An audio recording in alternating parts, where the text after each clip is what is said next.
Hey guys and welcome back to my channel. This is part 3 of what Naruto training with Jiraiya is interrupted by an Akatsuki attack. Before we begin, don't forget to like, share and subscribe, and also go and support the author link in description. Who the hell are you? Tsunade demanded as she stared at the unfamiliar figure. Come on, Ba-chan, don't you recognize me? The person said in a male's voice. She couldn't make out the rest of him, as he was covered in a large cloak. An Anbu cloak, she noted with narrowed eyes. No, I don't, the fifth fairly growled. I don't know how the hell you got in here without anyone noticing or how you found the forbidden scroll, but you sure as hell aren't leaving until I find out. I got in here easily. I jumped and I walked and I jumped. Over the wall, through the town, and into your office window. Your Anbu suck, by the way. I didn't even try to evade them, the hooded man said. And as for the forbidden scroll, I found it because I know what it looks like. Clever trick, hiding it amongst all those boring medical scrolls. Probably would have fooled any foreign shinobi. And how would you know what it looks like? Tsunade asked, her temper on the rise. This bastard was really asking for it. Because I've stolen it before, the figure said. It couldn't be seen, but the Hokage knew this guy was giving her a shit-eating grin. Come on, Ba-chan. Put it together. Naruto. Tsunade slowly asked. He called her Ba-chan, but he didn't seem anything like her little brother. Then again, who else had stolen the forbidden scroll before? Sandame's journals made several mentions of the incident, which was why she had moved the scroll to her office in the first place. Yep, the figure said as he looked up at her. The fifth got a glimpse of a carved Anbu mask behind the hood. Or if I wanted to be dramatic, yes and no, foolish woman. Muhahaha. Tsunade just stared at him, a sweat drop on her head. The cloaked figure shrugged and said, Hey, I'm a demon. I have the urge to indulge in semi-evil every now and then. Kyuubi's instincts are pretty powerful, you know. Demon. The Hokage lunged forward and made an arcing swing with her arm, fully intending to disable this, whoever this was. She was greatly surprised when the figure blurred upwards and over her fist. Tsunade looked up and blinked at the sight of the man crouched upside down on the ceiling, his body language screaming, Are you nuts? Kami, Ba-chan, what's your problem? The figure indignantly demanded. Sheesh, I knew I wasn't going to have a warm welcome, but I never thought you'd try to kill me with that freaky strength of yours. Enough games. Who are you and why are you here? And answer me for real, the fifth growled upwards at the ninja. Fine, fine, the man grumbled and jumped off the ceiling to land in the center of the office, several paces behind Tsunade. As the Hokage watched, the figure undid the clasp for the cloak and allowed it to drop to the floor. A strange garment was revealed underneath. It looked like a full-body jumpsuit that was made out of deerskin. It had been dyed a dark blue color, though here and there someone had painted on a few ice blue spirals. The man's face was covered by the Anbu mask, which seemed vaguely familiar, oddly enough. Where had she seen that design before? Her thoughts fled as the nin reached up and pulled the mask off, unveiling a head totally wrapped in cotton bandages. Where his eyes should have been, two dark lenses were barely exposed. Not an inch of his face was uncovered. The ninja was also wearing an odd forehead protector that had a large icicle engraved on it. So he was from another village. Whoa, whoa, I'm from Konoha. The shinobi yelled as Tsunade started to advance again. Relax, Ba-chan, I'll show you. You'd better, was all the Hokage growled. The ninja reached up and unzipped the deerskin suit. He shrugged out of it and let it pool on the floor, grumbling something about itchy fur. Tsunade blinked at the outfit that was revealed. The shinobi was wearing a pair of navy blue pants that had been worn so badly that they were torn off at the knees and converted into shorts.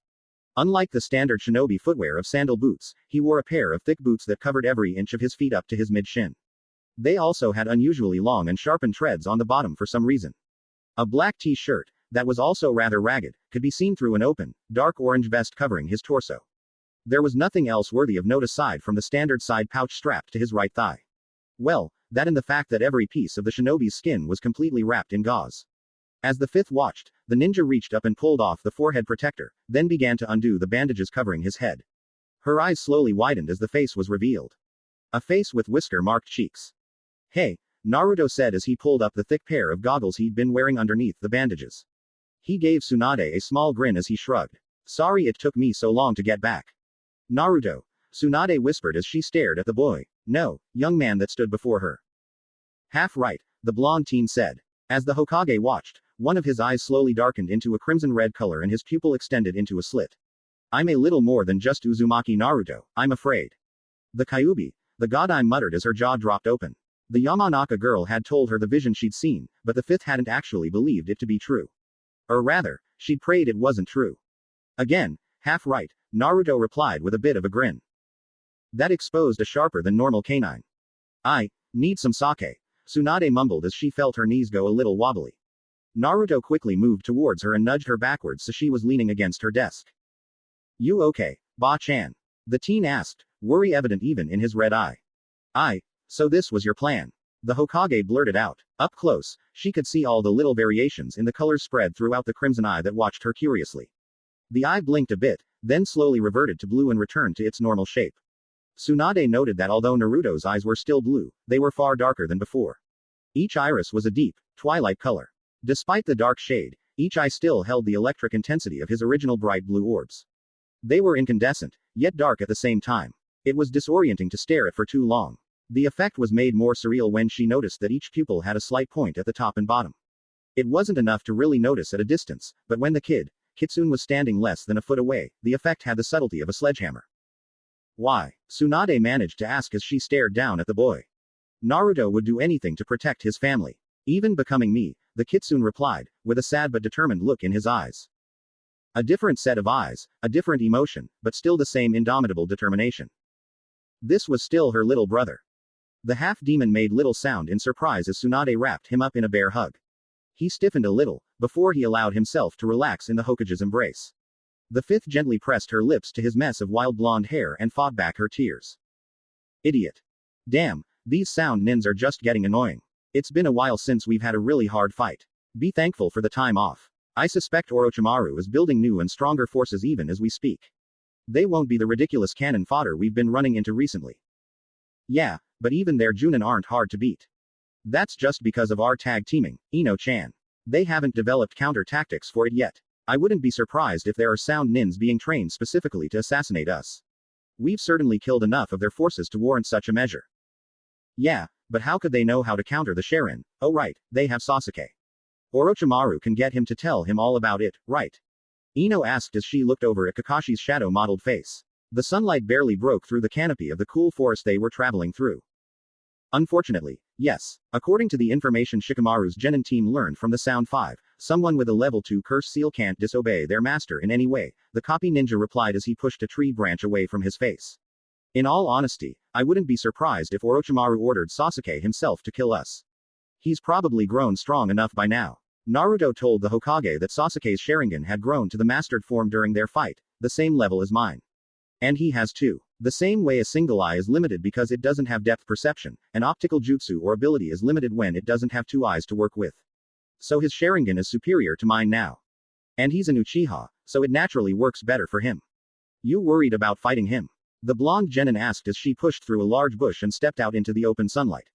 They stood at the edge of a deep ravine that was bridged by a fallen tree. The woods around them seemed shadowy, even in midday. Ino walked halfway out onto the log and turned to face her sensei. Well. Kakashi frowned a bit in thought as he stepped up to the edge of the chasm. He glanced about and took a moment to appreciate the rugged beauty of Western Fire Country as he thought out his answer. Team 7 was on their way back from an information-gathering mission in Northern Wind Country. The Leaf had been taking many requests from the cage as of late. It seemed the man was worried about being assassinated or deposed or something any day now. The Sand Leader was paranoid to the point of sending shinobi out for damn near any rumor that came their way. He was overstretching his forces to a degree where they could no longer keep up with their mission volume. As a result, the cage was requesting missions from Konoha at least once a week. Kakashi suspected the only reason Tsunade didn't tell the man to fuck off was because of their alliance treaty. So they had to deal with sand requests often, despite the low number of active Leaf nins. The mission was a ranked, but it was still a total snap. They'd spent 2 days spying, 1 day reporting their info to the cage, and 4 days taking the trip back to Konoha at a leisurely pace. They'd encountered 3 Sound Shunin leading 5 Genin on the way. The Sound Nins had used the usual tactic of sending the mercenaries into a killing frenzy, only to be dumbfounded when their own troops turned right around to attack them. Ino had used a mid-level genjutsu on the cannon fodder to trick them into attacking their own commanders. In their frenzied state, fooling them with illusions was pathetically easy. She didn't even need to use her limit. After the brief fight, one Chunin was left alive with all his fellow nins and the riffraff dead. Kakashi had easily finished him off. The ease of the fight was the source of Ino's complaining, which had redoubled when they'd found nothing useful on the corpses. This all had led to an on-again, off-again debate between the two shinobi that had dragged on for the better part of 2 days leading up to Ino's present question. No, I'm not worried about facing him, Kakashi finally said after several moments and walked towards Ino. The genin started moving again and both ninjas disappeared into the forest on the other side of the ravine. Why? He does have 2.5 years training under a Sanin, a level 2 curse seal, and a mastered Sharingan. He sounds pretty formidable, Ino asked after several moments of walking in silence. Just on paper, Kakashi answered. The genin didn't stop walking through the green underbrush as she gave the copy nin a questioning glance. At her look, the Junin explained, what I mean is, that's the same mistake made by Sandame, myself, the academy teachers, and everyone else who revered Sasuke's potential. On paper, he's a superb and flawless ninja, with an excellent record and formidable talents. He's the very ideal of everything a shinobi should be. He's a genius, he's powerful, and he keeps his cool in battle. He has a strong bloodline, a skilled teacher, and a powerful seal that boosts his combat abilities. When you list it like that, anyone would want him in their village or as their student. Kakashi let out a dry, derisive chuckle as he muttered, I can't believe I fell for such an obvious failure. Failure? What the hell are you talking about? Ino sharply asked. Her time as copy ninja Kakashi's personal student had taught her one major thing. The man may screw up occasionally, but overall he was good.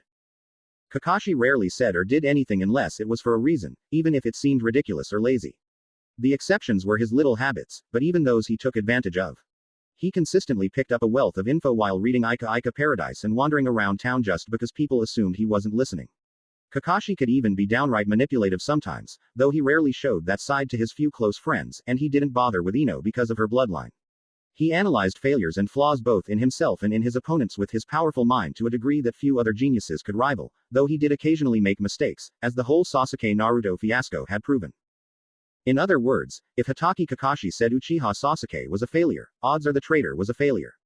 How? Ino didn't know, but she was curious about the Junin's logic on the missing nin. Sasuke is a major failure if you look at things from a practical level, Kakashi explained. He halted his movements and waited for his student to face him, before he went into detail. The curse seal, for instance, permanently limits his growth. True, it makes him stronger now, but in the long run it will only limit his full potential. It worms its way into the mind and body of its bearer like a performance-enhancing drug, making the user dependent on it both physically and mentally. I'll bet you my paycheck for the next half year that while Sasuke is powerful in his curse seal form, his natural form is weaker than it should be. Also, there's evidence learned by Naruto and Lee, and supported by info from Jiraiya-sama, that the curse seal has a corrosive effect on the body. Short-term overuse will badly damage the user to the point of incapacitating them. I don't know what the long-term effects are, but they certainly can't be good. On another point, by relying on someone else to supply him with power, Sasuke has lowered the glass ceiling on how far he can go. As long as he has the curse seal, he can't get stronger without Orochimaru. The seal simply won't allow it unless that's Orochimaru's wish. And Orochimaru is training and molding Sasuke to become his next vessel. In other words, Sasuke's growing into a mold for Orochimaru, not into a mold for Sasuke as he should be. That's going to cause conflict in him that wouldn't be present in any normal shinobi. And at such a critical age and stage in his growth, being both mentally and physically disrupted like that will, I hate to cripple, enfeeble Sasuke's growth, to a certain degree. Even if we recapture him at some point and get that damned curse seal off him, the damage to his growth has likely already been done. And also, even the fully mastered Sharingan has its limits. Everything has a weakness, Ino-chan. You only have to know where to look for it. And the Sharingan is a bad thing in this case, since having a bloodline that copies jutsu will only further discourage Sasuke from growing on his own. The copy nin shrugged and said, in the end, he doesn't work to gain power and skill, his growth is stunted or deformed, and he doesn't have the right balance of priorities in life. And while, on many levels Sasuke and I are the same, genius, Sharingan, powerful, yada yada, there's still one major difference between us and it's the reason why I don't fear him at all. What's that? Ino asked with a slight smirk, knowing her sensei's response was going to be good. Simple, Kakashi replied, with partially amused, partially serious look in his eye. I'm 29 years old. I've been a ninja on active duty since I was 5. I grew up on the battlefield. I was killing men before I had my 6th birthday. Battle has been a part of my life for so long that I can scarcely remember anything else. Sasuke is 15. He's been on active duty since he was 12. He grew up in a completely comfortable home, with no contact with battle until the day Itachi killed his entire clan. And even after that, he had no combat experience until we went to Wave Country. 24 years of die-hard battle experience versus 3 years of killing whoever pissed off Orochimaru this week. End of story. Even if he outclasses me in raw power, you can still figure out a way to beat him.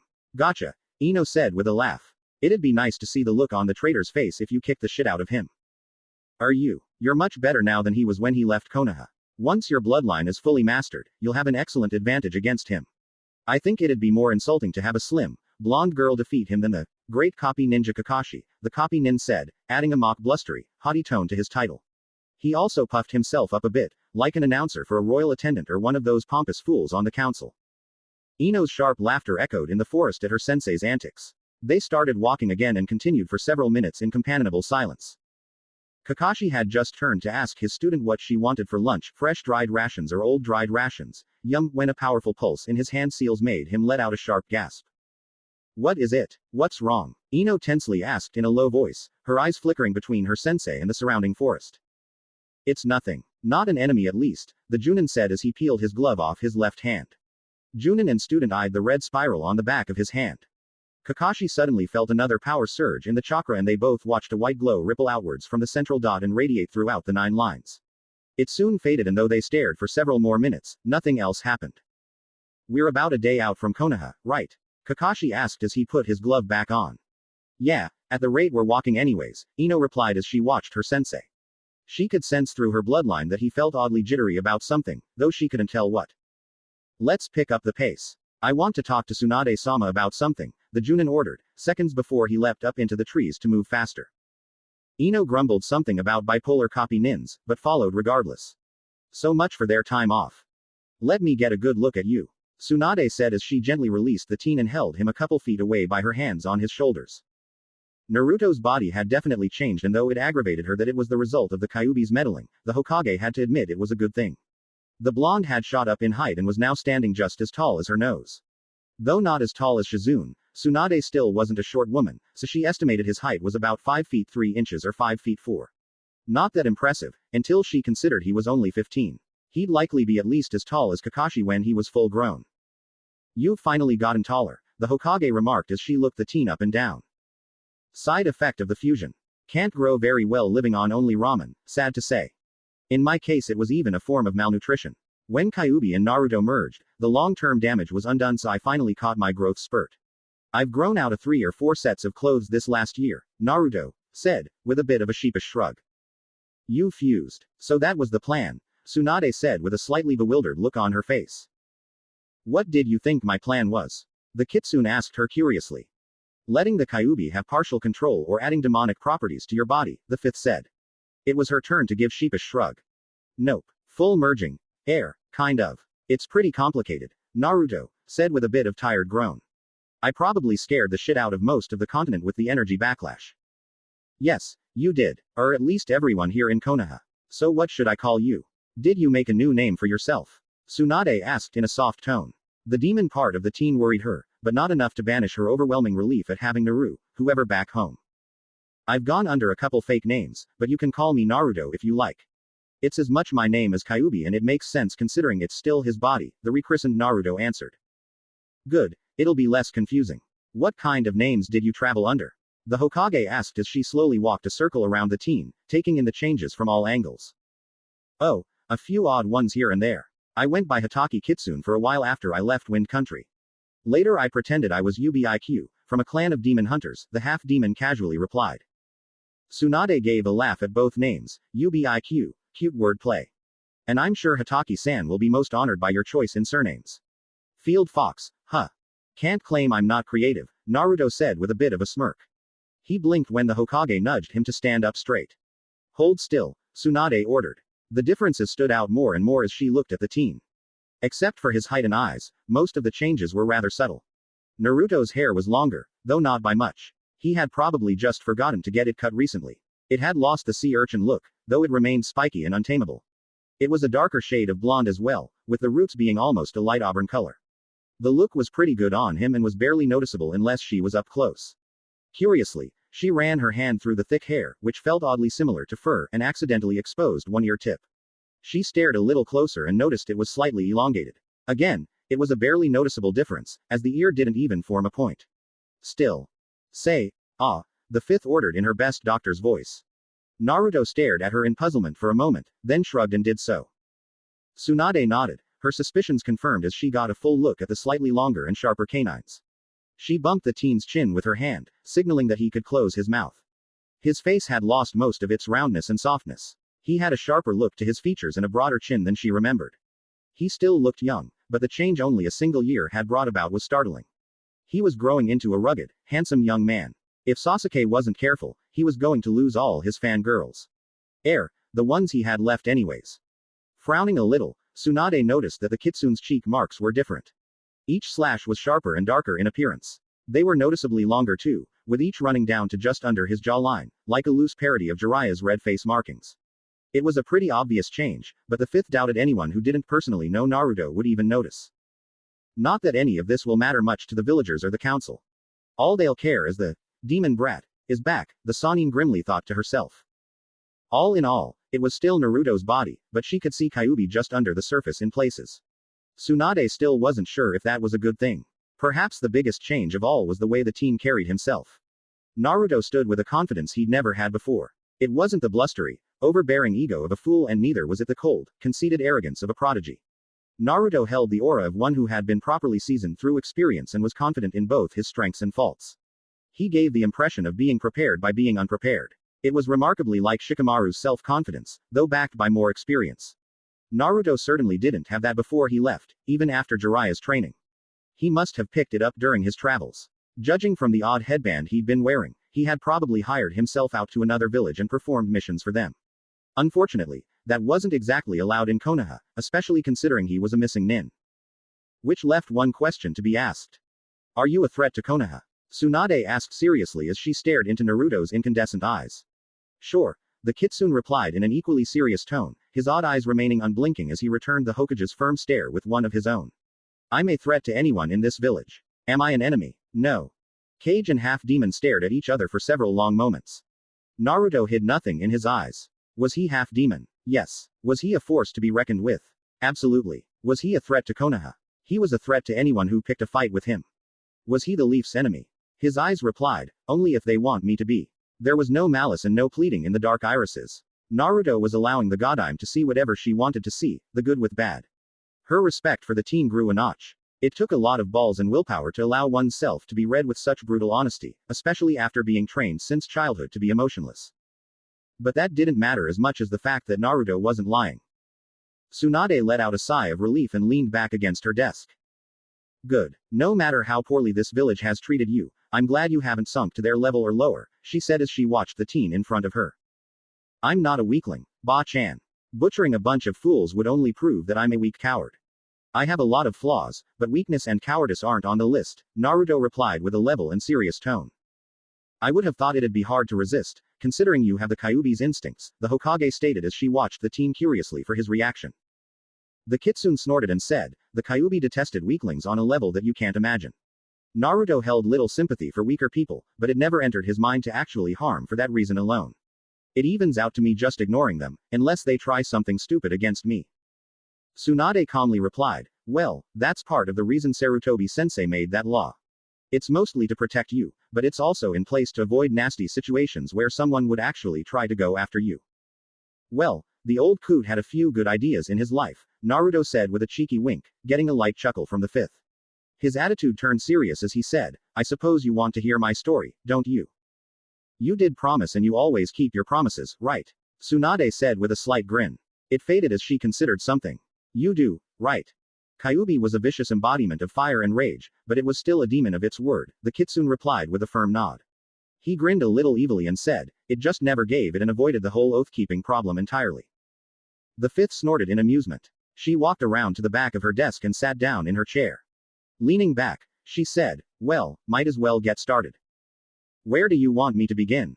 Naruto asked as he sat down in one of the chairs in front of the Hokage's desk. His eyes traced over the still open forbidden scroll for a moment, before he met Tsunade's gaze again. I don't even want to know why you were reading this, the Godime grumbled as she rolled the scroll up and tied it closed. She set it on the floor next to her chair and contemplated something for a moment. Curiously, she asked, how did you ever get the Kyuubi to agree to the merging? I would have thought the demon would try to avoid such a thing at all costs. Naruto got a faraway look in his dark blue eyes and stared at the desk in front of him. The silence dragged out for several minutes before he finally focused on Tsunade again. The fifth was taken aback by the intensity in his eyes. She couldn't even begin to describe the emotion the kitsune was displaying. Do you have any idea what it's like to live for thousands upon thousands of years and to suddenly know you're going to end? Naruto said in a low and slightly ragged voice. Not die. End. No heaven. No hell. Just oblivion. That's what the Kyuubi faced. It decided that if the choice was between not existing or becoming part of a new being, it would take the route that at least had a chance. I don't understand, Tsunade finally said as she stared at the teen who was not a teen, in shock. I know. Feel glad you don't. I wouldn't wish that kind of choice upon most of my enemies, let alone on you, the half-demon responded. He leaned back in his chair and let out a sigh as he briefly rubbed his eyes. I suppose I should explain why the Kyuubi was in such peril. That might be a good start, Tsunade said, still rather stunned. Okay. First I should say that the seal the Yondaime made had an extra function to it, Naruto continued as he let his hands drop to the armrests. Long story short, every time I drew chakra from the Kyuubi, the seal tore out a hunk of the fox's essence and destroyed it in my inner coils. Eventually, the Kyuubi would run out of chakra and be destroyed completely. If a demon dies normally, their soul is sent to hell where they reform. In theory, they can escape the underworld and come back to the earth plane, though it might take centuries to pull it off. Yondaime knew that and he added that extra trick to the seal to destroy the Kyuubi permanently. There was no escape for the fox, even if I died. Without my spirit to control the chakra, the seal would have free reign to destroy the Kyuubi using the last of my body's chakra. The Kyuubi is old. Very old. Oblivion might not bother some people, but to a creature that has seen so many years it's the worst possible punishment. The fox even considered being trapped in my soul as I passed on to the afterlife as a better alternative than simply ending. With that hanging over its head, it didn't take long for it to decide to go with the fusion plan. Tsunade stared at the teen for several long moments before she asked, how old is Kyuubi? We never did learn much about it, aside from the fact that records exist that predate the fallen cities. It was one of those legendary catastrophes that plagued the ancients from time to time. Old, Naruto said firmly. I can't accurately tell you its age, since the fox didn't really care about years, but I guess it's between 400,000 and 700,000 years old. It ate mammoths and woolly rhinos for breakfast. I had no idea it was so ancient. Manmosu. What the hell is that? The fifth asked with a stunned, then puzzled expression. An ancient, hairy elephant that went extinct about 13,000 years ago. Never mind, it's not important, Naruto said at the Hokage's disbelieving stare. Okay. Anyways, what was the Kyuubi like? It couldn't have been as blindly savage as it seemed, considering you're not trying to kill everyone, Tsunade asked. She was more curious about the effects the demon's personality had on Naruto's than the beast itself. She really didn't want the blonde to start tearing people apart in the street if she could avoid it. Surprisingly intellectual, the kitsune answered. He grinned at Tsunade's strange expression and said, the Kyuubi enjoyed learning a great deal. It knew thousands of jutsu just because it was curious and watched humans go about their lives. It didn't just limit its experiences to fighting either. It read through entire libraries all across the world. The few humans it came close to respecting were Shakespeare, Twain, and Poe. It thought Dante was an overblown, self-righteous ass though and leveled several cities in Europe in retaliation to his book, The Inferno. Then again, Kyuubi has actually been to hell, so reading about some idiot human's perception of it probably pissed it off. I have no idea who or what you're talking about, Tsunade deadpanned. Those names weren't even part of their language, for Kami's sake. Long dead authors from other lands far away, Naruto replied, mimicking the Hokage's expression. He ruined it when he crossed his eyes and stuck his tongue out. The fifth found herself laughing, despite her confusion at the teen's odd words. So the Kyuubi was a closet book fetish. You never can tell with the evil types, Tsunade drawled in amusement. Her expression turned serious as she asked, do you know why it attacked Konoha? Even after 15 years, we still have no idea why it came after us. It'd be nice to finally answer that puzzle. Naruto got a thoughtful expression as he tapped his chin. He seemed to find the right response and looked back at the Hokage. Don't have a clue. Tsunade's face vault nearly broke her desk in half. After she pulled her head off the desk and peeled a mission report of her cheek, the fifth glared at the kitsune and demanded, what the hell do you mean you don't know, brat? Hey, I'm older than you, hag. Naruto yelled back indignantly. Moron. Witch. Dumbass. Old lady. Tsunade had just leapt over the desk and grabbed Naruto by his collar to clock him over the head, when the door suddenly opened. Hokage-sama, are you alright? We heard. What are you doing?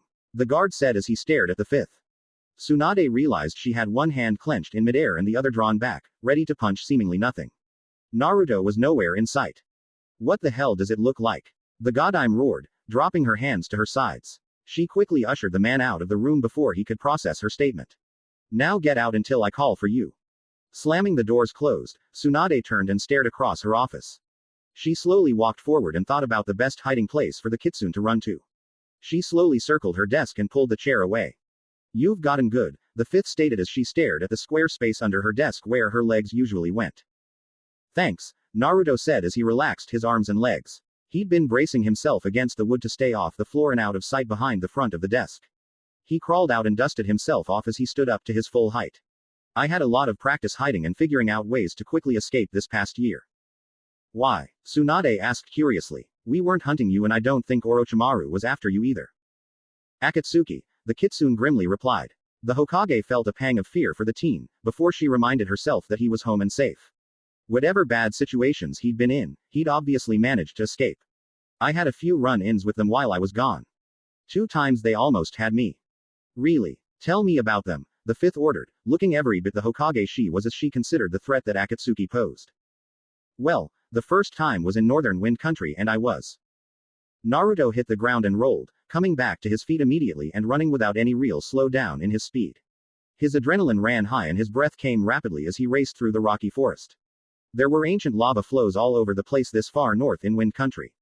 They'd been exposed and eroded by the winds and pine trees. The flows and trees provided him plenty of cover as he moved. He shuddered to think what would happen had he been further south and in the open desert, but the rocks cut up his feet as he moved. He had yet to replace his sandals and Gaara hadn't brought a spare pair with him. His healing factor kept it from being a critical problem, but it still slowed him down. Behind him, he heard a familiar noise and dove to the ground, skidding along on his stomach as a massive sheet of metal slashed through the air and trees just overhead. Damn it, he was not ready for a fight like this yet. Naruto was up and running down the slope again before the sliced trees had even begun to fall. Panting, he frantically looked around for a place to hide or at least take cover. Though the ground was littered in rocks, they were only large enough to break his toes or cut his heels open as he ran, not big enough to duck behind. The blond boy cursed as he accidentally smashed his foot into a piece of basalt hard enough to crush the last 3 toes. The pain made him trip and fall. He continued his path down the large ridge in an undignified roll, rather than a run. Oh well, whatever worked, right? Naruto didn't see the ravine coming until after he rolled right off the edge of it. It wasn't very deep, but it was quite long. He bounced off the side and continued his painful trip several hundred feet down the slide-like gully. He finally landed on his back with an impact that knocked the breath out of him. For several moments, all he could do was lie there, until the distant rumbling of trees crashing into the ground reminded him of the current situation. He struggled to his feet and moved off through the underbrush. Now he could afford to move a little slower as the unexpected rolling trip had put a decent amount of distance between him and his cloaked pursuer. He suddenly came to a dead stop and dropped behind a fallen log as he heard something odd. Voices. Naruto carefully pushed his way through a large scrub bush and peered through. His eyes widened as he saw a 4-man sand nin team walking along a small road that was little more than a beaten path. They looked like decent level ninjas, with at least 1 Junin and a couple Chunin, but the kitsune knew they'd be no match for an Akatsuki agent, assuming they'd even be inclined to help him. So what to do? A loud cracking sound of a tree falling several dozen yards away caused the sand nins to divert their attention back down the road. Naruto took the opportunity to silently move out of the brush, grab the shinobi with the weakest chakra signature, who was luckily the closest to him, and haul him back into the underbrush without a sound. He quickly knocked out the nin with a well-placed blow to the back of the head and stripped the other boy of his outfit. The kitsune quickly donned the gear and focused on the nin's facial features and reddish-brown hair color. Not a full minute had passed since the sand nin had been grabbed when another sand nin that looked identical to the first stepped back out and took the original's position. Naruto fell into line as the sand junin motioned for them to continue their trek at a cautious pace. The kitsune wasn't planning on staying with the Wind Country shinobi for long, and 5 minutes later he was already looking off to the sides of the path for a place in the woods to dodge into. He had just found a decent-looking side path through the scrub brush, when a large tree collapsed 10 feet in front of them, blocking their advance. The sand nins immediately leapt backwards into defensive positions. They jerked in surprise when another tree fell to cut the road off from the back. Naruto deliberately acted like a panicking genin, while he was quickly running through his escape options. His thoughts were broken when his eyes fell on the first tree and the large, cloaked man who stood on it. Kaotatsu Tsurugi, to his credit, didn't posture or gloat. The cloud-missing nin simply raised his giant sword to the sky and said 2 words. Tuken Kou. Cold steel rain. Naruto thought in fear as a mirror of the sword's blade shot out of the first and into the air above them. The blade exploded, with the shards shooting downwards far faster than the kitsune or the sand nins could dodge. Knowing he was going to be hit anyways, Naruto brought his arms up to cover his head rather than running. Cold steel slammed into his arms, chest, and stomach with several loud, meaty thuds. He fell over to the sounds of the sand shinobi's screams as they were cut into pieces. He hit the ground face down and repressed a scream of agony as the slivers were driven further into his body. A body collapsed right next to him, partially obscuring his form from the missing nin's view. In the silence that followed, Naruto heard the sounds of the large man rolling the first body he came to and whacking it with his fist several times. Not this one, he heard the bald criminal grumble. Shit, Tsurugi would know immediately he was alive when he got to him. Naruto almost panicked, frantically trying to think of a jutsu or a trick to save his skin. Shit, if only Gaara was here, they'd tear this guy apart. Wait, it would work, if he could do it in time. It might also kill him, but he had to take the risk. A cold shot of adrenaline slicked its way up Naruto's spine when he heard the Akatsuki agent stop 2 feet away from him. The body in front of him was suddenly kicked over. Please don't check me yet, please. The kitsune prey in his mind. It seemed to pay off, as Tsurugi knelt a couple feet next to him and turned his back to the boy as he checked the dead sand nin. Naruto didn't hesitate and as silently as possible, brought his hand together and formed 6 hand seals. He didn't dare say the words, even with a whisper, so he mouthed them instead. Gishi no Jutsu. Tsurugi whirled around as he heard a slight scraping noise behind him. The sand nin was laying face down and completely motionless. With a frown, the large missing nin rolled the body over. Unfamiliar features and red-brown hair indicated that this was not his quarry. The nin was obviously dead, with blank, unfocused eyes reflecting the overcast sky. Tsurugi reached down and checked for a pulse. He held his hand in front of the boy's face and didn't feel the slightest wisp of breath. A slight drizzle had started and as the missing nin watched, a drop hit the boy's open eye. The sand nin didn't even twitch. He was definitely dead. Couldn't be the fox brat. He'd survive this, the large man muttered as he stared at the corpse. If that was true, why did it feel like he was missing something? The Akatsuki agent narrowed his eyes and thumped the boy's chest several times with his large fist. He shrugged when the nin's features didn't change. So much for a henge. He stood and walked off into the darkening woods, intent on finding the Kyuubi vessel's trail. 2 minutes later, Naruto's entire body convulsed slightly as he took in air. Damn, that was weird. He'd been totally aware of his surroundings, but he couldn't react in any way. He'd invented the fake death skill after Gaara described his false sleep jutsu in detail. He'd scrounged up a similar skill the Kyuubi had memories of and modified it. He and Gaara had taken turns practicing it, with one ready to resuscitate the other in case they screwed up the jutsu. Fortunately, they hadn't had any close calls and both had mastered the skill quickly.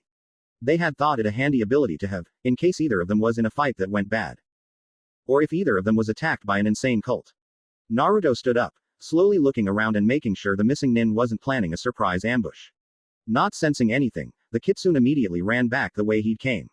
He stopped long enough to yank the largest metal splinters out of his chest and to chuck them in some bushes, before he kept running back up the slope. As he ran, his features slowly changed back to their normal appearance, though he kept the sand outfit on. He cursed as his bare foot hit a stone, the freshly healed toe bones breaking yet again. He hadn't been able to take the sand nin's sandals, as they were several sizes smaller than his feet. Good thing Tsurugi missed that little detail. Wow, Tsunade said as Naruto finished his story. You got lucky. I know. If it weren't for the fact that I'm a demon, I'd say I owe a couple deities some huge favors, the kitsune said as he sipped some tea that the Hokage had smuggled in halfway through the story. Anyways, I managed to backtrack and head north a day's travel. I was able to hide my tracks better that night and I got away scot-free for the most part. I can't believe he missed you not wearing any shoes, Tsunade muttered as she watched the teen. Hey, your guard missed the pile of clothes in the middle of your office, so I guess an Akatsuki could slip up over a detail like that, Naruto replied with a shrug. Good point, the fifth muttered as she glared at the door. Shaking her head a little, she looked back at the blonde. Tell me about that jutsu you used. Gishi no Jutsu, fake death skill, uses subtle chakra blocks to halt the heart, stop the lungs, and block any direct control over the body the brain has, the half-demon promptly replied, not at all concerned about telling the Godime his jutsu secrets. She was probably the only person he trusted absolutely with them, aside from Jiraiya. The mind remains totally aware and the senses still work perfectly, though reacting to anything you see or feel is impossible. After you perform the jutsu, you can either use it immediately or store it to use with a mental command later, so you can drop dead without making any hand seals first. You release the jutsu mentally, though if you wait too long, it's all over and you die for real, Tsunade said, her sharp medical mind doing the proverbial math. That would be a useful skill for medic nins to have, considering how often they get overpowered in fights. How long can it be used for safely? Even for a well-trained shinobi, 2 minutes tops. I'd recommend a minute and 15 seconds. By 2 minutes, you're to the point of blacking out, so it's really pushing it at that point, Naruto answered with a bit of a shrug. I hate to say it, but it could be a handy suicide tool for captured nins as well. Good thing Orochimaru doesn't know it, the Hokage thoughtfully replied. Her sharp eyes focused on Teen as she asked, well trained, huh? How long can you hold it for? 8 minutes, Naruto casually answered. Tsunade nearly spluttered as she demanded, how? Your healing factor gives you an advantage in most areas, but it probably eats up oxygen much faster than normal. It does. That's why I figured out a way to burn ambient chakra in place of oxygen, which keeps my O2 supply going longer, the kitsune calmly replied. I go through my reserves at an insane rate though. 8 minutes is how long I can go before I run out of chakra and oxygen. It's that inefficient. Even after absorbing the Kyuubi's chakra. The fifth asked with a surprised look on her face. I didn't absorb all the fox's chakra at once, Ba-chan. I would have been blown apart into 100 pieces if I tried to take in that kind of power all at once, though thanks for the vote of confidence, Naruto said with an amused smile. How'd you pull that off? Tsunade asked. Naruto tugged at the loose bandages dangling around his neck. He turned and lifted his hair off his neckline while pulling the gauze down. See it. During the ritual, I created a powerful seal to keep the fox's excess chakra in check and stored away, he said. The fifth stood up from her desk and walked over to the teen to stare at the marking he'd revealed. She could only see part of it, but from what was exposed it was a seal in the same weird language she and Jiraiya had encountered before. What is it? Tsunade quietly asked as she reached out and traced the black and red markings on the boy's skin. There was no physical difference between his normal skin and the seal-covered skin except the color. Tenma Fu. A demon seal. They're used to do, well, pretty much anything. In this case, it restrains all of the demon chakra I can't handle and keeps it from killing me. I release small amounts of it at a time when my body is ready to handle the power, Naruto informed. He shivered slightly as the Hokage's cool fingers traced across his bandage-warmed skin. I see. That explains an awful lot. How many do you have? Tsunade asked as she stared at the odd marking. 6, each doing all sorts of things, the kitsune answered. 6. Wait. Grab your stuff. We're going to the hospital. I want to check them all out personally and have a less public place to do it in, the fifth said as she pulled the bandages back up. Can you disguise yourself into one of the, wait, how did you disguise yourself if you weren't using a hench? Naruto closed his eyes and gritted his teeth as he concentrated hard. As Tsunade watched, his face slowly changed shape. His hair darkened to black and became shinier. His face grew oval-shaped and soft. His height increased several inches until he was slightly taller than the fifth herself. His angular, male body grew curves and became slimmer. In less than a minute, a perfect replica of Shizune sat in the chair in front of the Hokage. Perfect except for the fact that she was wearing Naruto's odd outfit. The young woman stood and gave a fox grin that was unlike any expression the tranquil medic nin ever used normally. It was more than a little unnerving. How the hell? Shape-shifting, Tsunade muttered as she inspected Naruto head to toe. How do you think a several hundred-foot-tall demon fox spied on humans, Ba-chan? The dark-haired woman said with an amused tone. Amazing. You're making a habit of surprising me, aren't you? The Hokage rhetorically asked as she eyed the kitsune. How does it work? Does it work? He was asking the dark-haired, copper-skinned man in front of him. The dusty wind blew the man's black hair and the tassels on his buckskin garments all about. Ha! The great lord of the East is asking me for help with a simple skill. Ha ha ha. The man's wild laughter sounded eerily like howling yips. Quit being so foolish. You're a lord as well, if memory serves. Act your station. Are you a wolf or a hyena? He asked the strange fellow in front of him. Bah, who wants to be either? As one you're always grouchy and biting at things, and as the other you're a creature that takes great delight in rolling around in your own shit. What a wonderful choice you present, fox. I select the invisible option, the unseen answer, the undiscoverable path. I remain me, myself, my own, the wonderful and great. Ahahaha. The copper-skinned man loudly declared, his grin baring his shiny white teeth. He turned and spun around in a circle with his arms stretched out. Will you stop yelling? My ears aren't just for show, you know. It's not like you have to talk very loud for me to hear you anyways, he grumbled and gestured to the empty, rocky desert that surrounded them as far as the eye could see. I always wondered about those ears of yours, the copper-skinned man muttered in reply, scratching his chin in thought. So how are you in human form if you can't change shape? A complex illusion. It's rather uncomfortable and I can't use it for long before it falls apart. Your ability, on the other hand, is nigh permanent from what I can tell and also lets you use the human skills, he said as more dust kicked up between them. And what do I get out of this, Nine Tails? The grinning man asked. My assistance in pulling that prank on the Northern Lord that you've been dying to do for the last 200 years, trickster, he replied with a wicked grin. Oh. Ooh. Ooh oh ha ah ha ha ha ha ha ha. The man started laughing at the top of his lungs. The strange fellow started dancing around in circles, acting giddy with joy. I take it we have a deal, Coyote? He dryly asked as the other man bounced about. Ahem. Yes, definitely. Absolutely. Ha ha ha ha ha ha ha. The man howled in laughter as a dark cyclone ripped up around him, completely engulfing the odd person. The twister grew in size till it was over 200 feet tall. Dirt and rock whipped up into as a pair of angular, amber eyes stared out of it. Come, fox. Follow me south to the lands of my humans. There I'll show you the art of skin walking. With that, Coyote spun off across the desert, loud howling laughter trailing in the Yukai's wake. He didn't hesitate and reverted to his natural, enormous canine form. It bounded across the desert, using its insane friend's laughter as its guide. The bright sun and rugged winds felt nice on its foo. Naruto. Tsunade yelled into her face as she shook the kitsune's shoulders. What? Ba-chan? The dark-haired woman asked in confusion. She shook her head and cleared her thoughts. Oh yeah, I remember now. What was that? You blanked out for a few seconds there, the Hokage asked, worried at the slightly dazed look in Naruto's eyes.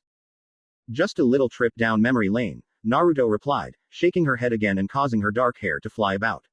Tsunade caught a lock of it in her fingers and marveled at the accuracy of the texture.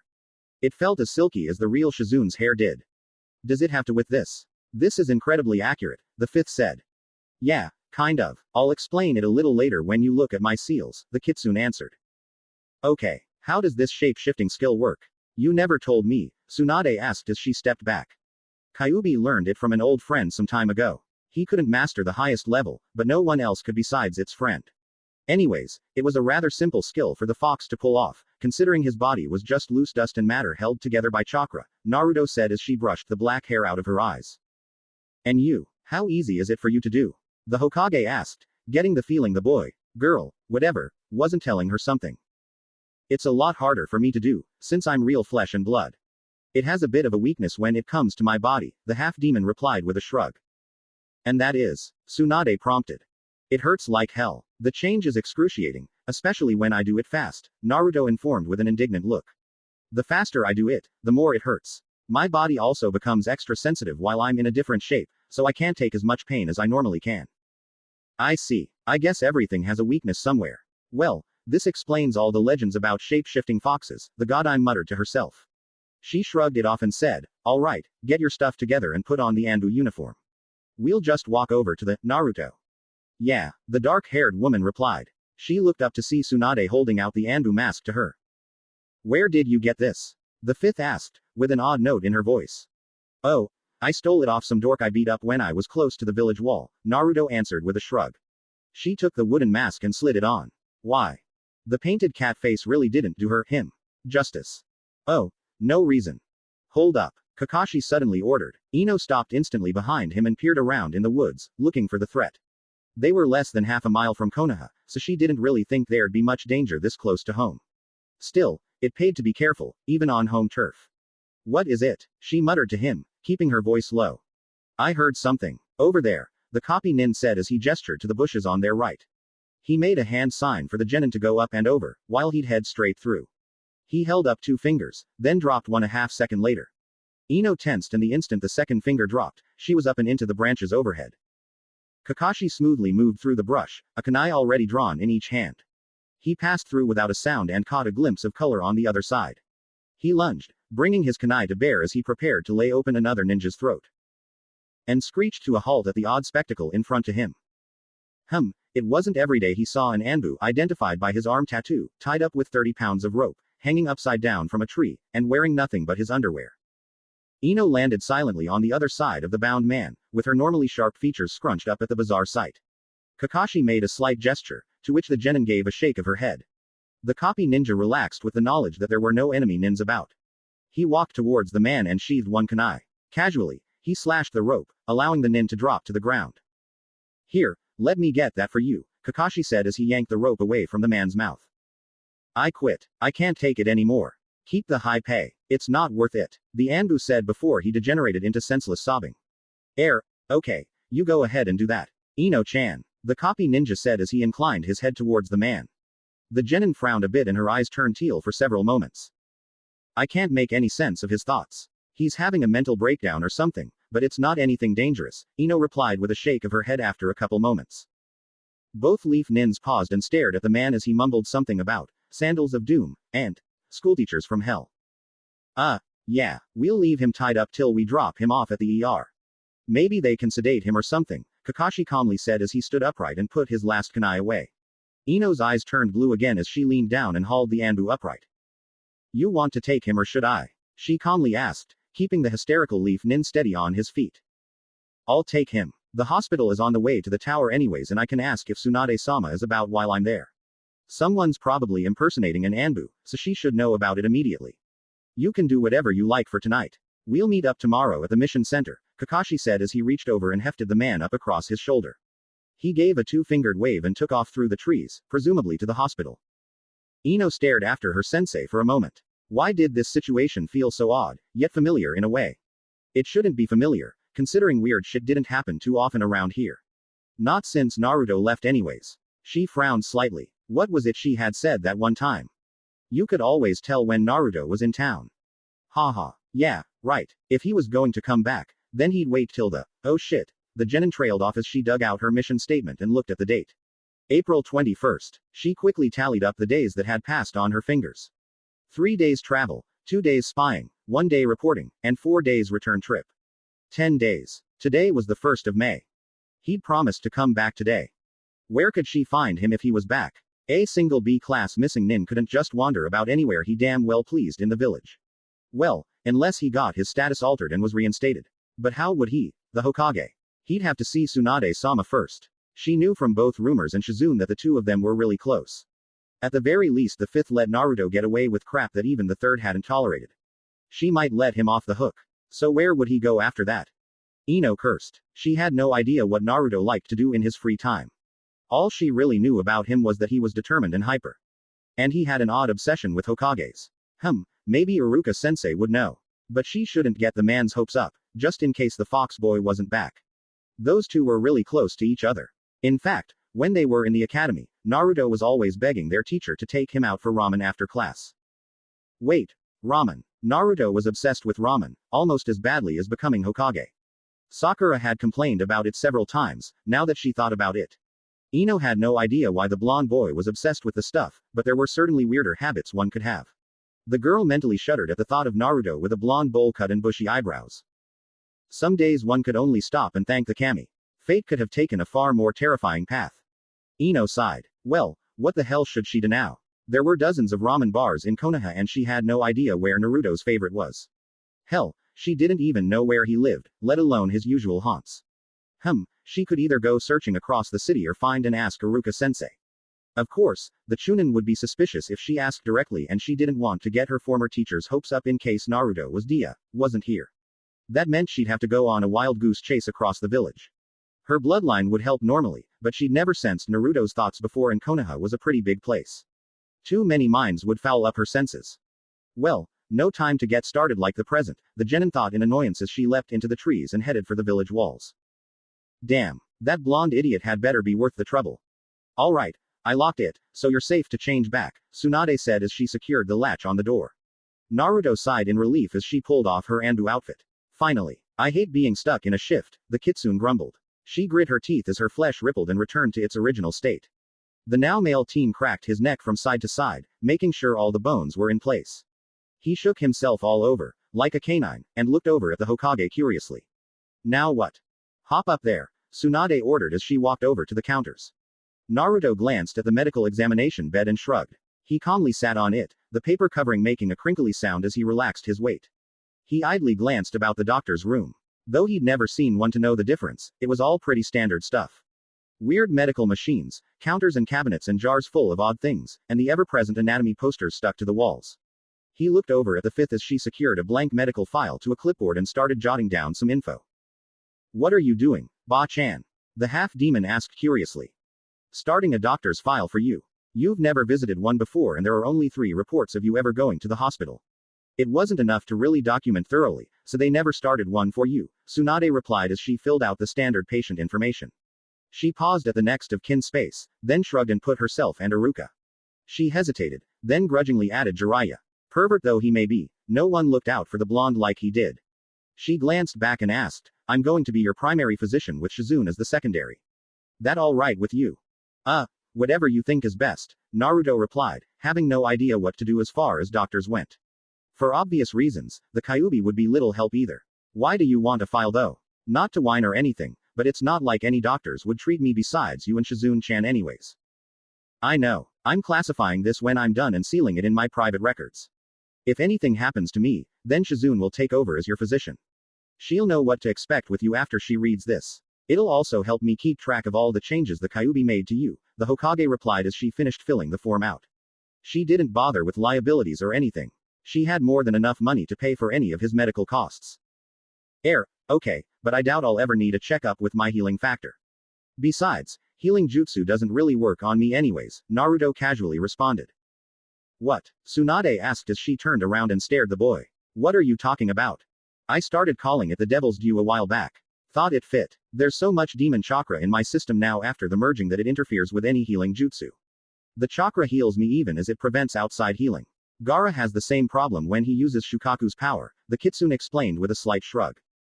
That's very bad. Is there any way around it? The Hokage asked as her jaw dropped slightly. Damn, it had never occurred to her that the teen's demon chakra might have a negative side in a form like this. Well, if I exhausted all or most of my demon chakra, then they'd work on me.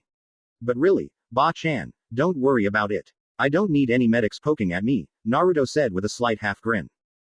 What do you mean? Your healing factor is good, but it's not that good, Tsunade replied with a skeptical frown.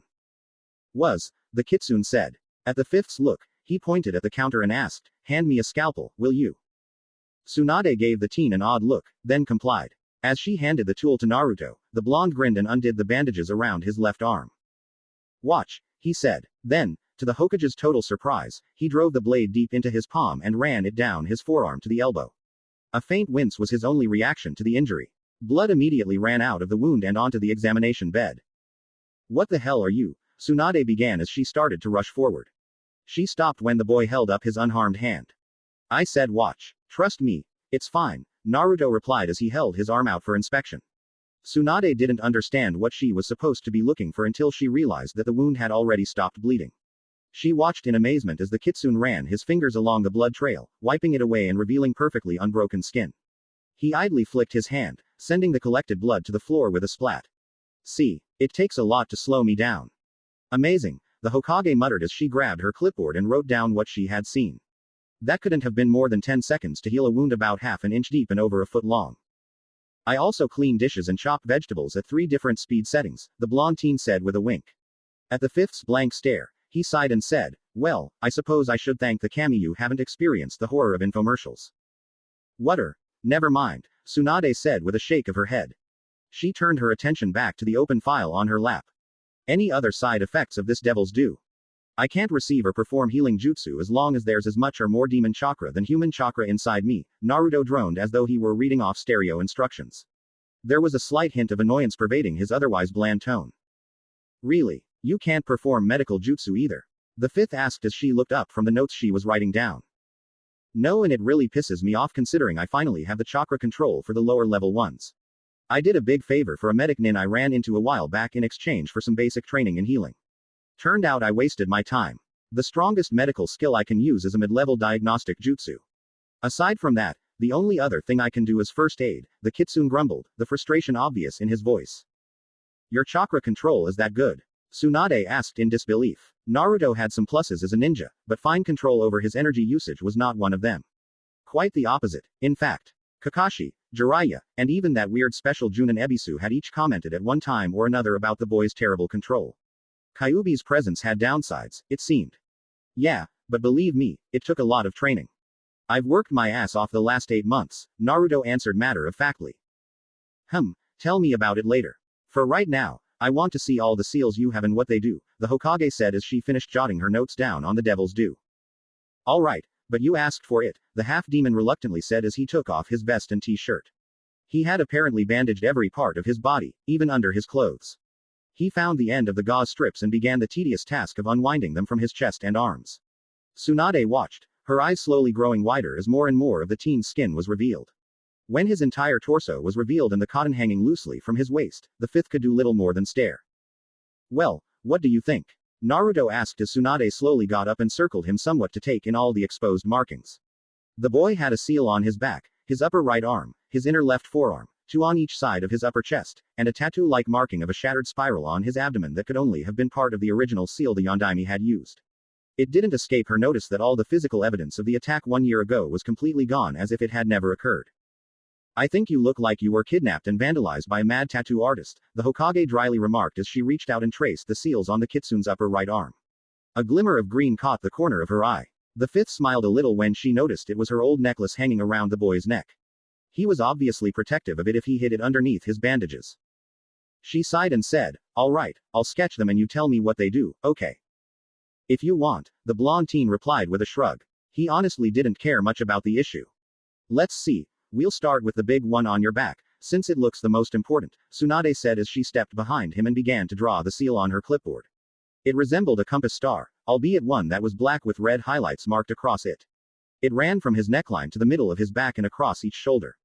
It was pretty evil looking and the red colors would occasionally glow slightly. Like the other seals she'd encountered, it seemed to all be made up of tiny little jagged slashes and dots. It was definitely the same language as the other she-demon seals encountered, if that was the real name for them. "That's the Master Seal. I call it the Heaven's Gate. The Kyuubi's chakra is constantly trying to merge completely with mine. This seal restrains it in the fox's memories, letting me absorb them over time rather than all at once," Naruto said as the fifth quickly drew a general picture of the seal. "If I didn't block it all, the chakra would burn me alive and the memories would crush the human side of my personality."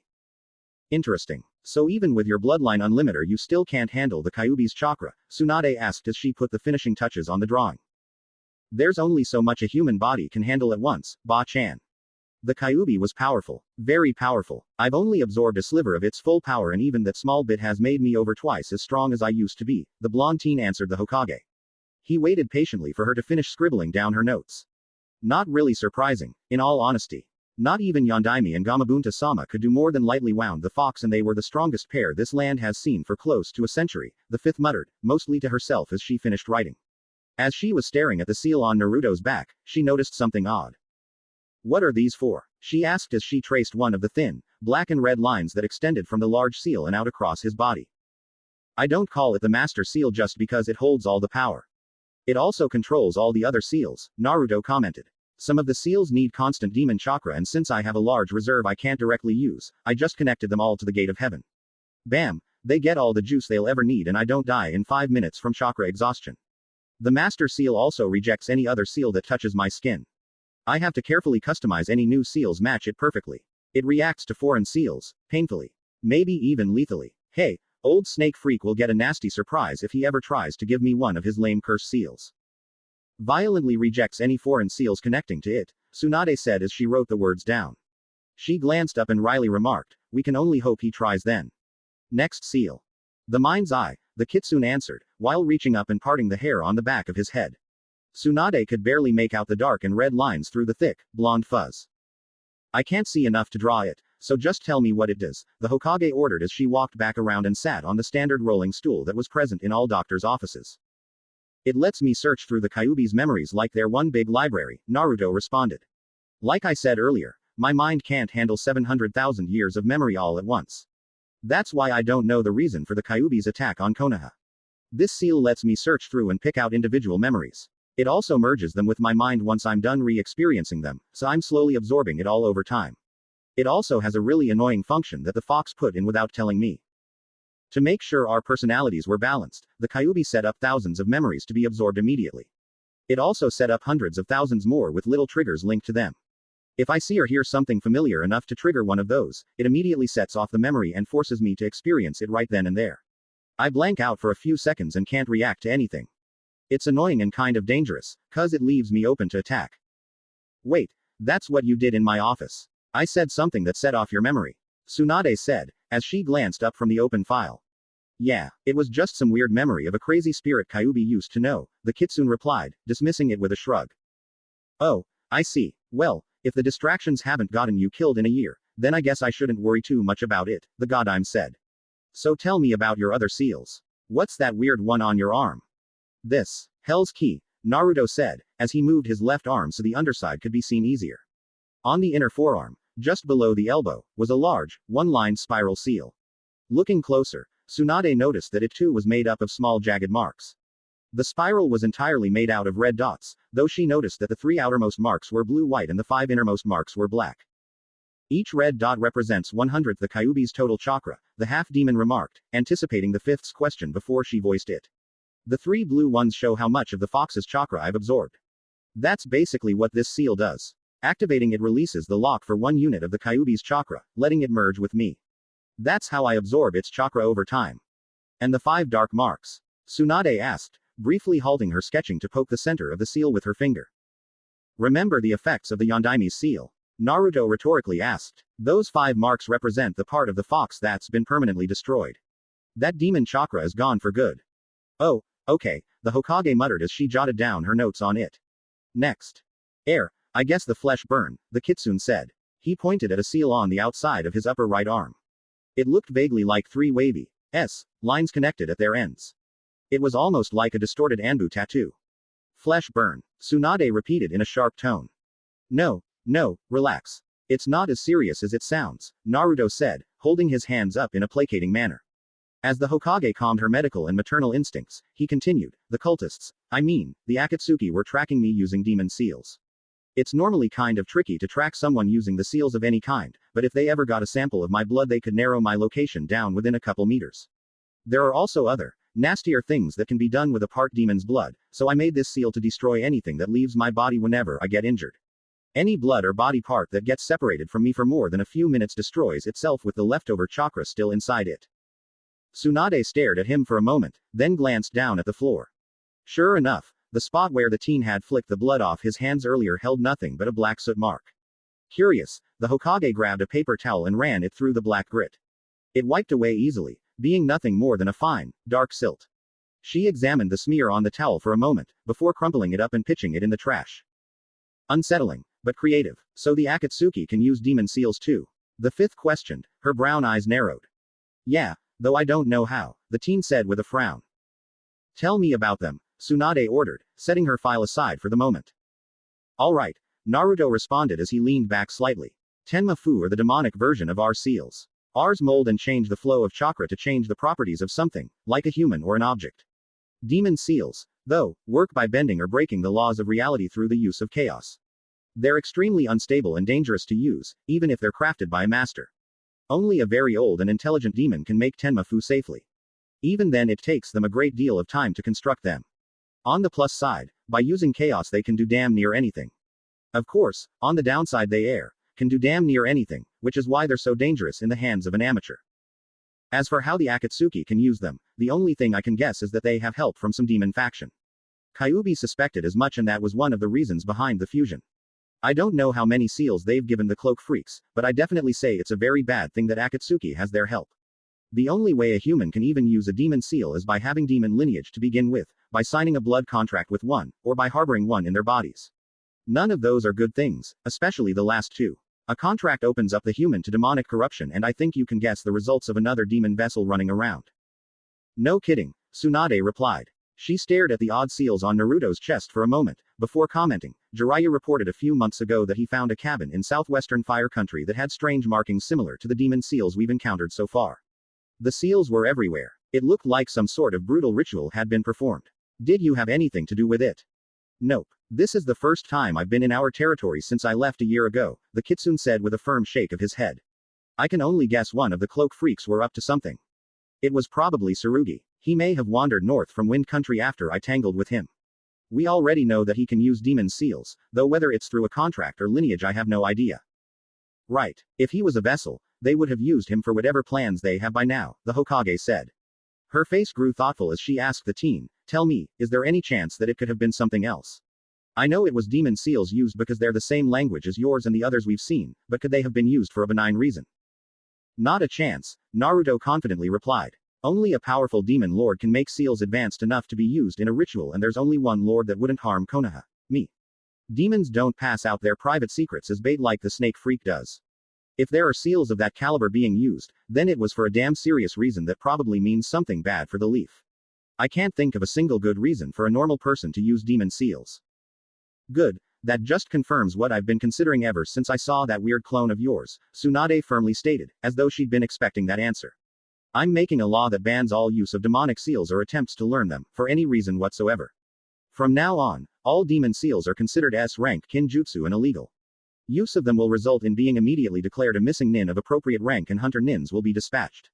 I won't release the details of the Tenmafu to anyone, but bizarre seals will be investigated by Jiraiya, myself, or you, assuming you've returned to become an active leaf nin again. If you'll let me, Ba-chan, Naruto quickly replied. I'll have to get the mess cleared up with council first, but I have no problem with you returning to duty. You'll only be a genin, but you would still be one anyways had the trip with Jiraiya worked out, the Godime said, dismissing the rank issue with a nonchalant shrug. Anyways, as long as you're an active nin of Konoha, I'll allow you a special exemption from the demon seal ban. Really? You'd trust me that much? The kitsune said, with a hint of surprise in his incandescent eyes. Do I have any serious reason not to? It'd be to our advantage to have someone on our side that can safely make and use these things. The new law is because I just don't want power-hungry idiots running around our country doing errands for demon lords, Tsunade dryly answered. At the teen's hesitant look, she sighed and continued, I trust you, Naruto. Even if you are part demon, you're still the boy you're still my little brother. I know you won't misuse the power or privileges granted to you.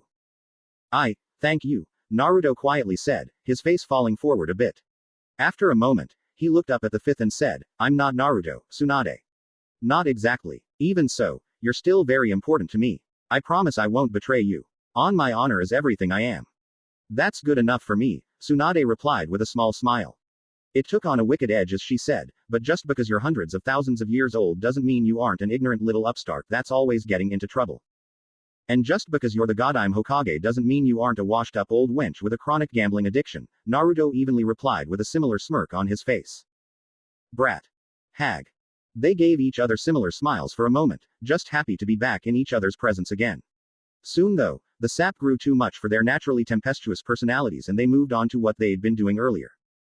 So, these two seals are it? Tsunade asked, as she gestured to the boy's still exposed chest.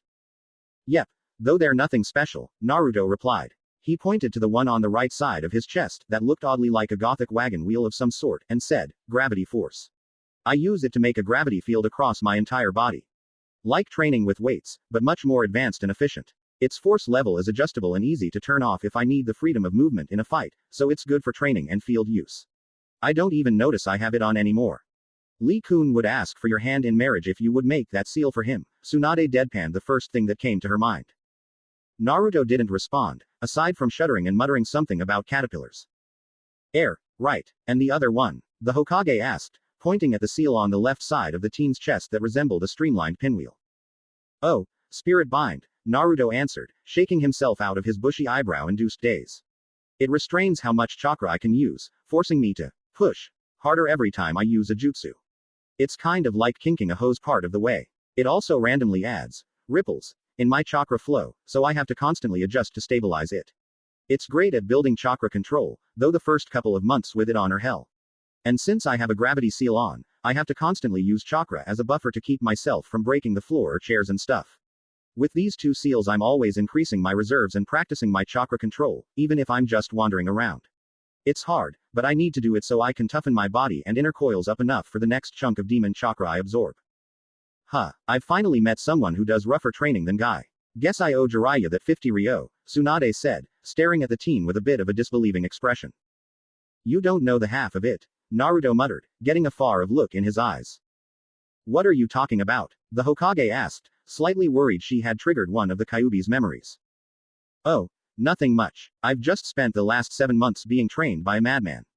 If Guy knew about this psycho, he'd defect from Konoha immediately and go start a cult in his honor, the kitsune grumbled with an indignant look on his face.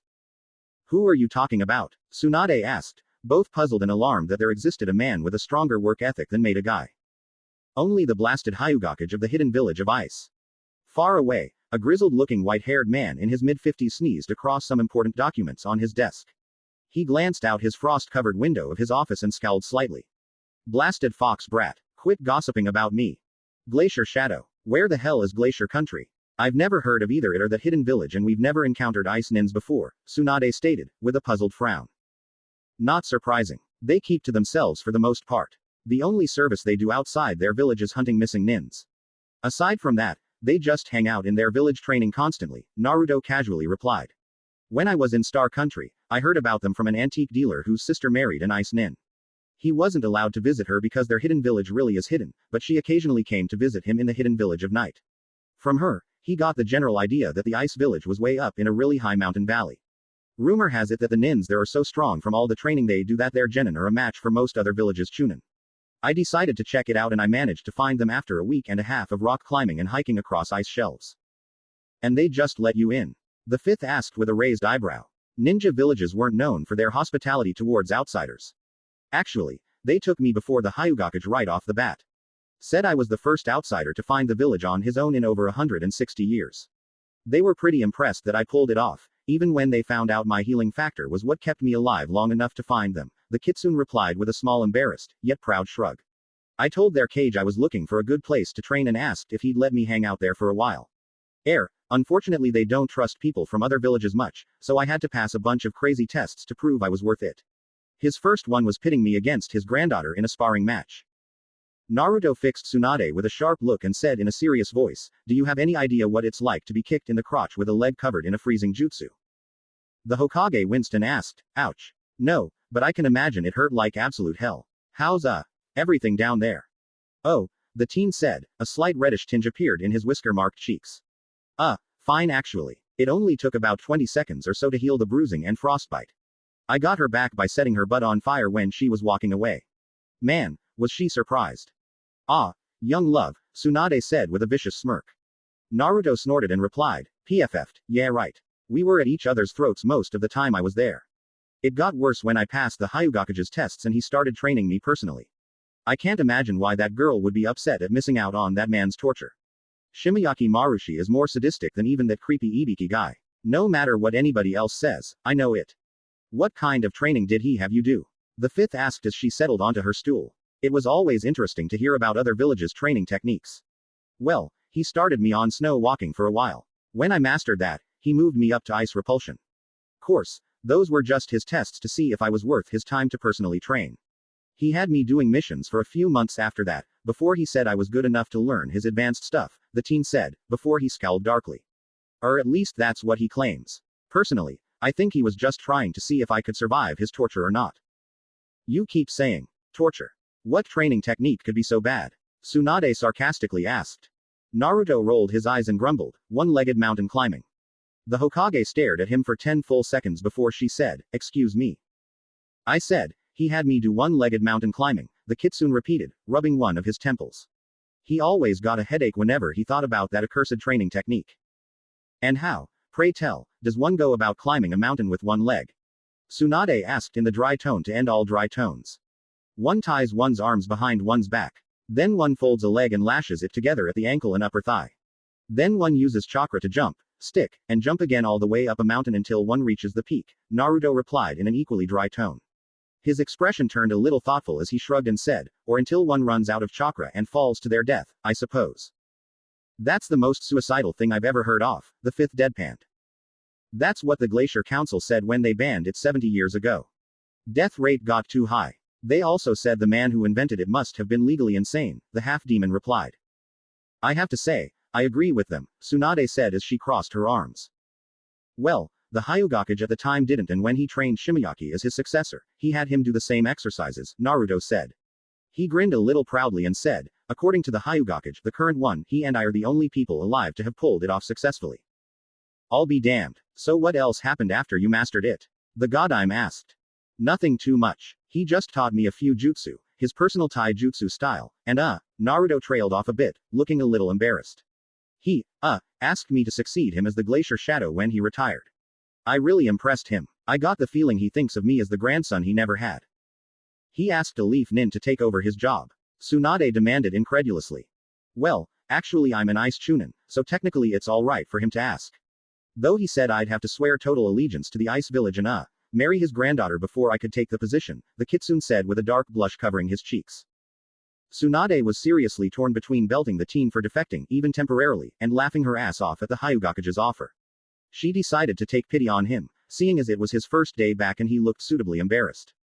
"You're an Ice Nin, huh? Well, I guess I should have expected it since you were wearing their forehead protector. Did you have to agree to anything before they allowed you to become one of their ninjas?" she asked as a serious tone. This was one tidbit of info the council was never to get a hold of. Nothing big. I just had to swear I'd never take any hostilities against them or betray their secrets. So you can't go telling people about their training techniques or the old man will yell at me and make me run up a mountain again. Okay, Naruto begged. Since it wasn't the ear-splitting whining he used to employ, it was actually kind of cute. Don't worry about it, Naruto. It's not like we have snow, ice, or large mountains around here anyways, Tsunade replied with a grin. So, he just let you go, even after trying to name you his successor. I love Glacier Country a lot and the people there treated me a lot better than I ever was here, but it's not my home. Even assuming I'd abandon you, Iruka-sensei, and the Arrow Sennin, I made a promise to become Hokage. That means a lot to me, even if only a handful of people believe I can pull it off. He said he understood, that it was important to keep promises, and that he wouldn't expect me to go back on my word, though he wasn't happy about me leaving, the kitsune answered with a bit of sad smile. His expression perked up a bit as he said, besides, Yajin Cage made me promise him that if the Hokage thing didn't work out that I'd move back to the ice village permanently. Tsunade snorted as she repressed her laughter. Your nickname for him is Yeti Shadow? She asked with a grin. It seemed Naruto had yet to give up on his odd way of referring to people. Well, he sure as hell looks like one. Naruto replied with the air of one continuing a long argument. The fifth just laughed in response. I'll take your word for it, she remarked, reaching out and ruffling the teen's hair. As the medic poked at the squirming half-demon, her eyes happened to glance up at the clock on the wall. She let out a loud curse that made Naruto snicker. Yuck it up, brat. We're going to have to cut this short. I have a meeting with the Anbu commander in less than 15 minutes and somebody made me totally forget about it. I might as well bring up the news that you're back when I meet up with him. The blonde ignored the jibe and replied, so you want to meet up tomorrow or something? I can come by whenever since I'm not on any missions. That'll be fine. Actually, where are you going to stay? I'm pretty sure your apartment has evicted you by now. I wasn't able to keep up your social check going when you went missing, Nin, Tsunade asked as she watched the kitsune rewrap himself in his bandages. No worries, Ba-chan. I wasn't planning on going back there anyways. Arrow Sennin has all my important stuff anyways, assuming he didn't sell it for booze money, Naruto dismissed with a wave of his hand. I have a plan for where I'm going to live, actually. I'll talk to you about it tomorrow whenever we meet up. Could you do me a favor and see if you can find any deeds for empty land plots? Quote. Yeah, I think so. You have anything you're looking for in particular? The Godime asked, confusion evident in her voice. Then again, Naruto tended to confuse her a lot. Anything that's fairly secluded and surrounded by trees. About an acre or two if you can manage it. Aside from that, I don't really care. Price isn't any problem, so whatever you think is best, the half-demon casually answered while he shrugged his t-shirt and vest on. He left his face unbound and pulled out his goggles, which she now noticed were thick and durably built, probably for cold weather, and tinted to prevent snow blindness, from his pocket to hang them around his neck. I'll see what I can come up with, Tsunade said, still with a puzzled tone in her voice. Cool, thanks, Ba-chan, Naruto said with a bright grin. You know, you shouldn't call me that. I am the fifth after all, the Hokage said in an odd tone of voice. Sure I guess. But calling you Tsunade would be weird and I'm not going to butt kiss you by calling you Hokage-sama constantly, the blonde teen replied. I know, Tsunade said after a couple moments of silence. A couple more moments passed before she said, call me Ne-chan. It's a definite improvement. Alright, Ne-chan, Naruto slowly said, a small smile appearing on his face at how naturally the new nickname came out. Is there anything else I need to know? Or do you need to ask me something else? Not right now. It can all wait until Tomer. Actually, shit, I haven't told you about never mind.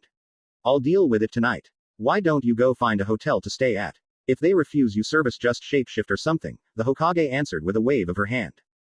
Okay, I'll find one in a few hours, the kitsune replied. Why not go now? You should take it easy tonight, Tsunade said, while internally hoping that all the physical changes would make him unrecognizable to the Anbu and his old friends. Oh, I will, Ne-chan, don't worry, Naruto reassured her. He unconsciously took on a dramatic pose. There's just one thing I have to do first. Old man Ichiraku stared despondently at the empty bar. Business had been terrible for the past couple years. He should have known it was a bad omen when the Fox Kid took off. The blonde boy had been a huge part of their monthly income and they suffered without it. Worse, after the brat left, several fancier ramen bars had opened in different areas of Konoha and had drawn customers away. They still had a couple regulars, but they were becoming scarce. Even that schoolteacher that always hung out with the Fox Kid had started coming less and less, though to be honest, he had mostly only come before for the Uzumaki boy. If this kept up, they were going to go bankrupt in a month or two. They simply couldn't compete. Ichiraku cursed and tore his apron off. Shut down, Ayame-chan, he growled to his soft-featured and pretty daughter, who was adjusting the heat on some of the simmering woks.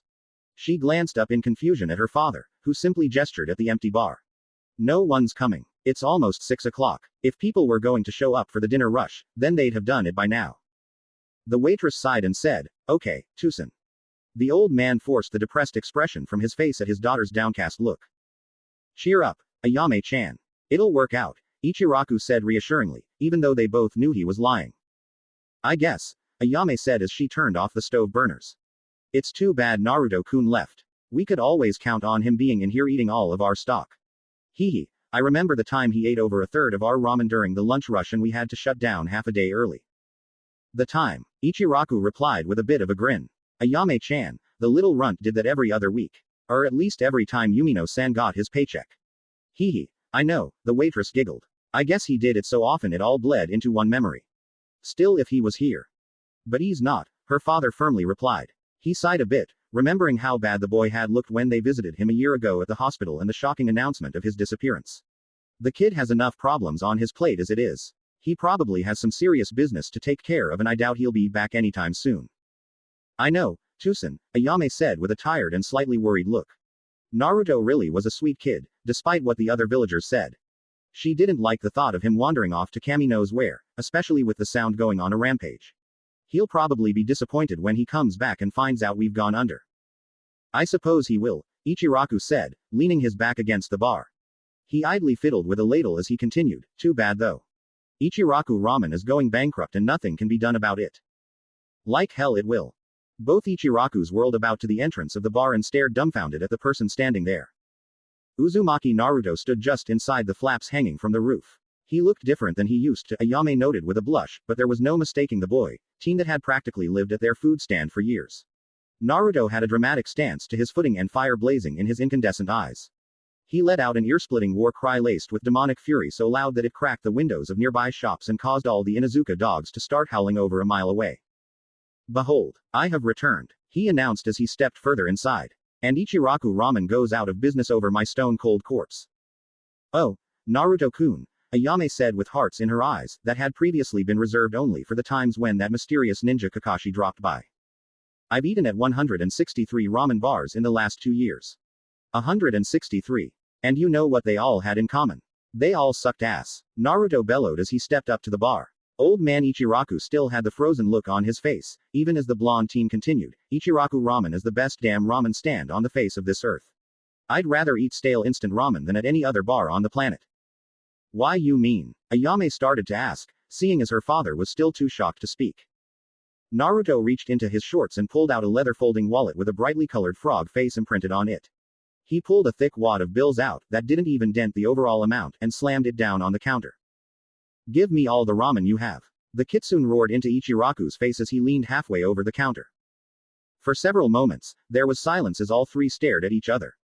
It was suddenly broken by a ladle clanging to the floor as the old man clenched his fist in the air in front of him. Tears ran in rivulets down his face. "Today the kami has blessed me," Ichiraku said in a joy-choked voice. He suddenly whirled and pointed at his daughter. "Ayame-chan, light all the burners and get all the woks out. Our savior has come." Ayame nodded as she rushed about the back, gathering the ingredients and setting the woks to boil. Her father joined her and in a few minutes, he grabbed a bowl to ladle the salty noodles into. "Screw that. Just give me the entire thing," Naruto yelled as he waited impatiently at the counter, waving around a gigantic fork he'd pilfered from behind the counter. Ichiraku didn't hesitate more than a moment before he grabbed the wok and set it down on an oven pad in front of the blonde teen. Naruto paused just long enough to tearfully mouth out, "Arigato," to the heavens before he dove in. "Isn't that heartwarming?" Ayame sighed happily as she stood next to her father, watching the kitsune messily devour his meal with the viciousness of a, "oh just say it demon." Ichiraku just grinned. Life was as it should be. "Goddamn stupid blonde," Ino growled as she stormed down the twilight streets of Konoha. She conveniently ignored her own hair color in her tirade. She was very annoyed at her lack of progress. The genin had searched high and low across virtually every ramen bar in the entire village, but had turned up nothing. She hadn't found any trace of Naruto nor had anyone seen him, and her mood wasn't improved when she saw the flinches on people's faces when she described the demon vessel. "Ah, shit," Ino cursed as she kicked a stone into a bush beside the road. She wandered over to a lamppost and leaned up against as she let out a tired sigh. Why the hell was she even doing this? Naruto could be miles away or even dead for all she knew. Hell, he could have even eaten and gone home or decided to skip dinner or any number of things. This was ridiculous. Ino let out a breath of air and started walking down a different side street, one that led off towards her home. The market sector was quiet this time of the evening and all the shops were either closed or closing. Even the food stands were shut down, which irritated her to no end as she'd somehow managed to forget to eat while searching ramen stands. Now she was hungry and had to eat leftovers in the fridge when she got home to the flower shop. What a cruddy way to spend her evening. As the genin walked down the dark street, she was surprised to notice that one small food stand was still open. The bright, yellow light from inside streamed out into the dark street in an inviting way.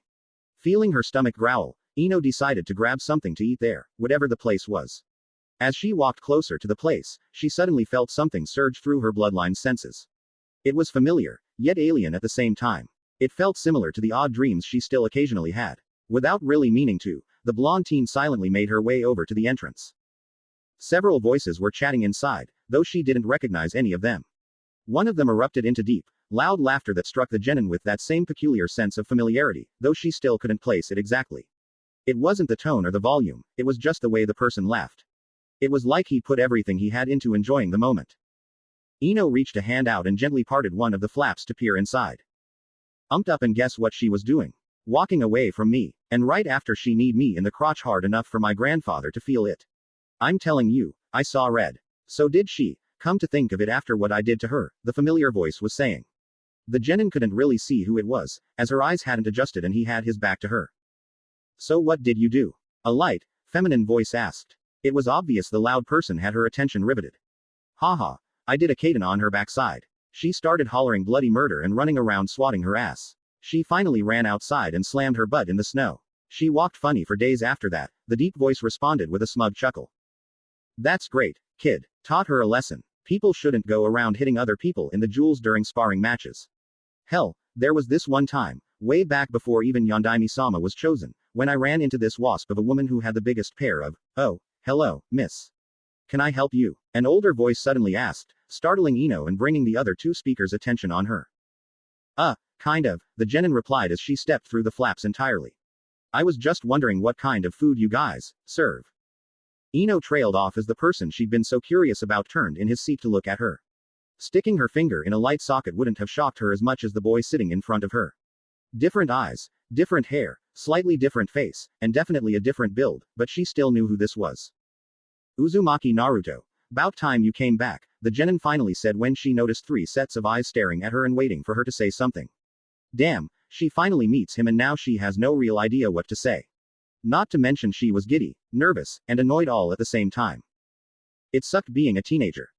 Ino-san, Naruto said in recognition after a couple moments of staring at her. She was somewhat surprised that he knew her name, considering they'd never truly spoken. Yeah, I just got back earlier today. I'd ask you to join me, but unfortunately we've run out of ramen. Ichiraku snorted while Ayame hid a giggle behind her hand. Ino's eyes slowly traced over to the large pile of empty woks sitting on the counter next to the blonde teen. She slowly raised an eyebrow and resisted the urge to whistle. No kidding. I heard you like ramen, but isn't that a little extreme? She asked in her usual dry manner. Where the hell did this guy put all those noodles? Nothing is too extreme for Ichiraku ramen, Naruto said in a deadly serious tone. It passed in the next moment as he turned to Ichiraku and said, well, I'd better get going Oyaji. I need to find an inn or something to crash at before they all close. I'll see you tomorrow at lunch. Sure, kid. Take care of yourself, old man Ichiraku replied as he started gathering up the woks. Good night, Naruto-kun, Ayame said with a sweet smile. Ino wasn't sure why, but it set her teeth on edge. Night Ayame-chan, Oyaji, Naruto called over his shoulder as he moved past the genin and out into the night. Ino didn't hesitate to follow. So, she said as she walked up to him. The dark street was deserted, even though it was only a little after 9 o'clock. They stood in the middle of the road, with only the light from the ramen bar illuminating them. After a couple moments, even that disappeared. Without being able to see his face, she had no idea what he was thinking and was sorely tempted to use the active abilities of her bloodline on him. So, thanks for the flowers when I was in the hospital, Naruto said with a small half grin, shifting his weight onto one foot as he peered at the girl. His night vision was much better now, so the genin's face stuck out sharply even in the dim starlight overhead. The two I took with me fell apart after a couple weeks, but they were still nice. Oh, no problem. I thought you might like the color, Ino replied with an offhand shrug, even if she was pleased on the inside.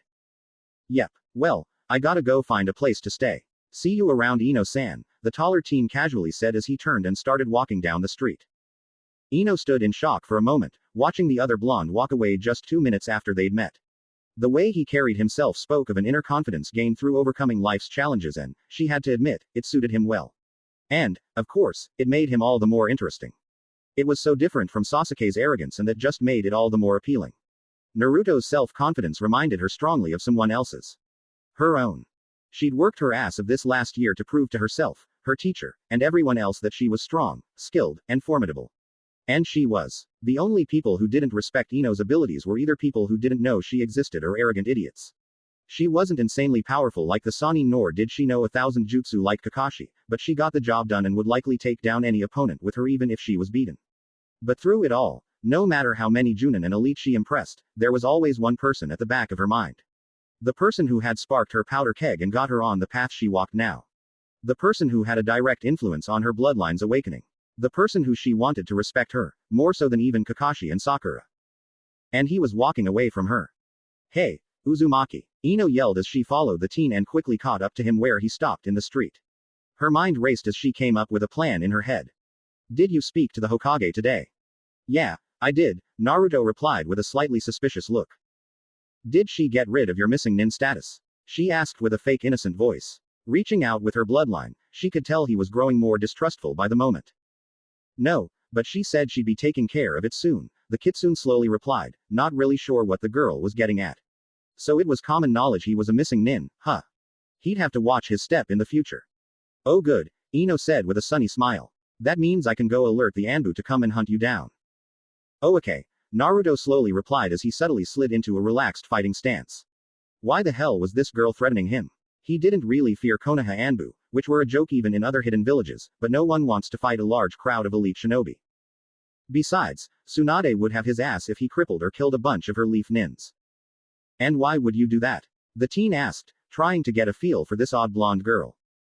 Oh, I won't, if that's what you're worried about, Ino replied with a smug grin, sensing the other shinobi's confusion. Not as long as you do something for me. And that would be, Naruto prompted, deciding to play along if it meant avoiding trouble with Tsunade. Fight me. At Training Grounds 23. Right now, the genin answered in a sharp, no-nonsense tone that contrasted with the giddy excitement she was feeling. Naruto took a long good look at the girl in front of him. Her hair was short and hung stylishly at her neck. Her face was sharper and had lost a lot of its youthful roundness. She had grown a few inches, though she couldn't be called tall yet. From what he could see of her body, she had put on quite a bit of muscle tone while he was gone. Her dress had been shortened till it became a shirt that left her nicely sculpted midriff exposed, and she had added a pair of shorts to her outfit in addition to the usual bandages. The male part of his brain also gleefully noted other changes that had developed nicely since the last time he'd seen her. Damn, he owed that clone money. His first reaction was to say no, as she didn't look at all like someone who could stand up to him. He took a second look though, as the Kyuubi knew from experience how appearances could be deceiving. He noticed the loose fighting stance she held herself in, the faint, yet long scar going across her stomach, and a few other faint scar lines on her arms and legs. Most of all, it was the look of eagerness in her eyes that made him think twice. It was the look of one skilled fighter hoping to fight another skilled fighter. She was fairly bouncing with energy at the thought of fighting him, though she was demonstrating great restraint over herself. Alright, if she wanted to tangle with him that badly, then so be it. I knew you'd see it my way, Ino said in a sly voice, not waiting for him to voice it out loud. She grinned at the surprise she felt in Naruto's thoughts. Fine, where? To. The genin finished, her smirk growing more vicious at the annoyance she sensed from the kitsune. Training Grounds 23 is a quarter-mile past the southern edge of the wall. Follow me and try to keep up. Ino was leaping up and onto a nearby rooftop before she even finished her sentence. She grinned as she took off running, feeling Naruto keeping pace several yards behind her. Oh, she was going to enjoy this.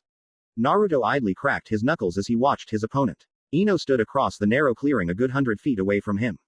Training Ground 23 seemed more like an orchard of some sort than any training zone he'd ever seen. Thick, old trees were spread out randomly from each other, forming brief empty rows that fighters could take advantage of. There was both cover and open space, making it good for sparring matches or mock ambushes. Or for fighting sharp-tongued blondes that apparently had psychic abilities of some sort. Ready, Ino called with a half grin on her face. Whenever, Naruto lightly replied with a shrug. He took a casual stance from his Tai style. Ino rushed forward at him, drawing a kunai and charging in a straight line. The kitsune was instantly disappointed at the amateurish, straightforward attack. It would be pathetically easy to counter that move. A part of him became suspicious, however. He had seen someone attack like that before, though he couldn't recall who. He performed a low-powered roundhouse at the girl's head, fully expecting it to connect. Naruto was greatly surprised when the girl ducked under the blow like she had seen it coming and lashed him across the stomach with her blade. The kitsune immediately countered with a stronger punch to her face. Ino was already dodging by the time he had started the swing and stabbed him through the arm even as she ducked aside. Naruto's eye twitched at the pain and he automatically pivoted on one leg as he tried to knee her side. The girl bowed her body around the blow without even looking and lodged her blade in his leg as it passed by. The half-demon cursed in his mind and back flipped away from Ino using his good leg. In midair, he pulled the kunai out from where it was stuck behind his kneecap and landed with the weapon ready in his hand. Only to barely dodge a handful of shuriken. Ino was on him with another kunai even as he dodged away from her throwing stars and forced him to give ground under a steady assault of slashes and unarmed blows. Naruto gritted his teeth in annoyance as he took yet another stab wound. His outfit was being ruined and he didn't want to draw attention to the seals on his skin if he could help it. He couldn't do much about it though, as no matter what he did Ino was one step ahead of him. If he dodged, she was already there slashing at him. If he attacked, she was already moving away and countering. It was like she knew the secrets of his Tai style, which was impossible as only 3 living people on the planet had learnt it. This was almost as bad as the time he fought Sasuke, though at the very least his opponent was cute this time. For some reason, Ino's assault redoubled as he thought that. Naruto didn't really understand why, but the more she was winning, the more pissed off she got. UHG, girls. Alright, if she wanted a fight she was going to get one. Surging extra chakra into his legs, the kitsune did a super jump 50 feet backwards, feeling pretty confident she wouldn't be able to keep up. He landed in a crouch and easily dodged the group of kunai she was already sending at him. She didn't try to follow up the attack, for some reason. Naruto slowly stood up to his full height as he watched the girl. Calmly, he reached down to yank a shuriken out of his thigh and tossed the weapon aside. He shook himself a bit to get some of the loose blood off and pondered his next move. Ino nearly screamed in frustration. She had stabbed Naruto at least 40 times and he wasn't even slowing down. It hadn't escaped her notice that he more or less ignored all the injuries he received, no matter how incapacitating they should be. That knee trick should have had him hobbling from the slashed tendons, but he just shrugged it off like it was nothing. All the reports of the Kyuubi's healing factor had been grossly understated.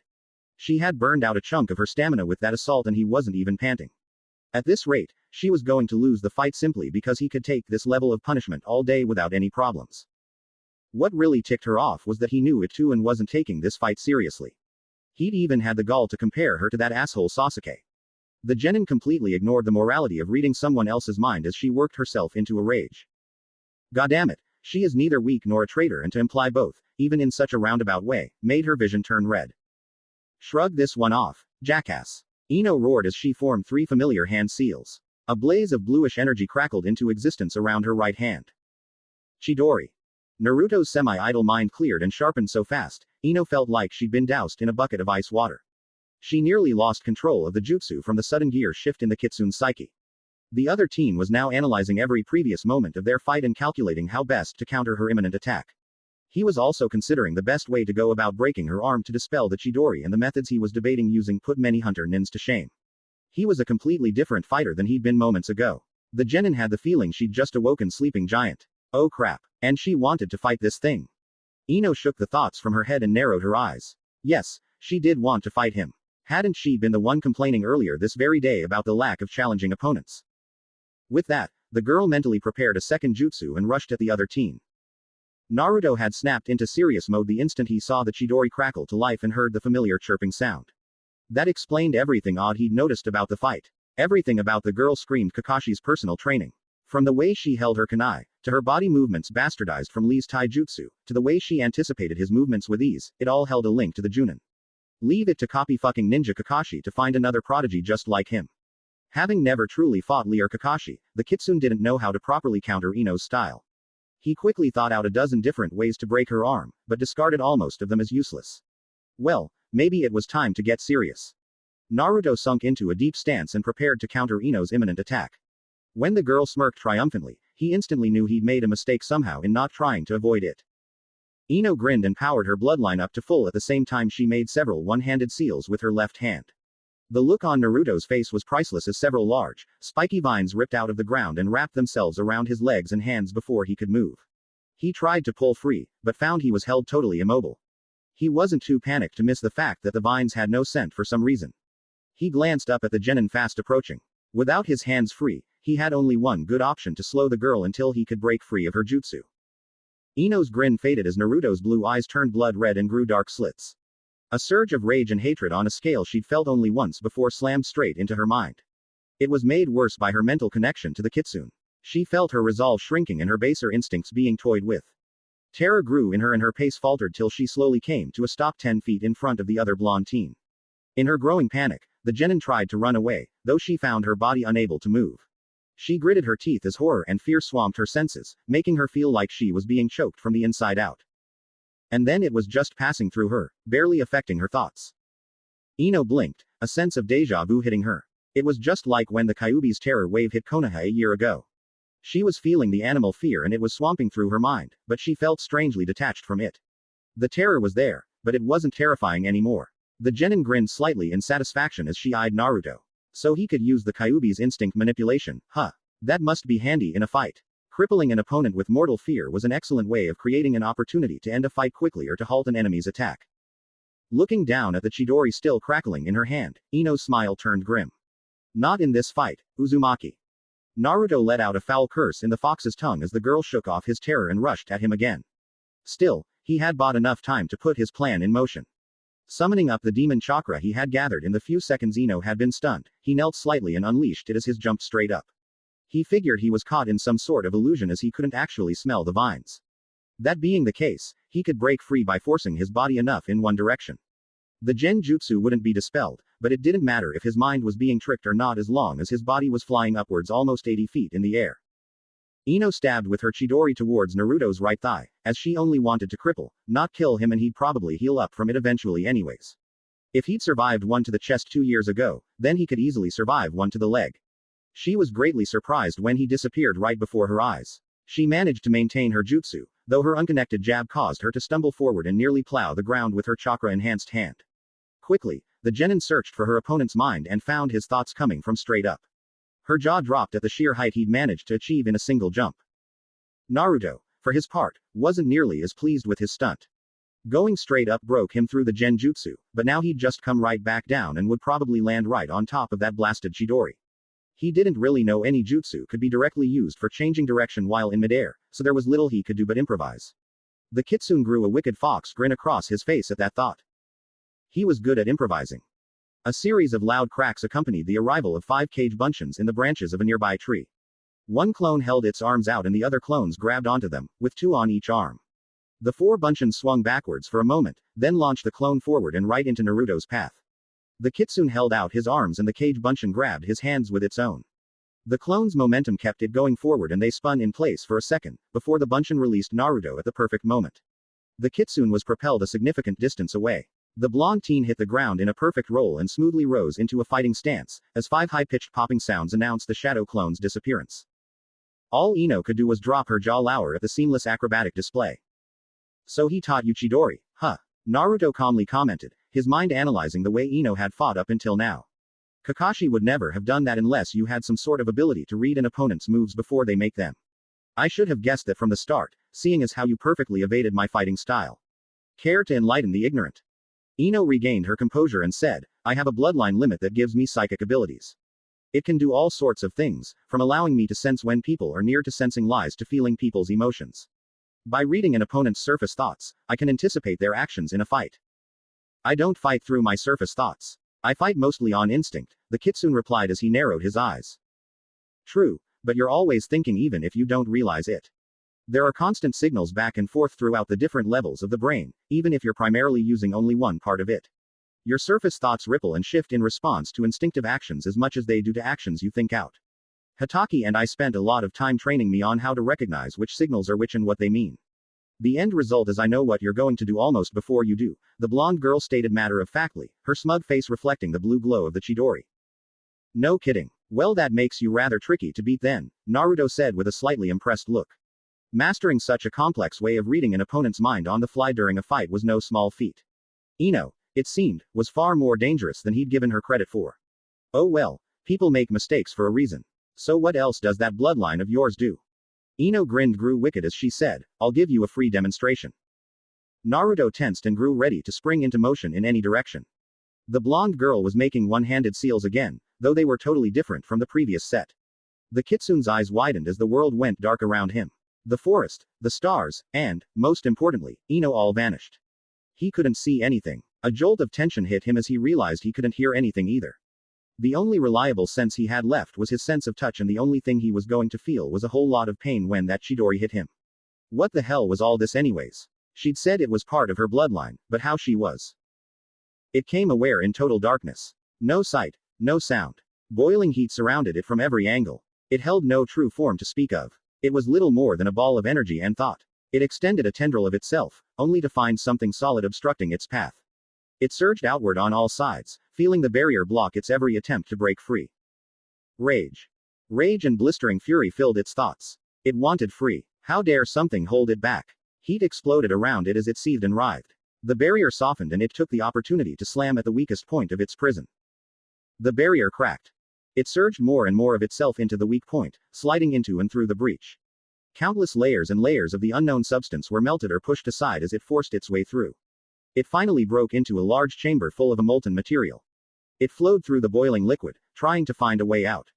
Its movement must have agitated something, because the fluid began to churn and move in one direction, taking it along for the ride. It followed for some time, until it was accidentally swept down a side tunnel. The flow slowed and weakened the further it moved, until finally it had to move on its own power. It ended up in a small chamber, and this one had no exit. It was trapped again. Freedom. It wanted out. Its rage reached new heights, causing the barrier around it to crack and crumple under the pressure of the raw energy unleashed. A large breach tore open above it and it surged through without hesitating. Keeping its rage boiling hot, it tore through the barriers with little effort until it finally broke through the last and final layer into clear, dark air. It tore itself free from the hard rock as magma geysered into the air all around it. In the background, a much larger eruption was occurring, blocking the stars out of the sky and making a hellish red glow that highlighted the surrounding region. It sagged forward into the red flow pouring down the mountainside, allowing the lava to drag it along. It began to solidify as it moved, though it still had no real form to speak of. When the lava flow finally ebbed and congealed, it was able to drag itself up along the banks and onto the scorched land beyond. It felt an instinctive, dark urge and reformed its body to match it as it leaned back to face the heavens. Under the red-cast sky, its molten flesh split and formed jaws as it screamed its fury to the world. Naruto snapped back into himself, gasping in shock. He realized he was still inside Ino's genjutsu and he had no idea how much time had passed. These damn memories were going to get him killed someday. Grimly, he noted that it would probably be today if he didn't do something. How was he going to break free of the illusion? He didn't have much time, if any, before he was hit by the girl's attack. Alright, he couldn't see or hear, so he was going to have to rely on feel. He closed his eyes in concentration and focused all his senses into the air currents around him. Damn it, this had better work. There. Ino hadn't noticed the change in Naruto's expression as she rushed at him. She again chose the teen's leg as her target, seeing no reason to deviate from her original plan. She was almost on him. Almost. Now. The genin stabbed her chakra-enhanced hand forward, putting all her weight behind it. There was no way Naruto could dodge now. Unfortunately for them both, he did. At the last moment, the kitsune crouched and dodged backwards while bringing his hands up to grab Ino's wrist. The girl nearly had a heart attack when she realized what her hand was going to hit now. The sound of a loud, meaty impact and liquid splashing echoed throughout the deserted training grounds. Ino stared in shock at her hand. Or rather, her forearm. Her hand was buried up to the wrist in Naruto's abdomen, with blood leaking out and running down her arm. She grimaced at the feel of slippery intestines around her fingers. Panic and anger flared in her. What the hell was she going to do now? She'd killed him. There was no way he could live through a gut wound. That idiot. Why'd he dodge right into the Chidori's path? Why the hell had she used the Chidori in the first place? Oh damn it, this was bad. How could she kill him when she was just trying to impress him? A pained grunt broke through her thoughts. Naruto grimaced, then glanced down at the girl's hand. He would have sighed in relief if it wouldn't have compounded the waves of agony he was already experiencing.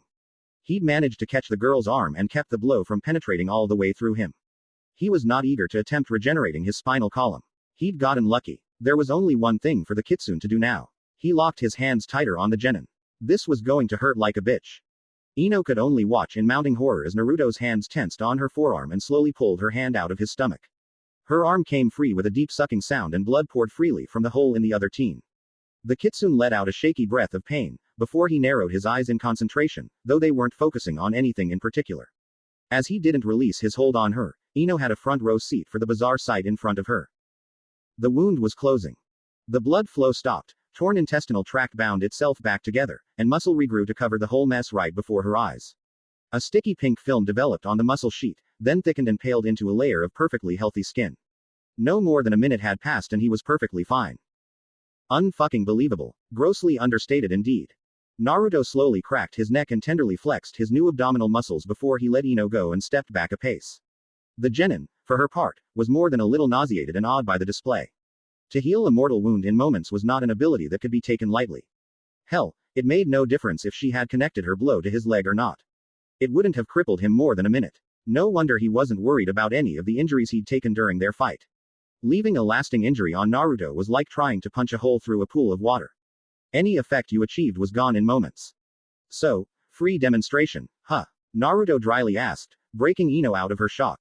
She belatedly realized she was still staring at the exposed skin through the hole in his shirt. She looked up and met his wary, but amused eyes. Yeah, so, what do you think? The genin sheepishly asked, not having any real idea what to say in a situation like this. Should she apologize for putting a hole in his stomach? Exactly how does one do that? Impressive. That would have killed almost anyone else. I take it you and Kakashi have been practicing. How do you manage the one-handed seals? The kitsune causally asked, acting for all the world like he hadn't been impaled moments ago. I can use those as long as they're making a genjutsu and I'm using my bloodline at full power. And practice makes perfect, you know, Ino replied, allowing a small smirk to crawl up her face now that her leftover panic was fading away. Including the one I just got back from, I've completed 17 rank missions in the last 6 months. Not bad. Not bad at all, Naruto commented thoughtfully as he scratched his chin. That certainly explained the girl's high skill level. Combining Kakashi's training with lots of hardcore battle experience would make or break a shinobi. Ino obviously hadn't broken. Not bad. And you've done more? The genin sharply asked, the feeling that he was looking down on her coming back. What the hell had he been doing as a missing nin that was better than her list of missions? Yeah actually, the blonde answered with a small, proud smile. 38 rank missions and 11 rank missions completed in the last 7 months. Though it's not exactly fair, seeing as how almost all of those were assassination jobs and they go by fast, succeed or fail. Glacier Country doesn't like missing nins very much. Glad they made an exception for me. Ino barely restrained the urge to bug her eyes out comically. Good Kami, no wonder he wasn't fighting seriously. That was getting close to 2 assassinations a week. Did he say S rank? And just where the hell was Glacier Country and why was he working for it? How? The genin stuttered. She shook her head and tried a different question. So you were holding back? Sort of. But to land a blow on me at all is impressive, Ino-san. Except for Lee or Neji, I wouldn't have expected anybody from our crowd to pull that off, Naruto replied with an odd glint in his eyes. He seemed to size Ino up and, even with her bloodline, she couldn't clearly make out what he was thinking. He finally said, very impressive. I haven't been hurt once in the last 5 or 6 missions I've been on. I guess I owe that clone some money. It was right about you. The kitsune turned and walked away into the darkness with only one last sentence floating back to his opponent. You are interesting. Ino let him walk away this time, seeing as she couldn't really keep fighting anyways as most of her stamina was gone. While she could win against a normal opponent with only 20% or so of her chakra left, it wouldn't do much against Naruto's level of endurance. She stood in the empty training area for some time after he left, sorting through the odd myriad of emotions in her. One finally rose up above the others and she smiled to herself when she felt it. Pride. So this was what it felt like to be acknowledged by someone you respect. Though as pleased as she was, she now had a higher goal to work towards. Anyone who thought she'd be satisfied with only Naruto's respect would be sorely disappointed. No, now she had an even loftier goal. The genin grinned a little bit as she leapt off into the night, heading towards her home, already planning on getting up early to bother her lazy sensei. It was time to ask Hatake about taking on an S-rank mission or 2. Yamanaka Ino was not going to be left behind. The stars were still shining overhead when Naruto opened his eyes. He yawned and stretched for a moment, before relaxing back onto the ground. After his fight with Ino last night, earlier tonight, the kitsune had been unable to find an inn with vacancy to crash at. Apparently, A lot of people traveled to the Hidden Leaf in the middle of spring. Something about the trade kicking up after winter and the tourism value of the Hokage monument. It really didn't matter much to the teen. He'd just wandered off and found a comfortably secluded training ground to sleep in for a few hours. The soft, grassy earth was almost as good as a bed to him, so he'd just flopped onto his back in the middle of a field and dozed off. He wasn't worried about any leaf nin sneaking up on him, as he hadn't sensed any nearby before he'd tanked. 7 months of assassination missions had honed his senses to a razor edge even while he slept. Naruto rolled over on his side and shifted a little to get more comfortable, though he knew it was almost impossible to go back to sleep. He'd always been a stamina freak, even before the Kyuubi merged with him, but now it had gotten to an excessive level. 4 hours was the longest he could sleep for, even if he'd been injured. It was linked to his demon chakra somehow, as the Kitsune had discovered exhausting the Kyuubi's energy granted him an extra couple hours of sleep, depending on how much he'd drained away. 7 hours was the record longest time he'd ever slept since the merging. While it was mostly a good thing, considering he was still hyper and active like the original Naruto, he found that his mind felt stretched and brittle when he went for several days on such minimal rest. The Kyuubi had known a great deal about human anatomy and had a mild interest in published scientific and medical journals. After spending the first few weeks after the ritual feeling on edge, Naruto had dived into the demon's memories and absorbed several relevant and non-relevant blocks of medical information. He'd learned all about REM, the different levels of sleep, and how sleep in general affected the state of the human mind. Humans needed sleep for more than just resting their bodies. Sleep was a way of allowing the brain to work through and process all the information the mind had taken in over the course of the day. Without that, the neural networks are strained and the mind eventually becomes unstable, even to the point of insanity in rare, severe cases. No wonder Gaara was crazy. Damned if he did, damned if he didn't. In an effort to avoid following his cold friend's path, Naruto took to the habit of relaxing for at least 2 hours after he woke up. He would lie back and force his mind to unfocus and wander. At first, his hyper nature got in the way, but over time it had developed into a welcome habit. He'd also made a point to meditate for several hours at least once a week. As the original Naruto, he had never really taken the time to think things through and to reflect on everything that happened in his life. It was always, gotta go, for him. Then again, when he was younger, the most painful times in his life were the lonely nights he'd lain awake, neither crying nor making a sound, just staring at the ceiling of his shitty apartment. Running around without thinking had been a coping mechanism. If he could just live in the now, he wouldn't have to think about the cold apartment he left every morning and would return to every night. It caused him to act foolish to the extreme, but it helped keep the pain away. The Kyuubi, on the other hand, took to brooding or hibernating whenever it wasn't spying on or killing things. It would mull, ponder, and dissect every little detail about an incident until it had all angles covered and all possible outcomes reached. It was highly critical of both its victories and its failures, as it was always striving to get stronger and to perfect its already monstrous power. There was a reason why it had become the strongest demon on the planet after all. The two extremes in their personalities leveled out into the new Naruto thinking before he acted and allowing his mind to wander for a couple hours every day. While it wasn't the Kyuubi's extreme level of analyzing, he still found answers coming to him and new possibilities opening up in ways he hadn't considered. For him it was enough. He wasn't a born genius and neither had the Kyuubi been one, but like the fox before him he'd found that if he combined a reasonable amount of foresight and thought with his sharp cunning and good instincts he was able to outmaneuver almost any opponent, regardless of their intellect. Warriors who plan some and improvise the rest of the way tended to be the most dangerous and successful of shinobi. There was a reason why Jiraiya was such an incredible fighter after all. Naruto had found, both in his travels and in his memories of Konoha, that while geniuses thought faster and better, they also tended to think rather linearly in at least one major way.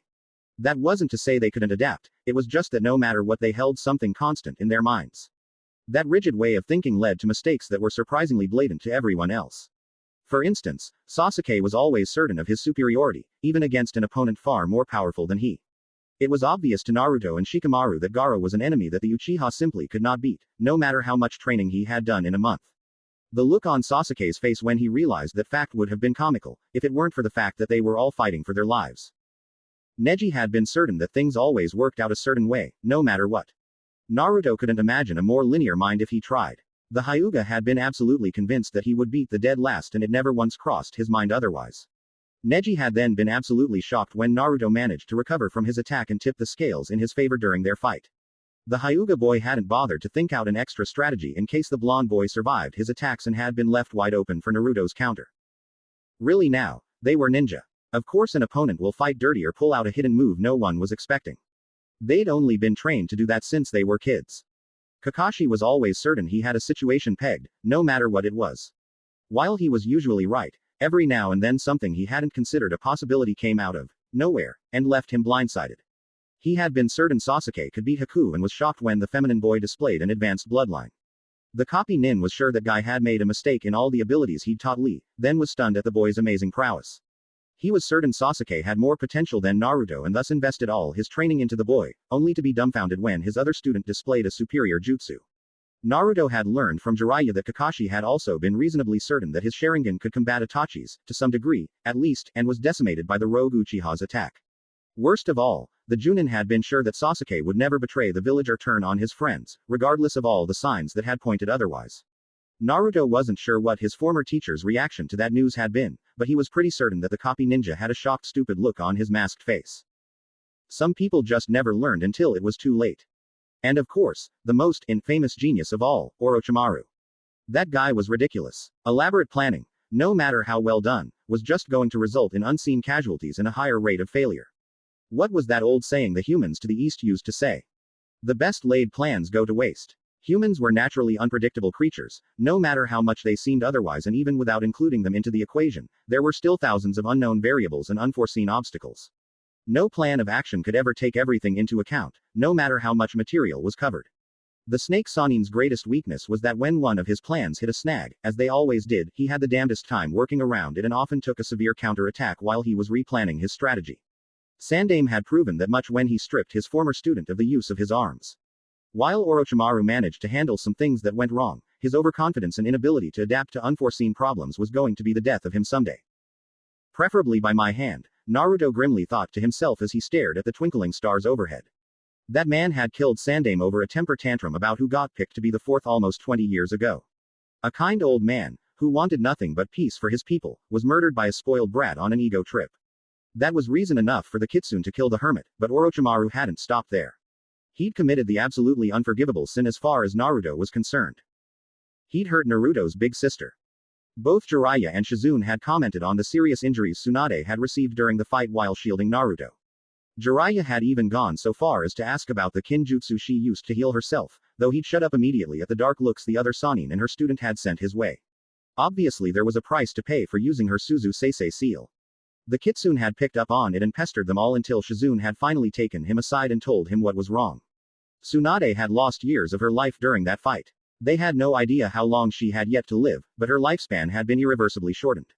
Naruto hadn't been able to say much to that, though from that point on his anger at the Snake Sannin had boiled into a burning fury that only grew with time, Sasuke's betrayal, and every leaf casualty he heard about.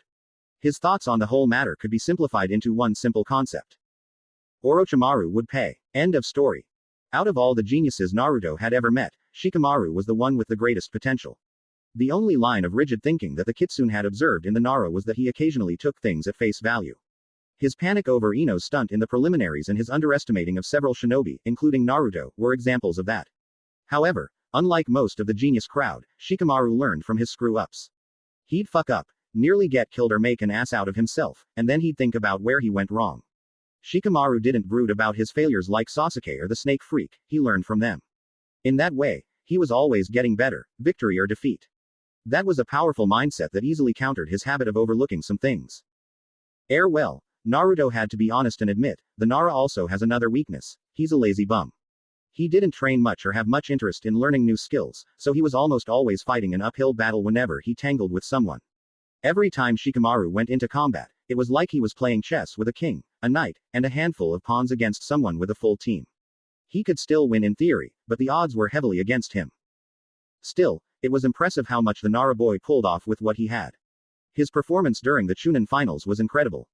And there was still one other genius whom Naruto had no idea how to contend with.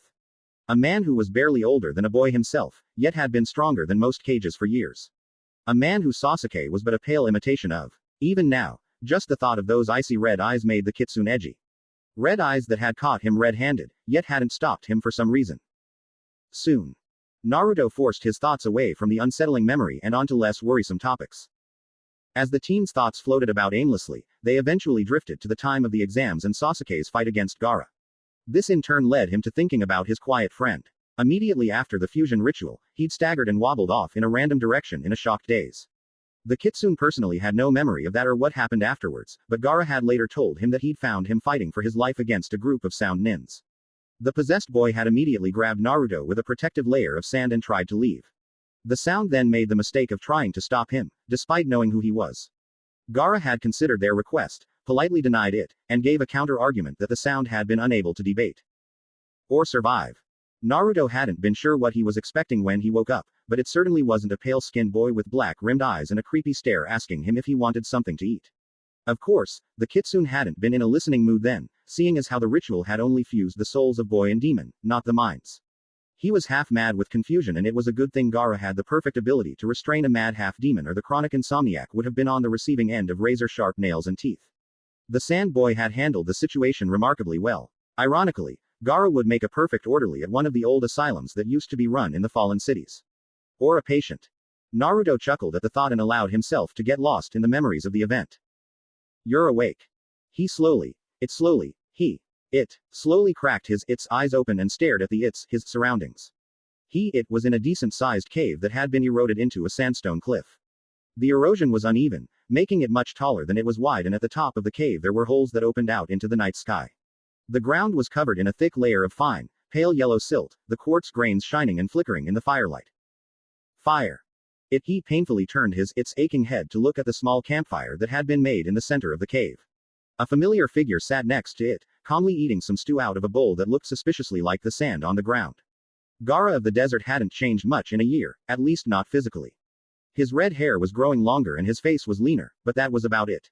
He had altered his outfit a bit and wore overlapping, scarlet-colored garments that were still held together with the odd collection of leather straps and belts he'd had in the Chunin exams. His large sand gourd sat on the ground near him.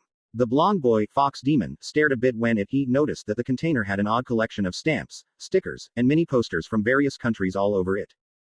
Huh, so Gaara liked to travel. Who knew?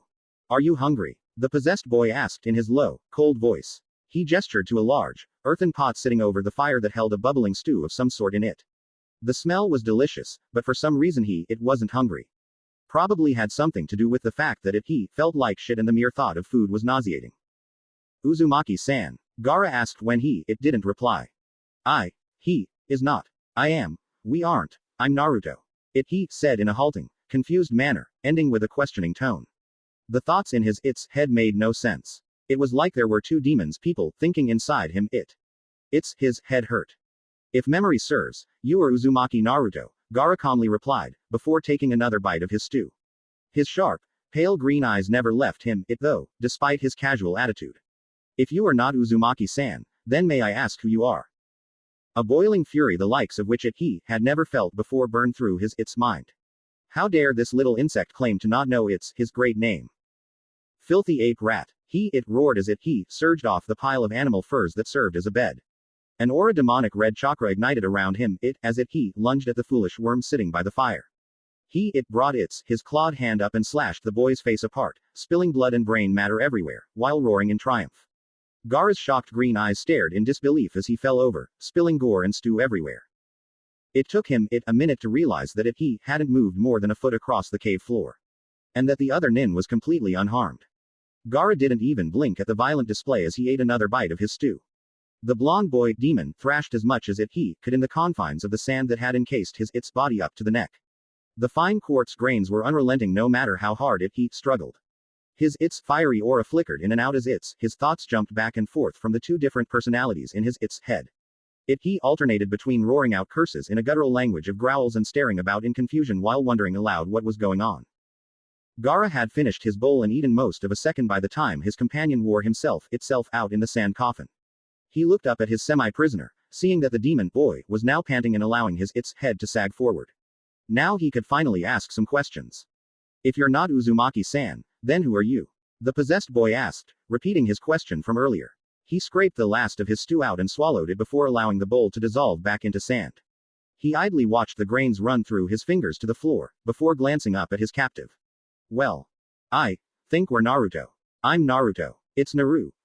I don't know, he said helplessly. He was confused as hell with all these bizarre thoughts going through his head. Really? You sound as if you're someone else as well, Gaara calmly replied. A soft block of sand rose up out of the floor behind the possessed boy as he leaned back. He reclined against it, getting comfortable as his green eyes watched the blonde demon's boy's every facial expression. Ape rat, show proper respect towards me. I am the Kyuubi no Kitsune, the Eastern Lord and greatest of the Yukai. Bow before us, you pitiful black-eyed bast. Who? We're Kyuubi. We thought I was a ninja. Or are we a fox? It suddenly stopped as he got a painfully confused look on its face. He really had no idea what was going on and couldn't remember anything solid to regain its mental bearings. Kyuubi, Gaara said thoughtfully, while ignoring the half-insane mumblings of the trapped boy demon. He knew of the Nine Tails attack on the leaf and its subsequent defeat, as it was common knowledge to every other hidden village. It was rather hard to hide the fact that a gigantic demon fox attacked and leveled a large section of Konoha as well as several smaller fire villages, no matter how good the leaf's counter-intelligence teams were. Still, what would the fox have to do with Naruto? Unless, of course, those rumors he had heard while eavesdropping on his father late at night could be believed. There were some advantages to being the child of the Cage and a chronic insomniac. The rumors had been that the Yondaime Hokage failed to kill the beast and instead settled for sealing it inside something. A living something. Well, that was a disturbing possibility, though it made sense to the redhead when he considered the boy's odd statements and the conversations they'd had during the Chunin exams. Not to mention that the bizarre chakra wave he'd felt earlier could only be explained by a powerful Yukai. So Naruto was a demon vessel too. Gaara wasn't sure what to think of that. What happened Uzumaki-san, Kyuubi-san? The possessed boy asked, considering that perhaps addressing both entities would get them to cooperate long enough to answer his question. We were threatened. Left Konoha. A ritual. We became one. He replied in confusion. Damn, its thoughts were still so muddled. It was hard to concentrate with two different opinions on what to think about. A fusion of some sort, Gaara said, filling in the blanks. It wasn't well known, but some sand nins considered him a genius and it showed sometimes. People just tended to think otherwise as he usually preferred killing his enemies with overwhelming amounts of brutality and raw force rather than the skilled finesse most geniuses fought with. His intelligent mind was at work now, considering all the details and problems of the situation. Or at least as many as he could. Gaara was smart enough, or insane enough, to know that he had limits and it was unwise to spend too much time planning things out. Still, it was helpful to have a general guideline. No map is perfect, but that doesn't mean they aren't useful. His first priority would be getting the Kyuubi side of the fusion to calm down enough for the Naruto side to regain some control. As far as he could tell, the merging was incomplete and their minds were in conflict. He'd put his energy into making sure they were stable at first, then he could move on to the next task, which was getting them to work in harmony together. If they learned to instinctively think like each other, then they'd meet at some halfway point and act like one mind instead of two. Gaara was already thinking up some simple training exercises to help with that. And finally the third step, which was completing the fusion. Rather than acting like one mind, they'd literally be one mind. Unfortunately, he couldn't think of any real way to help with that. Likely as not, it was either something they'd have to do on their own or an inevitable fate as a long-term effect of the ritual. He couldn't be of direct help in either case, but at least with the latter he could speed things along with the first two steps. Beyond all of that, the main thing Gaara could do to help would be protecting and restraining the half-demon to keep Naruto from harm. Keep him alive and healthy, so that the blonde would hopefully survive this mess with his mind intact. The possessed boy certainly hoped his fellow demon vessel made it through this ordeal okay. When Naruto had beaten him during the invasion, both the fact that there was somebody who could beat him was running around in the world and the words the blonde had spoken had managed to shock some of the madness from Gaara's mind. His thoughts had cleared enough that he'd found something to hold onto. They saved me from the hell of being alone. It truly was hell to be so isolated. Gaara had originally coped by inflicting as much suffering on everyone else as possible. Not surprisingly, this just made him lonelier, which in turn made him more enraged at the world and made him lash out at any fool stupid enough to cross his path. It was literally a vicious cycle and one that took a serious shock to break. From the day of his defeat onwards, Gaara had made a self-promise to find himself someone to protect. Fortunately, he had two people who cared, or at least worried about him constantly, near him all the time that he could focus on. It had worked, to some degree, and he was much more stable for it. His siblings were a bit unnerved by his new attitude towards them at first, but the welcome idea of finally having a real family quickly brushed those misgivings away. Kankuro relaxed around him more often and Temari's smiles were actually genuine for a change. That made him happier than he'd ever dared to imagine. And Uzumaki Naruto, and the Kyuubi to some degree, he supposed was responsible for the small, yet invaluable piece of happiness that had made its way into the Sand Nin's life. Gaara would see every village on the continent burn to the ground before he forgot that. To repay a debt that couldn't truly be repaid, the possessed boy would protect and assist his lone brethren in its hour of need.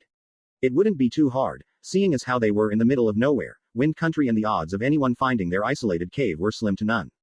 The odds of anyone finding them and then being stupid enough to tangle with Gaara of the desert were virtually non-existent. With uninterrupted peace and quiet, there should be little in the way of slowing Kyuubi's, Naruto's, mental progress down. Die ape rat. It screamed as he lunged forward and disemboweled the ignorant red-headed twerp. Gaara let out a small, weary sigh as he stared down at the ground where the demon boy was rolling around in pain and clutching his face. It had finally managed to dig himself out of the desert coffin and attack the other boy again, only to slam headfirst into a wall of chakra-hardened sand. And here he thought that an ancient demon boy would be more intelligent than that. I suppose we'll start with the basics, the possessed boy muttered as he eyed the blonde that was still writhing about in an exaggerated manner. Really, his sand wasn't that hard. Naruto Kyuubi only growled, whimpered, in reply. Naruto blinked as he came aware again. The moon was lower on the horizon now. He must have managed to doze off again for a little while. He yawned and idly scratched his stomach through the burned hole in his clothes. Oh yeah, that must be it. He used some extra demon chakra last night when he healed his wound up. Crazy blonde bitch. Sheesh, was it really necessary to impale him? As much as it irked him, the kitsune was rather impressed by how well she handled herself. It was annoyingly similar to fighting Sasuke, but it was still impressive nonetheless. He grinned a little viciously and his eyes flickered red. Not many girls had the guts to use lethal force in a sparring match. Naruto would have been revolted by the idea, but Kyuubi saw that as a sign of strength and inner determination to succeed. The new Naruto wasn't really sure what he thought on the matter, except that it piqued his interest. The kitsune yawned and cracked his neck, while pondering over Ino's improvements. Judging from the fighting prowess she displayed during the Chunin preliminaries, Naruto could tell that she'd greatly increased her chakra capacity and control, she hadn't lost her hold on the Chidori once, and drastically improved her speed and taijutsu. His eyes narrowed and flickered red again as he considered the parts of Lee's personal style displayed with every move the blonde girl made. He was going to have words with Kakashi about that. Despite the fact that the taijutsu was bastardized from someone else's fighting style, it still had remarkable results in Ino. The girl moved almost as fast as Lee did without his weights, and that was saying something. That is to say, she moved almost as fast as Lee did the last time Naruto had seen him in action. The kitsune had little doubt the weird boy had kept up his insane work ethic and was likely far stronger and skilled now with 2.5 years of training under his belt. Naruto idly wondered if it was even possible for him to beat the thick-eyed-browed boy for a moment, before his thoughts returned to Ino. On top of her great body conditioning, the girl must have also worked on her ninjutsu and genjutsu. Enhanced by a bloodline or not, those were some serious illusions. And that 1-2 combo she did would be lethal to almost anyone. Trap the enemy in an illusion enhanced by semi-hypnotic psychic suggestions, then finish them off quick with the Chidori. Interesting indeed. He'd be sure to think up a counter for the next time they tangled. Naruto smoothly kipped up to his feet and looked around the training ground for a decent-sized tree. Finding one about 30 feet tall, he quickly moved and ran up its trunk to the highest point. Using chakra to spread out his weight, he managed to stick to the top foot of the last branch without snapping it and quietly looked out over the dark forest to the west. The utter tranquility of Konoha at night relaxed him. The night was clear, the sky pitch black except for the little pinpricks and the silvery blue halo that encircled the moon. Not a sound disturbed the peaceful stillness, except for the occasional whispering wind through the trees. It reminded him of another land he'd visited, so far in the west that it would take over a week and a half of running to reach it. Gaara proved to be a capable guardian, and with his help and sand restraints, Naruto and Kyuubi were able to finally merge their minds into one over the course of a month and a half. The possessed boy had him doing all sorts of odd tasks to bring the minds into harmony, ranging from sparring to dish-washing to eating with chopsticks to even reading. Despite the fact that the minds were unified, Naruto's body had taken a terrible strain from the merging and he still needed time to recover, along with a restful place to do it in. During his travels, Gaara had once visited a tranquil hidden village in the west where no one could take any hostile action. Curious, Naruto had left his friend and made his way there. Along the way, he'd encountered Akatsuki several times and it took him longer than it should have to reach Star Country as he was always ducking and hiding. When he reached the border, the kitsune was surprised to find that the days were short within the country. Very short. By the time reached the hidden village of night, daylight was non-existent no matter what the hour. And the village itself was something to behold. Naruto gave one final super jump and landed on top of the large, stone wall that surrounded the hidden village of night. His jaw dropped a little at the surreal and drowsy place that lay before him. The night was a large, though compact place where the buildings were made out of old wood and adobe. Running his hands along the wall he stood on, Naruto nodded in confirmation. They used a different mud than the lands of Coyote, but the masonry was still all lined with smooth clay. In the light of the moon, all of the building glowed a creamy purple color.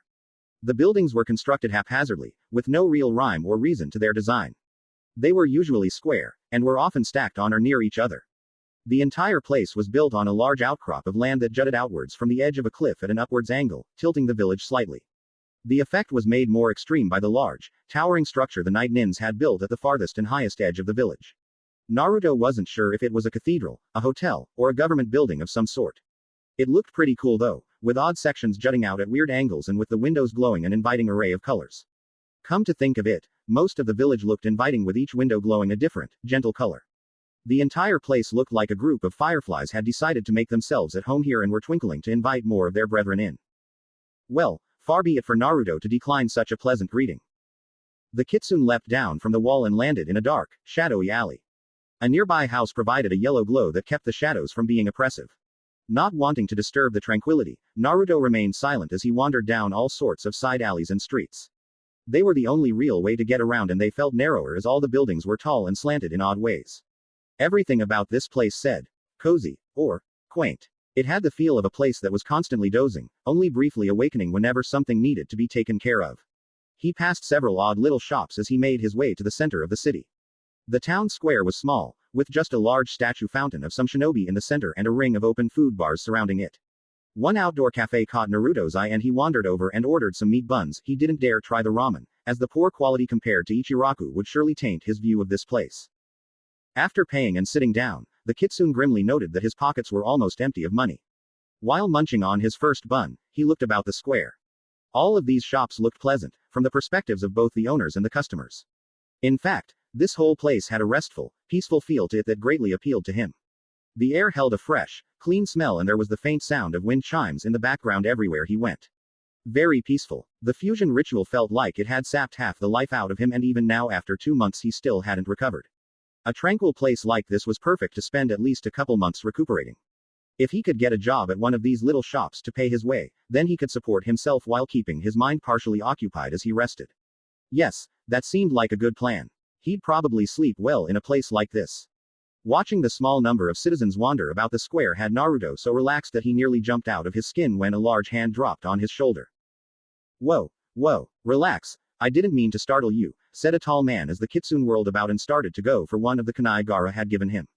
I'm sorry to disturb your meal, I just wanted to trade some info for a bit. Naruto relaxed his hand at the man's genuinely apologetic eyes. The man relaxed as well and gave a polite bow. I'm Uridori Yashoku, Junin of the hidden village of night, the man said with a friendly smile. Naruto finally noticed the forehead protector engraved with a crescent moon hanging casually around the man's neck.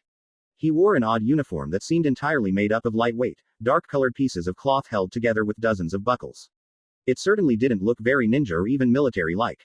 Yashoku himself was almost as tall as Kakashi and had dark brown hair that hung into his pale face. The kitsune had already noted that everyone here probably had pale faces, considering sunlight had probably never touched these walls. The guy also had drooping, slightly drowsy eyes like he'd just rolled out of bed. He was odd looking for a ninja, but he seemed genuinely friendly, so Naruto returned the bow with one of his own. I'm Kitsune. Hatake Kitsune, missing nin, the self-described missing nin replied. If a Junin had found him out already, then lying wouldn't be a good idea. It was better to be honest and hope for the best. Ah, I thought so when I saw you, Yashoku casually replied.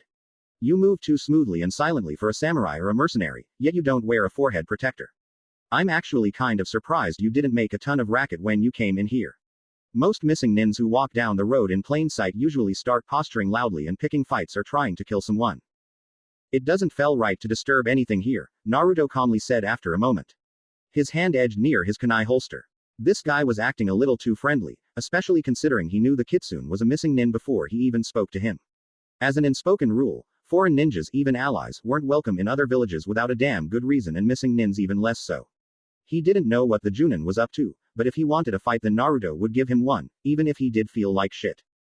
Really? Well good. Then you're welcome to stay as long as you want, the night nin replied, one piercing look and genuine smile later. Okay. Why? Naruto asked, looking puzzled. Just because he didn't want to make a bunch of racket and bother people, they were going to let him stay. Because we have one major rule here, actually, it's our only rule. Don't cause conflict, Yashoku answered. He pointed at an empty chair at the opposite side of the table. May I sit? It's your village, the blonde missing nin said, gesturing to the spot. It's still rude to bother people while they're eating. Oh, don't let me stop you from finishing your meal. Those buns don't taste good cold. I know, the pale Junin said, waving at the plate in front of Naruto. He waited till the blonde had resumed eating before he continued. To explain our rule, you should know that here in the Hidden Night, there are never any conflicts or fights that last longer than a couple seconds. Your Anbu must be good, Naruto said with a suitably impressed look on his face. He hadn't sensed anyone as he moved through the city. They must be pretty damn skilled if he didn't feel even a faint flicker.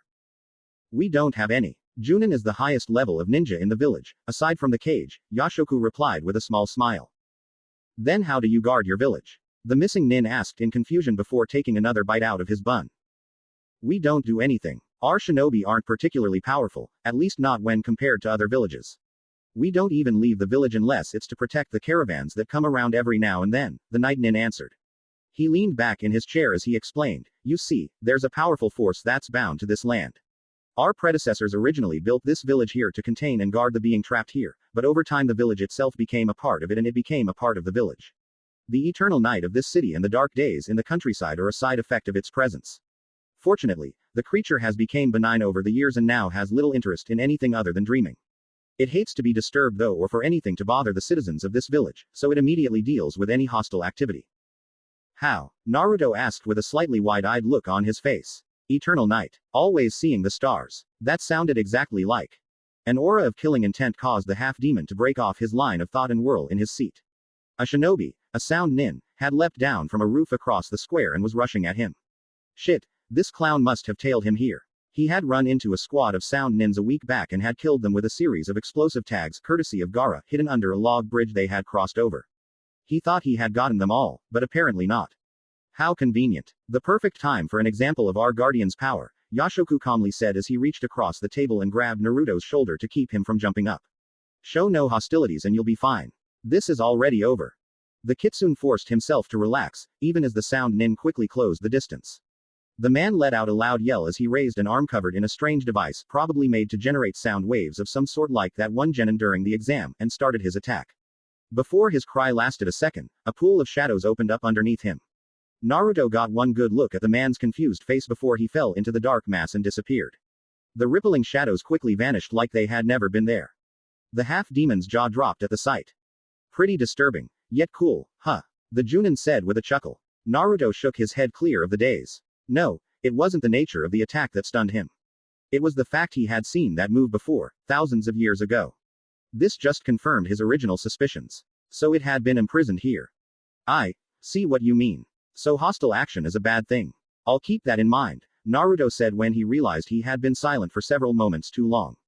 The night nin must have shrugged it off as shock, because he made no mention of it. Yep, but if you're peaceful then there's no better place to live. My family moved here when I was a kid and I can tell you there's nowhere else in the world that'll give you a better night's sleep, Yashoku said with a pleasant grin, that shifted into a slightly concerned look. You seem pretty worn out or sick or something. Is that why you've come here? Yeah, I was involved in a nasty accident a couple months ago and my body and mind are pretty brittle right now, Naruto said, deciding to pay back honesty with honesty. Or at least as much honesty as he could risk. Well, this is the place for you. The Junin cheerfully said. People heal and sleep better here. That's probably why we usually sleep for 16 hours a night. Anyways, this whole place is nice to rest body and soul. As long as you don't cause trouble you're welcome to stay as long as you want, Hataki-san. Thanks, the kitsune said as he swallowed the last bit of his final meat bun. The empty plate in front of him reminded him of his nearly empty pockets. He had maybe 200 ryo left, if he added all the change together. He needed to get a wallet to keep all his junk in. Ero Sennin still had his froggy wallet, which was likely emptier than his plate by now, so he should pick up a replacement while he was here. Though he needed to get something to fill it with first. Hey, you wouldn't happen to know of anyone hiring around here, would you? You're in luck. There's a nice little antique shop in Moonshade Alley that needs an extra hand.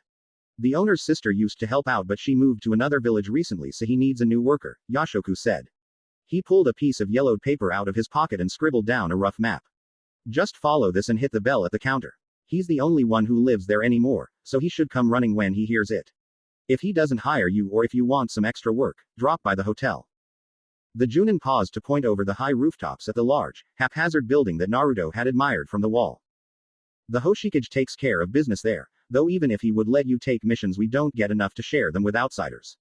On the plus side, our repair and maintenance crew works there and they're always looking for extra help, the night nin continued. There are always buildings around here that need to be repaired, cleaned up, or torn down and rebuilt. Hang out with them and you'll pick up some handy construction jutsu and maybe even learn how to build a house. Those two are the only real sources of income, unless you plan on opening a shop. No, I won't be here that long, Naruto muttered distractedly as he slid the map over and looked at it. He had passed pretty close to this place when he was wandering around, so it wouldn't be too hard to find it. He glanced up and gave a polite nod. Thanks for the warning and the info. I'll head over and check this out.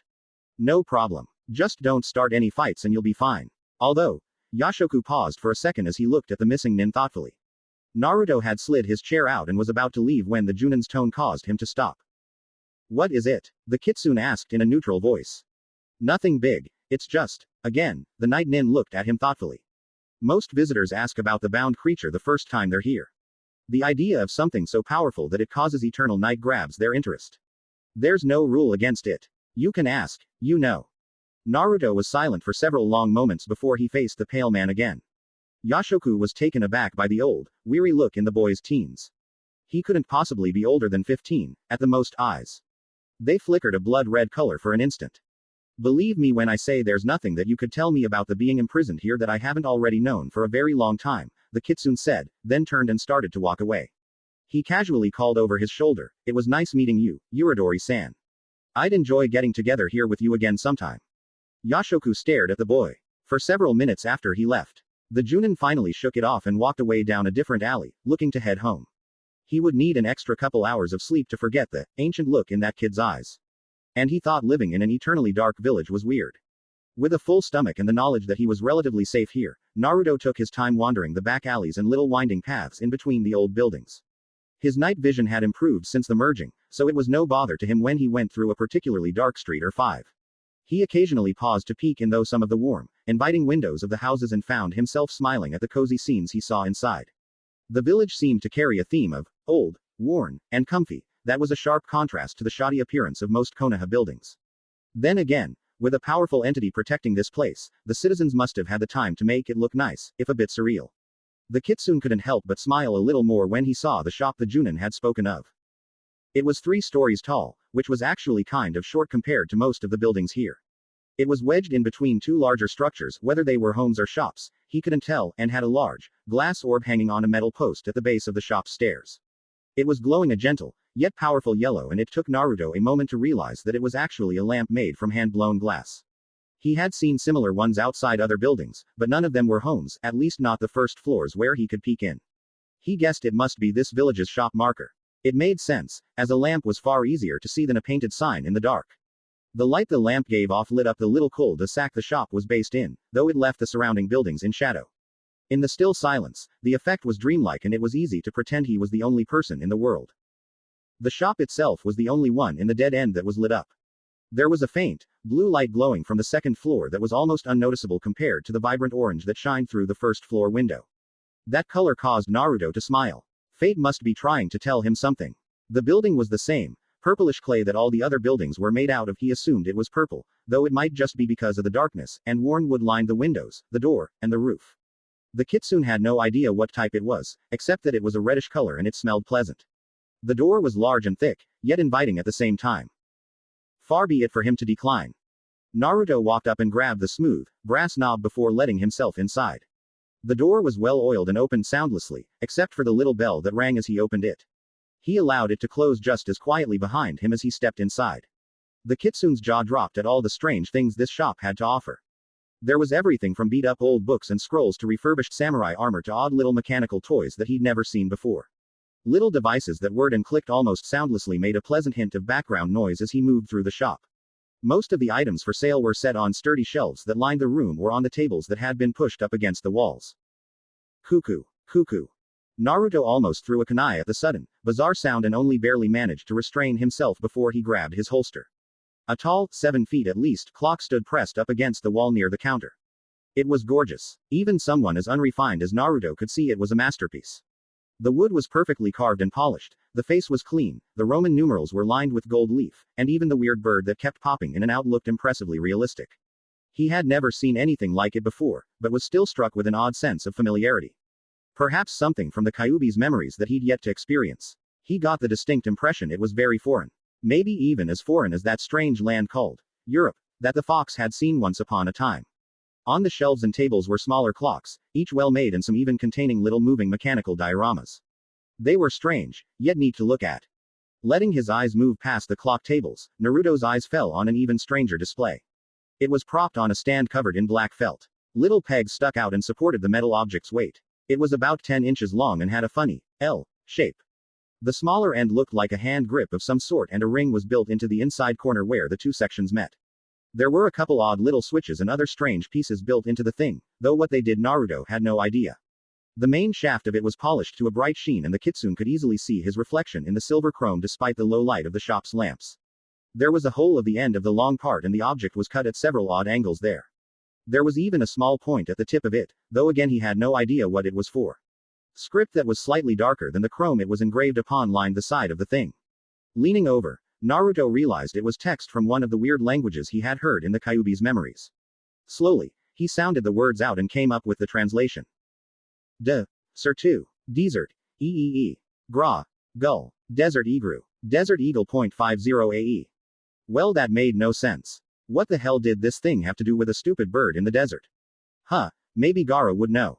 Despite its odd name, the object was still interesting to look at, so Naruto reached out to lift it off its display. I wouldn't touch that if I were you. The kitsune just about jumped out of his skin and pranced about as a skeleton.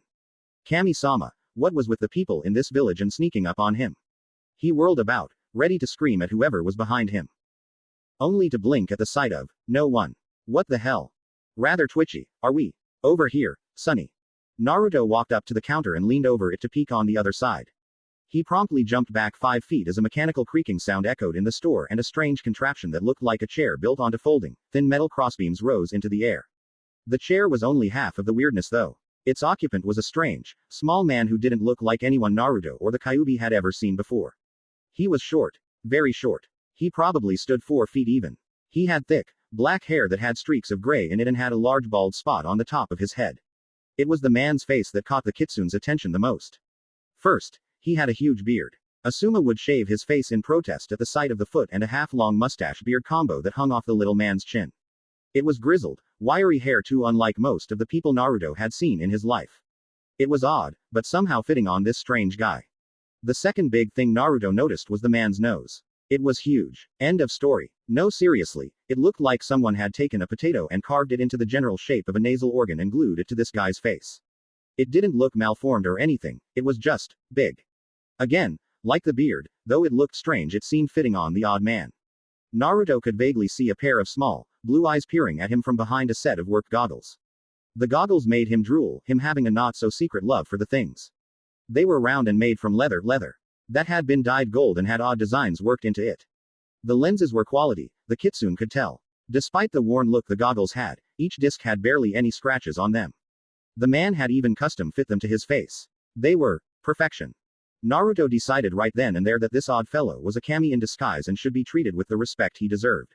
In other words, he'd wait to hear what excuses the man had for scaring the shit out of him before he killed him and took the masterpiece that was on his head. Well, aren't you an odd fellow? The man said as he looked at Naruto curiously. He ignored the kitsune's look that screamed, pot calling kettle. I wonder, it's been some time since I've seen someone with your hair color. And those are the most intense pair of eyes I've ever seen. Are those tattoos on your cheeks? Naruto blinked. It wasn't the questions the man had asked that threw him, it was that he'd asked at all.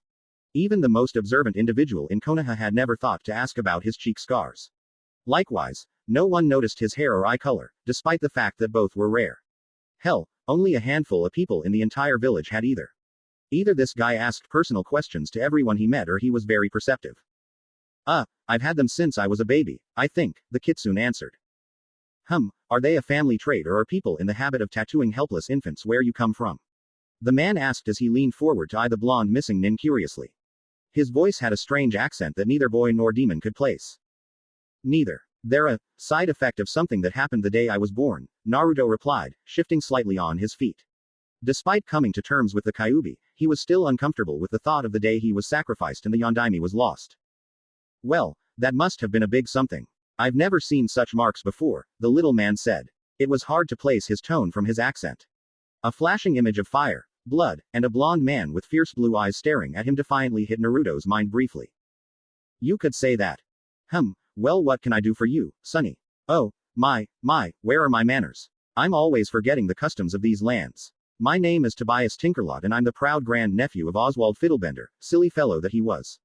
Always crashing into things. Anyways, it's a pleasure to meet you, Tobias said as he peeled a work glove off and extended a surprisingly large and tough hand across the counter. Naruto barely hesitated before he grabbed the hand and shook it firmly. Uzumaki Naruto, though I'm going by a different name while I'm here, the kitsune replied. He wasn't exactly sure why he gave his real name, except that he had a gut feeling he could trust this odd little man. He was obviously from some other land. It wasn't a common custom to shake hands in the villages of this continent.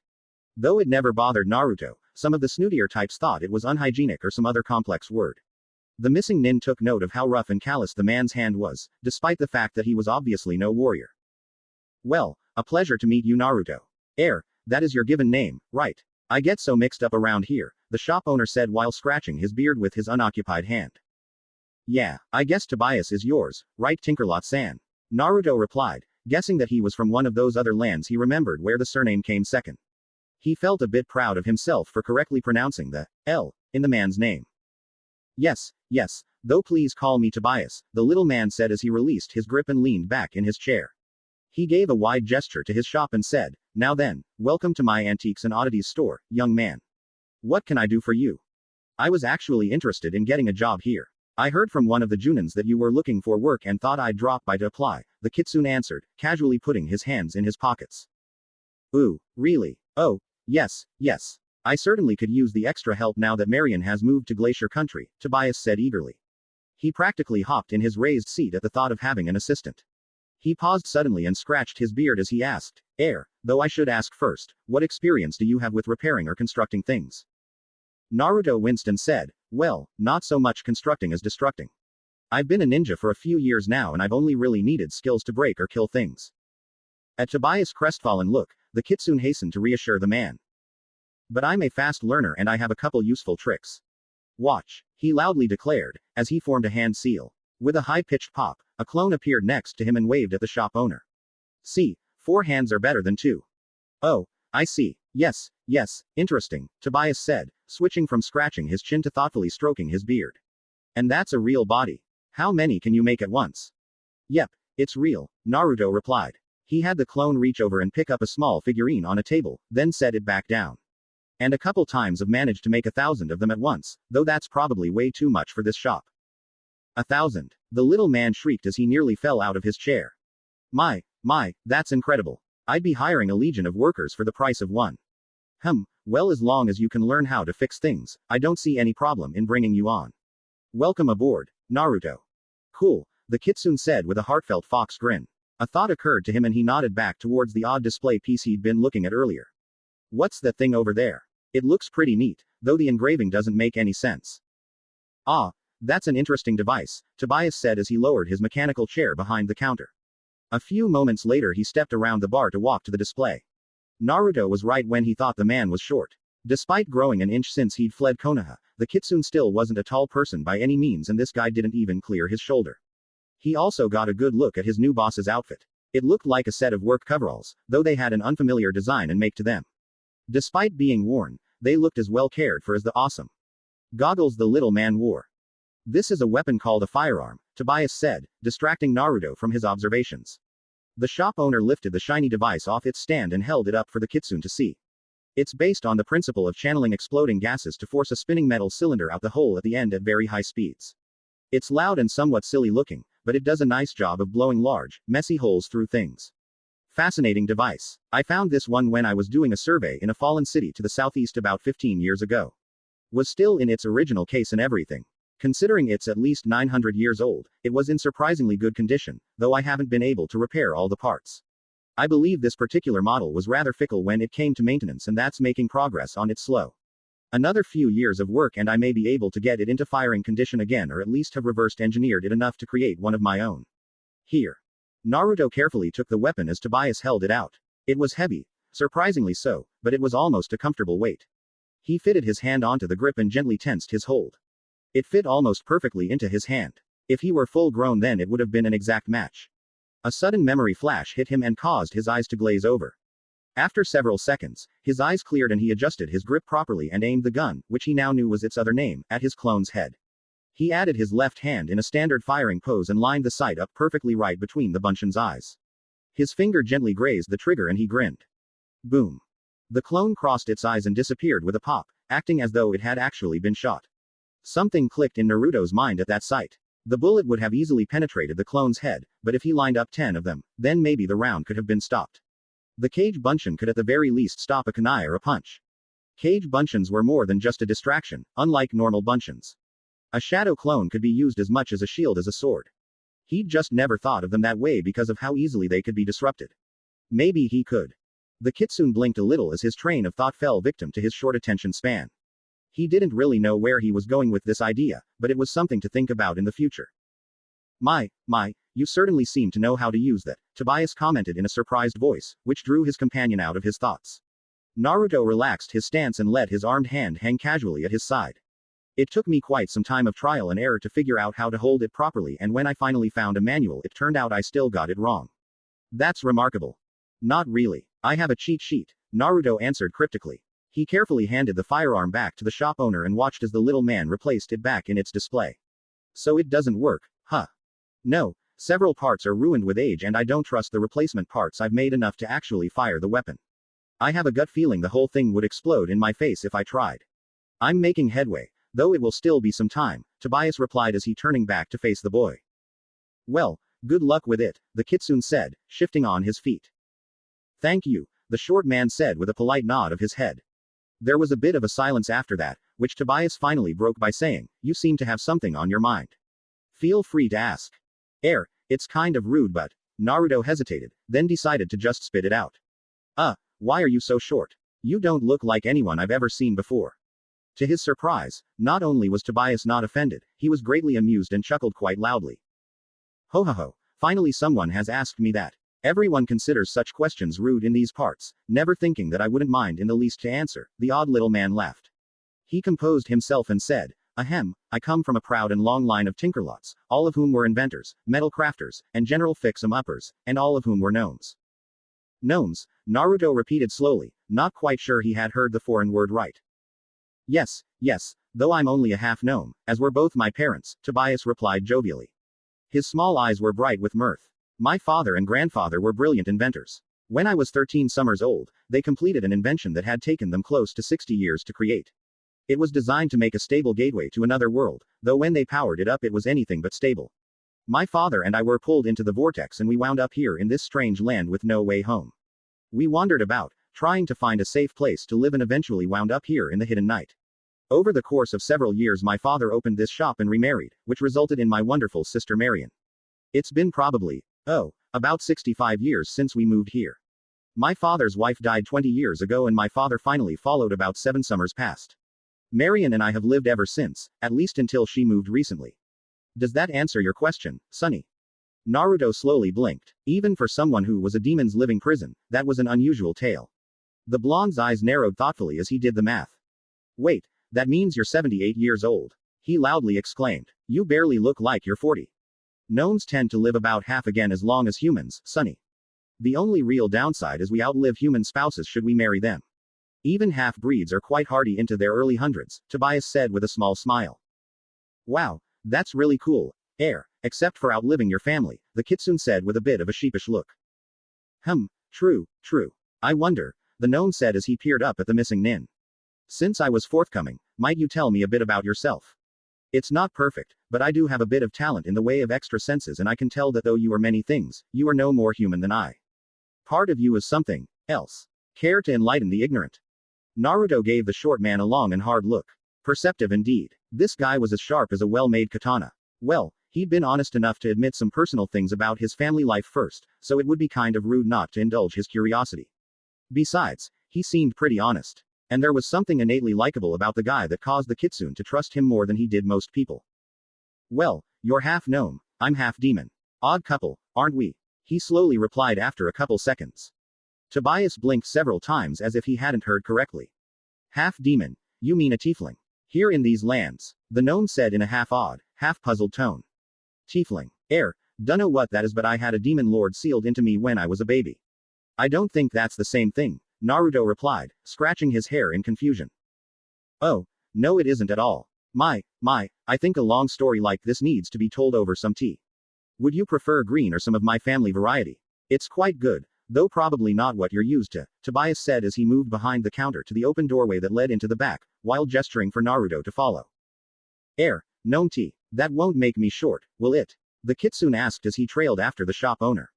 3 hours later, Naruto was laying on a very comfortable bed, staring at the ceiling of a cozy little room and listening to the faint sound of wind chimes drifting in the open window.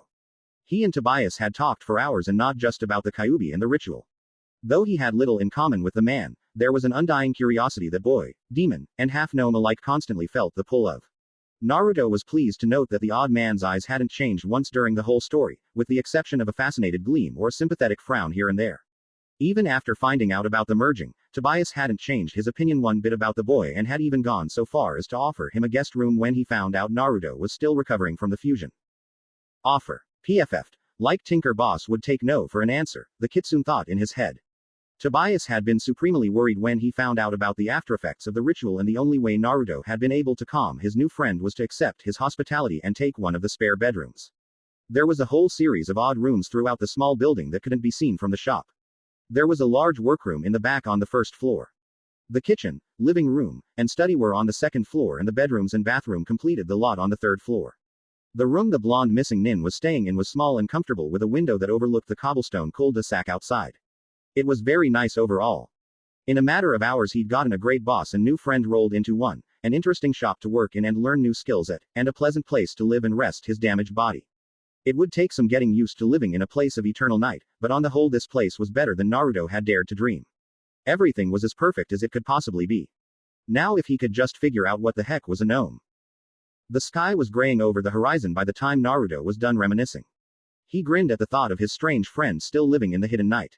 Tobias had been an able teacher and an intelligent companion. Every night, after they closed the shop up, they'd often wander around the village with the gnome pointing out various sights and the kitsune listening with rapt attention. They would spend hours debating or discussing various old literatures. Tobias had a great collection of ancient authors, or just swapping tales. It had been a wonderful experience. When Naruto felt he was recovered enough to search for a place to train, Tobias had suggested he seek out his sister in the hidden ice. He'd given him several parting gifts and ordered, as much as a gentle old tinker could order, the boy to keep in contact no matter what. Smiling, Naruto took out his friend's first gift and wrapped it around his head. When Tobias confirmed that the kitsune was headed towards glacier-covered mountains, he'd crafted a fine pair of goggles for the boy. They'd both discovered a shared fetish for the protective eyewear. They were semi-rectangular and angled so they perfectly molded to his head. The lenses were made out of tough plastic glass material that was very hard to damage. The tinker had also built in a second set of lenses that were darkly tinted and could be slid down to cover the clear set just by moving a simple slide on one side. The goggles extended back to Naruto's temples, to keep from limiting his vision range like a normal pair would. Tobias had completed the eyewear with a thick, leather strap that was soft and durable and had several spiraling designs marked into it. Overall, it was a cool, sensible product and had been invaluable in glacier country. It kept the wind-blown ice flakes out of his eyes and the dark lenses blocked the snow blindness that was a serious problem during the day. And, of course, they looked really, really cool. Needless to say, Naruto had almost professed his undying love when the little half-gnome handed the goggles to him. The kitsune adjusted his goggles and raised the tinted lenses so he could see clearer. The sun was just climbing over the tree-lined horizon, so he figured it was only about 6 or so. He had no idea when Tsunade would be in her office, but it likely wouldn't be for at least another hour, maybe 2. Until then, he'd just wander through the village and see if anything had changed in the 2.5 years he'd been away. Maybe he'd find a place to get something to eat. He certainly didn't hope to find Ino. Interesting though she may be, he wasn't in the mood to fight again so soon after he'd just gotten back home. With the way his life went, there'd be more than enough fighting his future already without crazy blonde chicks attacking him with high-grade assassination jutsu. Naruto released his chakra hold on the tree and kicked off backwards as he fell. He smoothly dodged the branches of the tree by twisting and turning in midair and landed on the ground in an almost soundless crouch. The kitsune frowned a little at the lack of an impression in the soil when he lifted his feet away. If he could fall 30 feet and leave almost no footprints on impact, then it was time to up his gravity seal. He couldn't afford to slack off, no matter how much he might want to. The kitsune had decided that he was going to shoot for unsealing the next unit of demon chakra the 1st of June, and at the rate he was going his body wasn't going to be ready by then. He was going to have to buckle down and hardcore train the next 4 weeks. Unfortunately, he needed a place to live where he could sleep properly and experiment with seals and jutsu without any prying eyes watching. Until he got such a base of operations, he wasn't going to be able to do much. Well, hopefully Tsunade had found the answer to that. Humming a little as he started walking towards the village, Naruto dug into his side pouch and pulled out a battered and earmarked book that he immediately opened to read as he walked. Unlike Kakashi's choice in reading material, this volume wasn't perverted at all, by today's standards anyways. Tobias was an avid book collector and he'd found records and traces of hundreds of foreign and local literary masterpieces. The gnome had spent years repairing and translating what texts he could find, and as a result the tinker had a small shelf in his study that housed almost 40 wonderful volumes, several of which being amongst the Kyuubi's personal favorites. Naruto had read all of them. He had been utterly stunned to learn he was a closet-reading nut. Delighted at having a fellow bookworm living with him, Tobias had often gotten into debates with the kitsune over the best authors and the hidden meanings inside each story. They'd both had a wonderful time during their discussions, which would often last for hours. When Naruto had left, the second parting gift he'd received was a small, carefully bound copy of his favorite story. Tobias had spent several days copying the original with an odd machine that made tick tick tick tick ding sounds and had little buttons with letters on them, and binding the pages into a new volume. The gnome had apologized that he wasn't able to give the kitsune the original copy as it was far too beaten and weathered to survive any trip, but Naruto had just shrugged the man's concerns off. Having a copy of his favorite book had made him happy enough to start running up the walls, and he'd thanked Tobias profusely for the gift. The story was written by an non-European author and was lighthearted, very well written, and funny. It figures Uzumaki Naruto's favorite book would include a bizarre love quadrangle complete with uptight fool, a sneaky prankster, and a stuck-up queen who falls in love with a man with a donkey head. Lord, what fools these mortals be, the blonde teen said as he turned a page. The demon in him seriously considered turning that into a personal motto, but decided not to as it would make him sound like a stuck-up bastard. The kitsune rarely looked up as he left the training grounds and entered the streets of Konoha. After all, it was a good read no matter how many times he pored over it. Despite the fact that he didn't even attempt to hide his whisker marks or distinctive hair color and style, Naruto didn't draw any extra unusual stares as he made his way through the early morning crowds. A couple Junin he passed glanced at him funny, but that was just because he moved with the unnatural grace of a powerful shinobi, yet wasn't wearing a forehead protector. He took his time walking and well over an hour had gone by when he finally arrived at the Hokage's tower. As he was still technically a missing nin as far as he knew, Naruto stayed away from the main entrance and avoided the crowd of familiar faces he saw coming and going. Ducking around the back, he found the place he was looking for. 8 seconds and 4 well-timed jumps later, the kitsune was crouching on the windowsill of Tsunade's office. He quietly slid open a window and slunk inside. Damn, where the hell is Ne-chan? Naruto thought as he glanced about the empty office. He shrugged, then walked over and plopped down in the Hokage's chair. It was more comfortable than it looked and the kitsune didn't think twice about leaning back and propping his feet up on the desk. He started to read his book again before hesitating. It wouldn't do for an Anbu or a Junin to come in here and find him. He closed his eyes and grimaced in pain as his bones and muscles changed shape. That should do it, the replica of Tsunade said as she raised her book. She almost dropped it in shock as she stared at her wrinkled hands. It took a second for her to make the connection. Oh, right, her genjutsu. Naruto concentrated again, and this time a hiss of pain escaped her as a second layer of changes overtook the first. The shape-shifting inherited from the Kyuubi came in 2 levels, though both changed the body physically. Naruto could mimic anybody he saw, though it was only a thin, superficial illusion that was about the same as a henge. The first level could also shift the appearance of clothing, as long as it was fairly tight garments. Unfortunately, it was easy to detect for shinobi who were trained in such matters, and it could fall apart if his concentration was disrupted. The second level took care of that. Every person Naruto came into skin-to-skin contact with left an imprint that he could use to change his body into a perfect replica of theirs. He still needed to have a good idea of what they looked like, but once he pulled off the shape-shift, the only thing that could end the change was him. The Kyuubi had been far better at it, but Naruto was slowly getting there. He could mimic chakra signatures and habitual movements already, though both were far from perfect. Still, it fooled most shinobi long enough for him to make his move, be it attack or escape. The second level of shape-shifting must have picked up on what Tsunade really looked like as opposed to the genjutsu that everyone else saw. Adding the first level of change on top of that corrected the mistake, and would make her seem more genuine, ironically, but she was going to suffer if anyone accidentally knocked into her.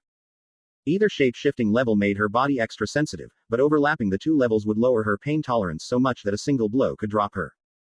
With her now smooth fingers, Naruto reopened her book and began reading again. Hopefully the real Tsunade would show up soon and they could pick up where they left off the day before. And hopefully the fifth wouldn't leave the kitsune in charge while she ran off on a gambling spree. Naruto was eagerly getting to the climax of the play when she heard voices approaching the office. She quickly tucked her book away and casually stood up to walk over to one of the scroll shelves that lined the office. Pretending to be poking around looking for some odd medical text, the kitsune kept her eye on the door, ready to move just in case. As it opened, the worst possible combination stepped inside. Age-sama, I know the dem boy is important to you, but the security of the village comes first. As the godime, you must agree, said an average-sized man wearing an elaborate mask. His head was turned away from Naruto and was facing Tsunade. The real Tsunade. Who stared at the fake with wide eyes for a moment before she composed herself. Unfortunately, the Anbu commander noticed and immediately turned to face Naruto. Ah, Yamanaka-san, what brings you to the Hokage-sama's office? He asked the blonde girl standing there. Said Hokage interrupted before the kunoichi could. I believe that's my question, Commander. Ino-san is here because I ordered her to come. Not that it's any of your concern, Tsunade said in a sharp tone, firmly letting the Anbu know he was pushing her last nerves. For the leader of the elite shinobi of Konoha, the man withered quickly under the fifth's vicious glare. Oh, yes. My apologies, the commander said to cover his slip. Tsunade ignored him as she stepped around the desk and sat down. Now then, Commander, I have other business to attend to, so unless you have something new to add please leave, the fifth said with a raised eyebrow, plainly hinting that the conversation was over. But Hokage-sama, how can you just allow such a serious threat to walk around unchecked? The Anbu continued, moving forward to stand in front of the desk. If I remember correctly, the main reason why he's here at all is because your Anbu didn't even notice him enter the village. Funny, they seem to have a habit of missing serious threats that make little effort to hide themselves. Tell me, Commander, how many times have Orochimaru's forces strolled about our town virtually unchecked? How often has Orochimaru himself entered this village without any effort? They walk about in broad daylight and not one Anbu notices, Tsunade said with a voice full of barely restrained venom. As the man began to sputter indignantly, the fifth continued, since you and your people are such poor judges of internal and external threats, I will remain the final opinion on who is our enemy and who isn't. Uzumaki Naruto is not our enemy and as far as I can tell he's managed to convince the Kyuubi to not be our enemy either. Any shinobi who takes hostile action on him without just cause will answer to me. Tsunade's eyes darkened and a powerful killing intent nudged the Anbu commander's senses. And Commander, I will be the final judge of whether it was a justified action or not, so it had better be a damn good reason. If it isn't, not only will I strip the shinobi down to a genin, but I'll also hold you personally accountable. Now I'm sure you have something better to do, like explaining to the Anbu Corps the horribly complex differences between leaf and sound forehead protectors. Leave already. Now sputtering in fear, the Anbu commander turned to leave only to be interrupted by Naruto. I just wanted you to know that I appreciate the quality of your Anbu, even if other people don't, the blonde girl said with a fox grin as she reached out and grabbed the man's hand in a firm handshake. The commander twitched as something like a static shock zapped his palm. Yes, well we do our BAs. Our best, he finished weakly. The Anbu slowly pulled his slightly swollen hand back from the girl's deceptive grip. That's quite a handshake you have there. Really, I never noticed, Naruto said with a wicked grin on her sharply beautiful features. She feigned a slightly confused look as she asked, I'm sorry for interrupting you, Commander. Weren't you just leaving? Yes, I was, the Anbu commander slowly said. After a couple moments of silence, the man uncomfortably made his way out of the office. Tsunade waited a couple seconds after the door closed before she ordered, lock it. As Naruto did so, a smug look grew on her face, which was rapidly returning to its naturally masculine form. He'd only had 3 imprints of Konoha Shinobi, 4 if you counted that Anbu dork he beat up, as the shape-shifting ability had only gone active after the ritual and people he had touched before then didn't count. The day before, he had passed Shizune on his way in and mimicked a tourist briefly so he could imprint her by acting clumsy and bumping into the young medic. Tsunade had touched him several times yesterday and Ino, well, skin to skin apparently counted even when it was skin to internal organs. When he saw both the Hokage and the commander, he had altered both layers of change to quickly become the blonde girl. It hurt like hell, but it was worth it. After all, who knew how valuable the Anbu commander's form could be? I see you can mimic me perfectly, Tsunade wryly commented, dragging the kitsune out of his thoughts. She gasped in surprise when he turned around, exposing his slashed and torn outfit with the gaping hole in the area. What the hell happened to you? I tangled with an old acquaintance, Naruto replied with a dismissive shrug. He wasn't exactly sure how to refer to Ino, as he barely knew the girl. The kitsune walked back and plopped down in the chair in front of the desk and said, don't worry about it. I doubt I'll be doing much fighting for a while. I have other things to take care of. I suppose so, the fifth replied, leaning back in her chair. She allowed herself a small smile at the sight of the blonde teen in front of her desk. A great deal of tension had faded now that her little brother was back home and safer. She gestured to the door and said in an annoyed voice, "As you can see, the commander and most of the council haven't taken the news of your return very well. I had to use my full authority to keep them from engaging a nasty plan of action they've been cooking up this past year. It's going to take some time, but hopefully I'll have you reinstated and back on active duty soon. Honestly, why they're wasting their time on this when we have the sound to deal with is beyond me. I could give you a long and drawn-out story as a metaphor for their actions, but I don't think you'd appreciate the waste of time," Naruto said with a dry tone. Humans are humans, and among their many traits are cruelty, cowardice, and a long memory when it comes to anything that wrongs them. They'll never forgive me, not because I killed so many leaf nins, but because I committed the worst crime imaginable on a village of warriors. I made them helpless. Mentally and physically, I effortlessly crippled them, and they'll hate me to the day they die because of it. You're talking about the terror effect, Tsunade said with an intelligent gleam in her eyes. The records of the Kyuubi's attack spoke of an aura that decimated the willpower of all but the strongest shinobi. The rest were left laying on the ground, screaming in fear. That too, the quasi-missing nin replied. It was made worse by the fact that they couldn't scratch me, no matter how hard they tried or what jutsu they threw at me. My terror aura often broke through even tough minds when they succumbed to despair after failing to harm me. I still have the ability, though it's not as strong as the original Kyuubi's aura. Show me, the Godime ordered after a second's consideration. Naruto shrugged and slid his goggles upwards to rest on his head. His incandescent blue eyes changed into a blood-red color and the pupils distorted into slits. Tsunade had just a second to consider how disturbing they were before a wave of horrible fear struck her. The air in her lungs left her in a whoosh as her body instinctively reacted to the terror like it was a physical blow. It took her several moments to overcome it, but in the end she managed to force it down to manageable levels. She wasn't the fifth for nothing after all. All right, kill it, Tsunade ordered. Instantly, the terror effect stopped and Naruto's eyes returned to normal. The Godime sifted through her experience as she allowed her heart rate to settle down. The Kitsune was patient and perfectly content to sit there waiting for her response. It didn't take long for the Hokage to say, "You were holding back." "Yep," Naruto said with a nod of his head. "I can't generate the amount of rage and hatred needed to make it work at full power when I'm facing someone I care about. That limits it some. Also, people who care about me in return seem resistant to it, though I have no idea why.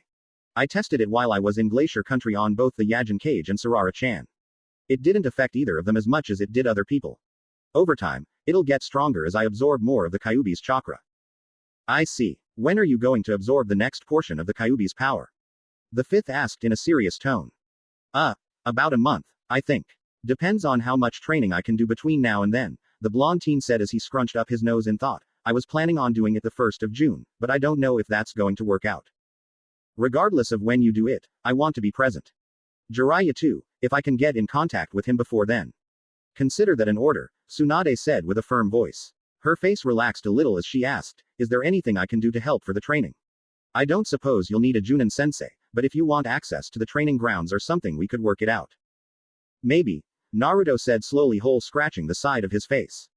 "Did you get a hold of the land plots like I asked?"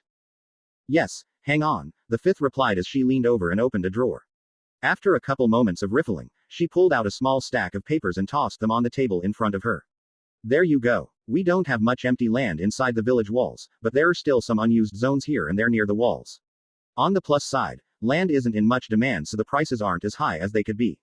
They're still pretty expensive though." Naruto grabbed the papers and started to flip through them.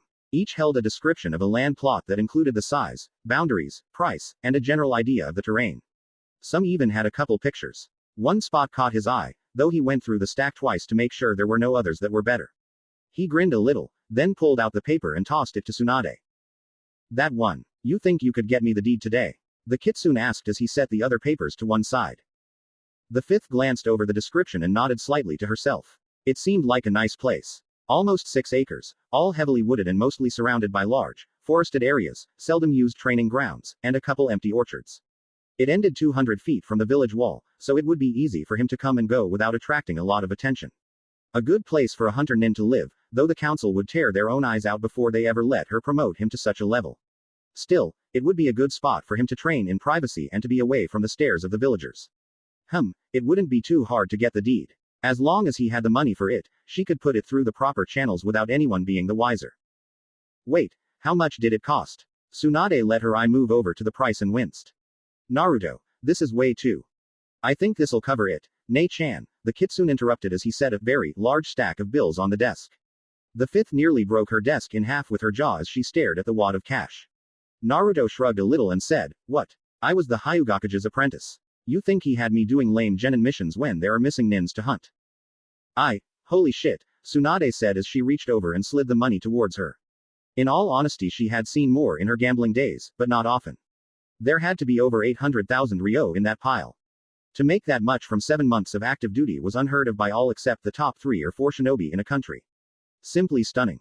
"And you made this much as a chunin?" she asked incredulously.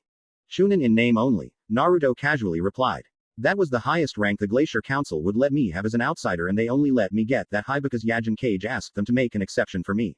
Honestly, I see their point. It's not a good idea to have a high-level shinobi in your ranks who has loyalties to other countries.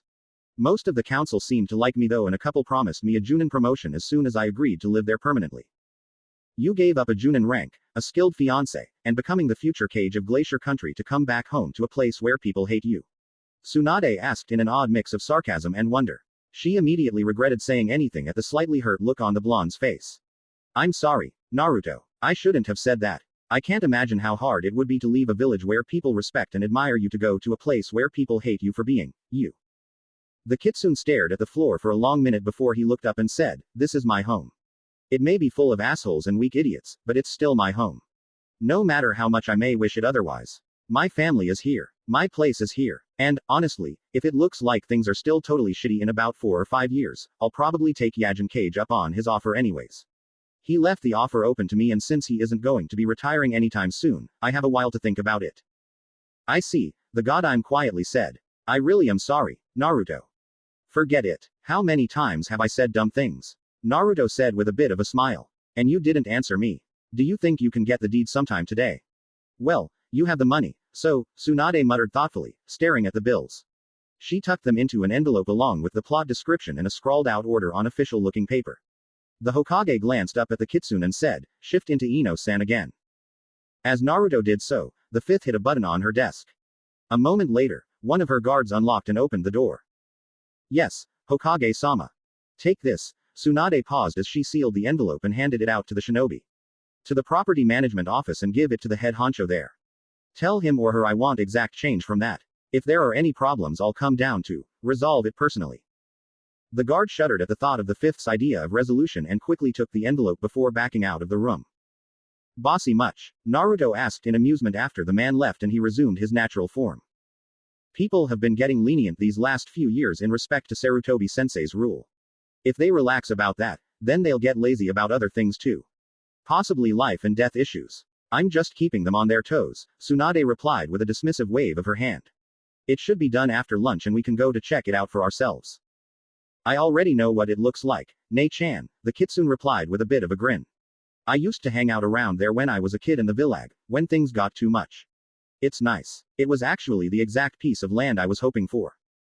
"Well, then you can show me around. I'm not going to have you living in some mud hole, even if you like it," the fifth muttered. "We can go after lunch." "Speaking of lunch," Naruto said with a pleading look in his eyes. "Already? It's barely 10:30. Tsunade nearly squawked. "But Nei-chan," the kitsune shamelessly whined, adding the innocent puppy look for good measure. "Rotten, cute little half-demon fiend," the Hokage grumbled to herself.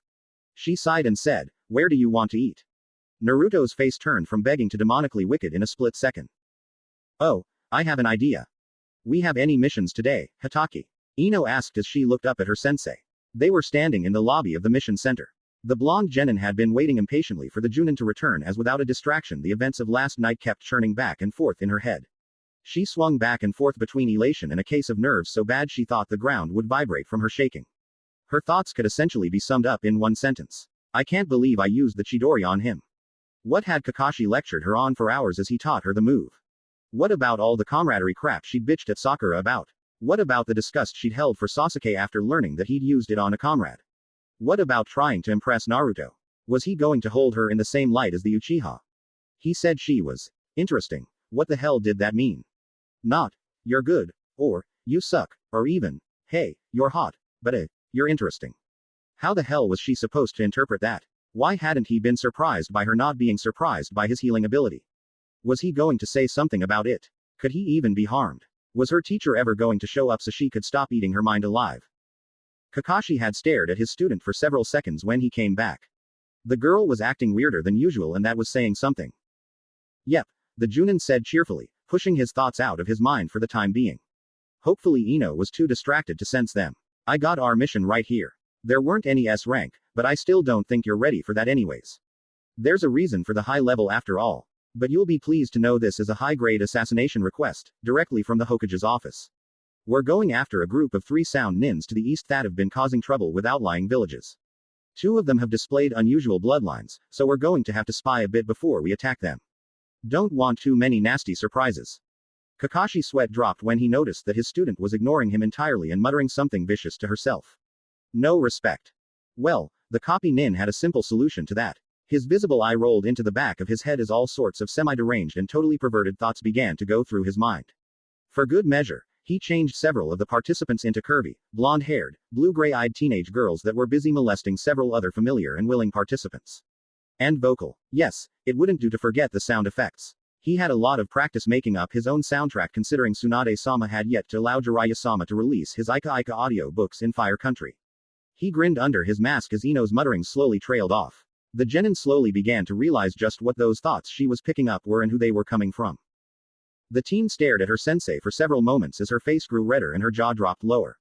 Kami, this man was depraved. You pervert. Now Ino-chan, let's not go for the knives. That's it. They're coming off. Quit waving that thing around. You'll put somebody's eye out. It's not the eyes I'm aiming for. Well, at least it got her out of her funk, Kakashi thought while laughing and restraining his violent student at the same time. Fortunately Ino's bloodline didn't enhance physical prowess in the slightest, so he was able to easily keep her occupied enough to avoid any injuries. That didn't keep the girl from castrating him verbally though. Several battle-hardened Junin standing nearby blushed and looked the other way at the obscenities the genin was spewing out. Really, what were parents teaching their kids these days? In the midst of their squabbling, Kakashi almost missed Tsunade and Shizune walking by, presumably going out for an early lunch. The Junin had met with the Hokage briefly the day before, though she hadn't been very concerned about the tied-up Anbu he and Ino had discovered. The 5th seemed to know more than she was letting on, but she was the Hokage and Kakashi was just an elite Junin, so it wasn't really his place to pry. He'd done his duty and reported the odd incident, then moved on to ask if the Godime had heard any news from Jiraiya about the odd seals burned into his hand. The Junin was disappointed to learn that nothing new had popped up. The seals had pulsed again the night before and off and on all this day. He was really getting annoyed with the whole situation. They were happening with enough frequency now that it was getting dangerous during missions. One screwed up jutsu and he could get killed. And he really didn't want Ino yelling at him for dying on her. Hey, what's up? Said Genin asked, slipping under the Junin's headlock when she noticed he wasn't paying attention to her. Nothing, it's just, Kakashi trailed off as he watched Tsunade and Shizune walk away. Why did it feel like something was off? Tsunade was roaring in laughter at something her student had said. Shizune had a wicked grin on her face, obviously pleased with her own joke. Both of them looked normal, from their clothes to their features. They didn't seem out of the ordinary, but something still seemed odd. There was something familiar about the scene that tugged at the copy nin's brilliant mind, yet he couldn't place it. Before it could come to him, the 2 medics had disappeared out front door of the lobby. Hitaki, you okay? Ino asked after a couple moments. Her sensei blinked when she waved her hand in front of his face. Yeah, I'm fine. So, you all ready to go? Kakashi asked, his eye turning into a cheerful half circle. The genin stared at him suspiciously for a moment before shrugging it off. Sure, whenever you are, she replied. A good, high-level mission would definitely take her mind off the events of last night. If she kept obsessing over that fight, then she was likely to wind up weakening her ability to use her bloodline. It needed a great deal of concentration for even the passive abilities to work right, so she couldn't afford to get lost in her thoughts. Hell, it took her a while to even pick up on Kakashi's perverted thoughts, and he was standing right next to her. At the rate she was going, she wouldn't be able to sense anyone nearby no matter how hostile their thoughts were. Ironically, Ino was so focused on refocusing, that she missed her sensei's thoughts on the odd scene he'd witnessed. Kakashi wouldn't realize it for some time, but the whole reason why he'd felt such a sense of familiarity was the odd look on Shizune's face. It was even later that he would finally connect the expression with the appropriate face. It was understandable that the Junin would then put the whole mess aside and brush it off as stress from worrying about his seals. After all, why on earth would Shizune be wearing a shit-eating fox grin? I can't believe you ate all their ramen, Tsunade said for the 13th time as she looked over at the teen walking next to her. Yeah, Yeah, you were the one who bet me I couldn't do it, Naruto replied as he laced his fingers behind his head and looked up at the sky through the trees overhead. He and the Hokage were walking along a small dirt road that cut through an old cherry tree orchard. Having decimated Ichiraku's ramen supply, they were now heading out to see his new property firsthand. Well, he already knew what it looked like, having hid there often as a child when the cold stares of the villagers got too much, but Tsunade was curious and he didn't have anything else to do. Besides, it was nice spending time with her. You must have cheated somehow. Maybe the fusion skyrocketed your metabolism. Or maybe you have some space-time jutsu you used on your stomach. Or maybe you have lava in your guts. Or maybe, Tsunade muttered to herself, occasionally shooting an accusing glare at the blonde teen. Naruto broke out laughing as her ideas got more and more ridiculous. He loved this woman dearly, but he'd be the first to admit the fifth was a seriously sore loser. I won fair and square, Nei-chan. I used to eat myself sick there all the time. Old man Ichiraku sometimes had to literally roll me back to my apartment, the kitsune said while chuckling at the fond memories. Not even the Kyuubi's vast experience devouring various cuisines and peoples around the world could compare to the glory that was Ichiraku ramen. HMPH. Ancient brat, the fifth grumbled, crossing her arms and narrowing her eyes at the half-demon. Baby hag. Naruto shot back as he stuck his tongue out at the medic. He broke off laughing and dashed ahead down the path, a swirl of sakura petals kicking up in his wake. Tsunade stopped for a second, her soft features shifting as a strange, bittersweet feeling filled her. Her eyes never left the odd boy demon as he spun around in circles with his arms out, when he ran up and down a couple trees, or when he started doing cartwheels down the road. He looked so happy here, running around like someone half his age and without a care in the world. How long would this last? How many moments of happiness would he be able to scrape together? She couldn't protect him from everything and he was already at the top of the hit list of almost a dozen S-class missing nins. Would he have a chance at a decent life? Or would he end up just like Naoki and Dan? Nei-chan. Come on. You're getting slow, old woman. Naruto bellowed from 50 yards down the road. His jab effectively distracted the fifth from her thoughts and Tsunade quickly dashed after the teen, a look of fury on her face. The kitsune eeped and took off in the opposite direction, doing his best to avoid the wrath of the big sister. The chase didn't last very long. Between the gravity seal and the fact that Tsunade was a Sannin, Naruto was caught in moments. Take it back, runt. Say you're sorry. The fifth growled as she gave the blonde one hell of a noogie. I'm sorry you're an old woman. Naruto yelled, though it was muffled by the headlock he was in. Wrong answer. It took close to 5 minutes before Tsunade squeezed a suitably honest apology out of Naruto and they started walking down the lane again. The kitsune pouted a bit, but soon forgot his defeat as he enjoyed the fresh air and the scent of the sakura blossoms. The fifth watched his peaceful face for a moment, her worries of not being able to protect him coming back. What the hell could she do? Their small list of allies could do little to help and they had no interest in Naruto anyways. From the sand, only Gaara had any ties to the kitsune and who knew if that was even a good thing or not. Who on earth could she get as an ally that was powerful, wasn't afraid of missing nins, and had a strong investment in Naru? Oh, duh. Naruto, Tsunade casually said, bringing the teen's attention back to her. What do you think about us making allies with the ice village? Naruto immediately turned serious and frowned in thought. It'd be tricky. It's not so much that they wouldn't want to be our allies, it's just that they have a tradition of not getting involved in any shinobi conflicts. For the most part, all they do is hunt missing nins. The best you'd probably get from them is a non-hostilities agreement and maybe supply support if we get in trouble during a war, the kitsune said, scratching at the side of his head. He gave another shrug and continued, they're also 8 days travel from us at a dead run. It's not like they can very well send support quickly even if we did get a full alliance. I see, Tsunade neutrally said, forcing herself not to show her disappointment. If they were as powerful as Naruto described, they'd be a very strong asset in the war against Orochimaru and in keeping the kitsune out of the Akatsuki's hands. Perhaps they could work something out anyways, even if it wasn't a full alliance. She did owe them already for taking care of her little brother. Turning to the teen, she said, still, what about inviting them to the next Chunin exam? I could meet the Hyugakuji in person and we could discuss things face to face. I guess, Naruto slowly said. He gave a bit of a puzzled look at the Hokage and asked, how are you going to convince him to come to the exam? None of our tests are anything compared to the hell that's the Ice Village exam. I doubt he'd be interested. Of course he will, Tsunade said with an evil smirk. He'll be very interested because of one of the participants. And who would? Oh, the kitsune said, putting the pieces together. He raised an eyebrow and said, I thought I wasn't even a legal leaf nin. You already have me lined up for the Chunin exam. And what about a team? You need a 3-man team to take the exam. Like you'd fail it. Besides, I already have a team in mind for you. And as for your legal status, just give me a couple weeks with the council. They'll see reason soon enough, the fifth lightly replied. Her eyes darkened a second later. If they know what's good for them. Naruto almost felt a bit of sympathy for the old farts, before remembering that he didn't give a crap what happened to them. The two shinobi continued walking down the road as it left the orchard and went into the deep woods.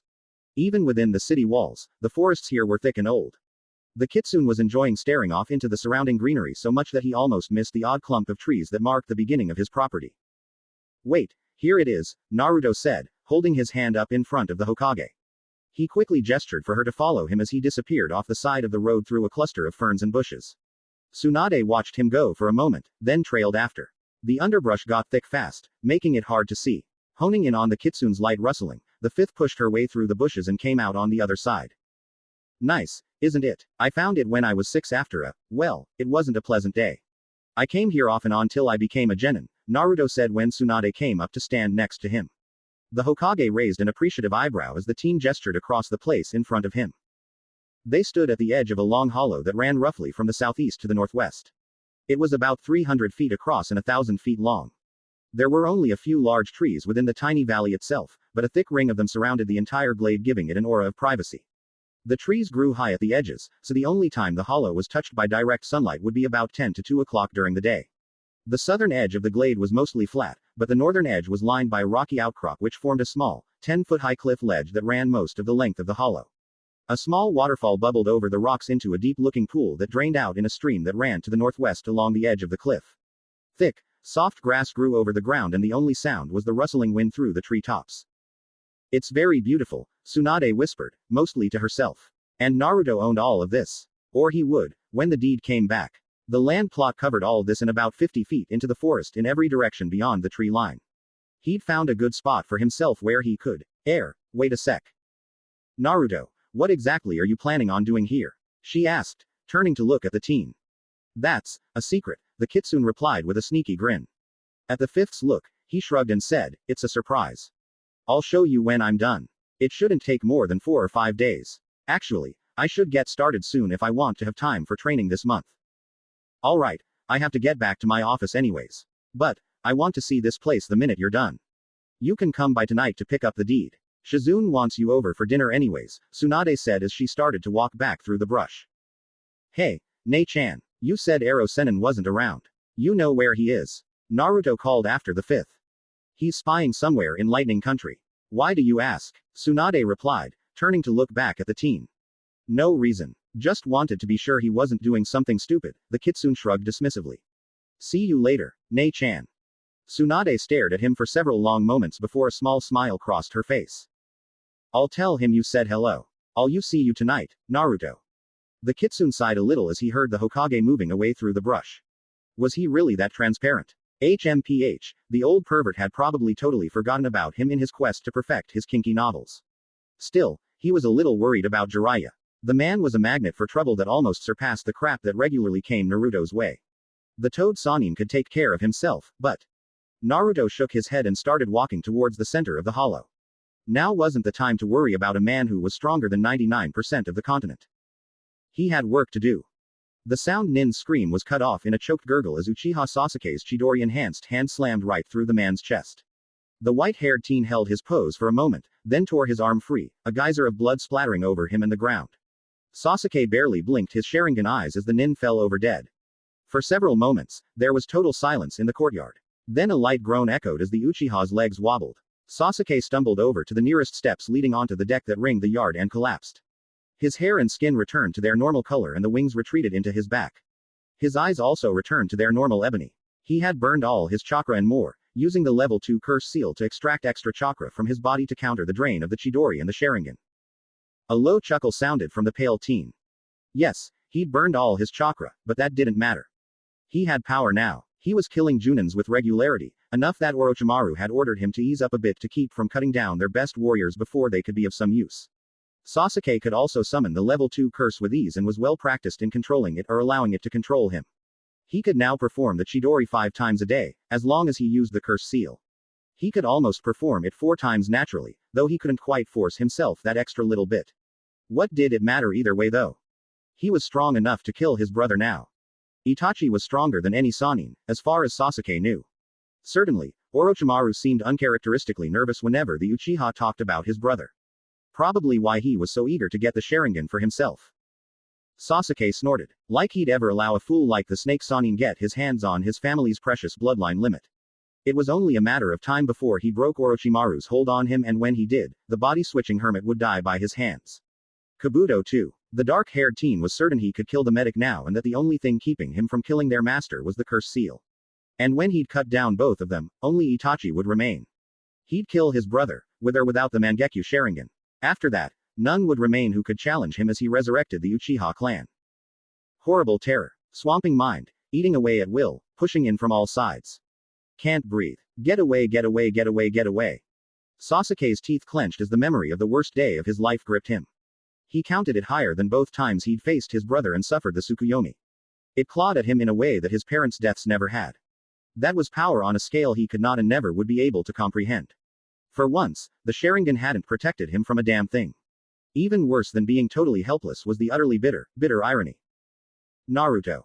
That idiotic little dead last was in that chakra wave somewhere. The very thought of the Dobi having anything to do with power on that level made Sasuke nauseous with fury.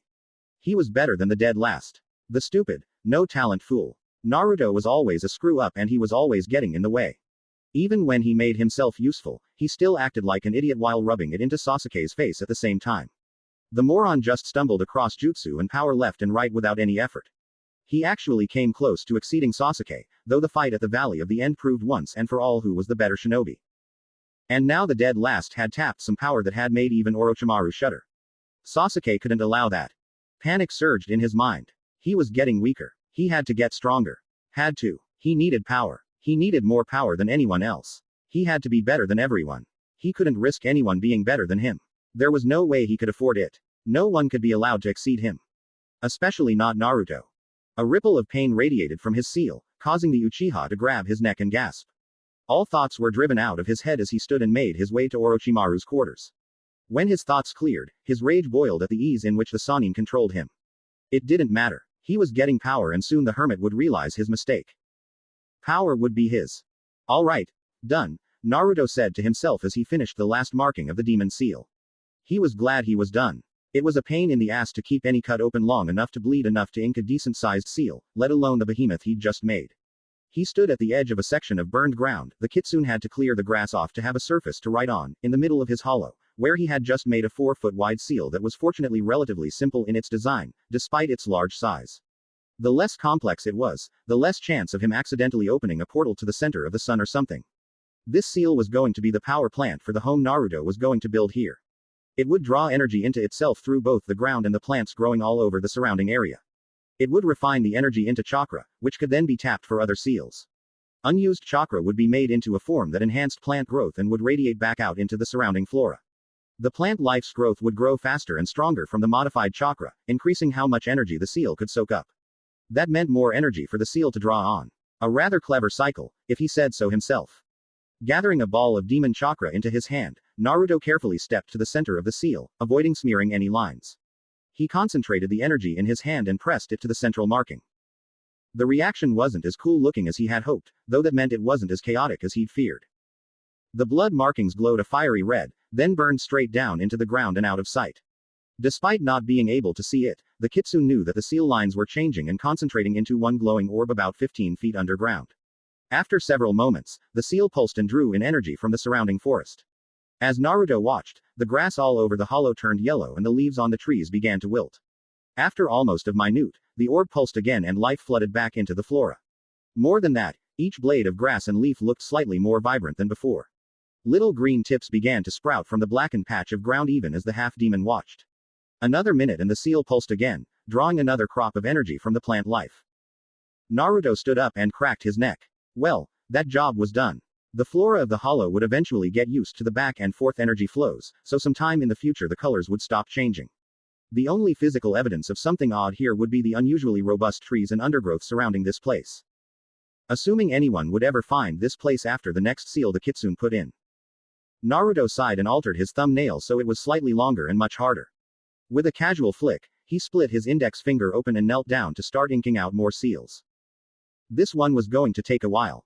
It did take a while. By the time the kitsune finished the last marking, the sun had long since set and the moon was high in the sky. His good night vision kept him from needing to start a fire to see the seals he was inking, but he still went slow to make sure he did it right. The seal was finally complete and was a whopping 15 feet wide and 20 feet long. Fortunately, it vaguely resembled a cross, so it wasn't like he'd been forced to fill an enormous oval with tiny little seals. Unfortunately, that was the only time-saving part of this seal.